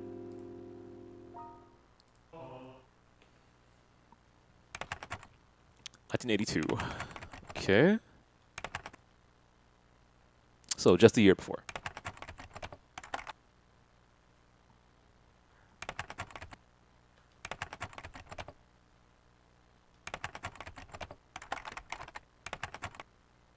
Testimony records of an incident under this police headquarters jurisdiction. Okay, go on, please.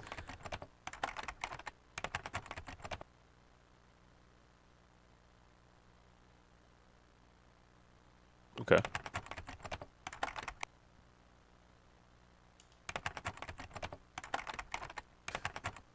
There was testimony related to the crime in question, and as part of it, we learned that the criminal had information only he could have known. Therefore, this record of testimony will be provided to you. If this testimonial is to be believed, then there's an extremely high chance that the suspect was the culprit behind the incident in question. In addition, the head investigator on the case received this report and inquired as to the incident with the Okinomiya police station. Okay, let's see. But the responsible party at the station, who responded to the designated undercover investigation announced by the prefectural police's general director on July 1st, misunderstood, and did not explain the incident's existence to the head investigator on the case properly. Because of this, the case's head investigator was not aware of the importance of the testimony as it related to the... okay.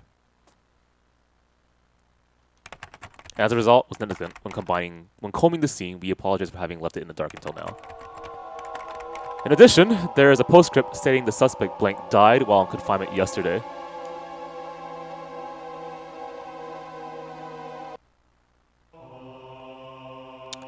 Okay, so there wasn't necessary information given to the person who was investigating the death of last year, which leads to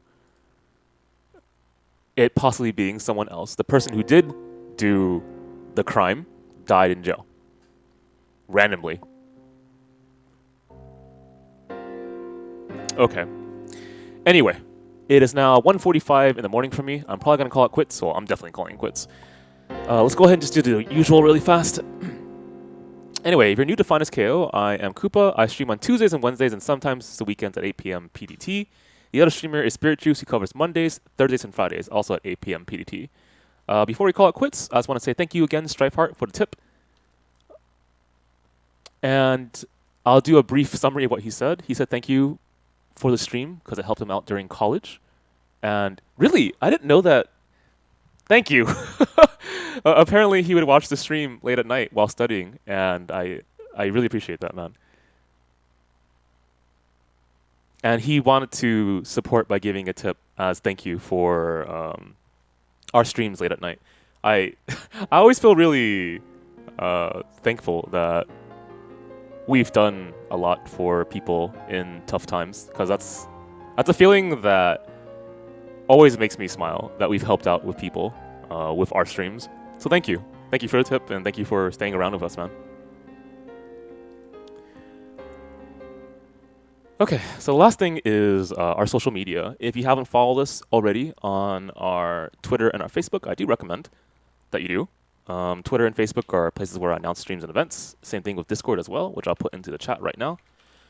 Discord is unique in the sense that we have after-hour streams there. We have board game kind of meetings. We talk about visual novels. We have a visual novel book club, etc., etc. So I recommend that you at least join our Twitter and our Facebook and our Discord if you're interested in any of them, at least one, right?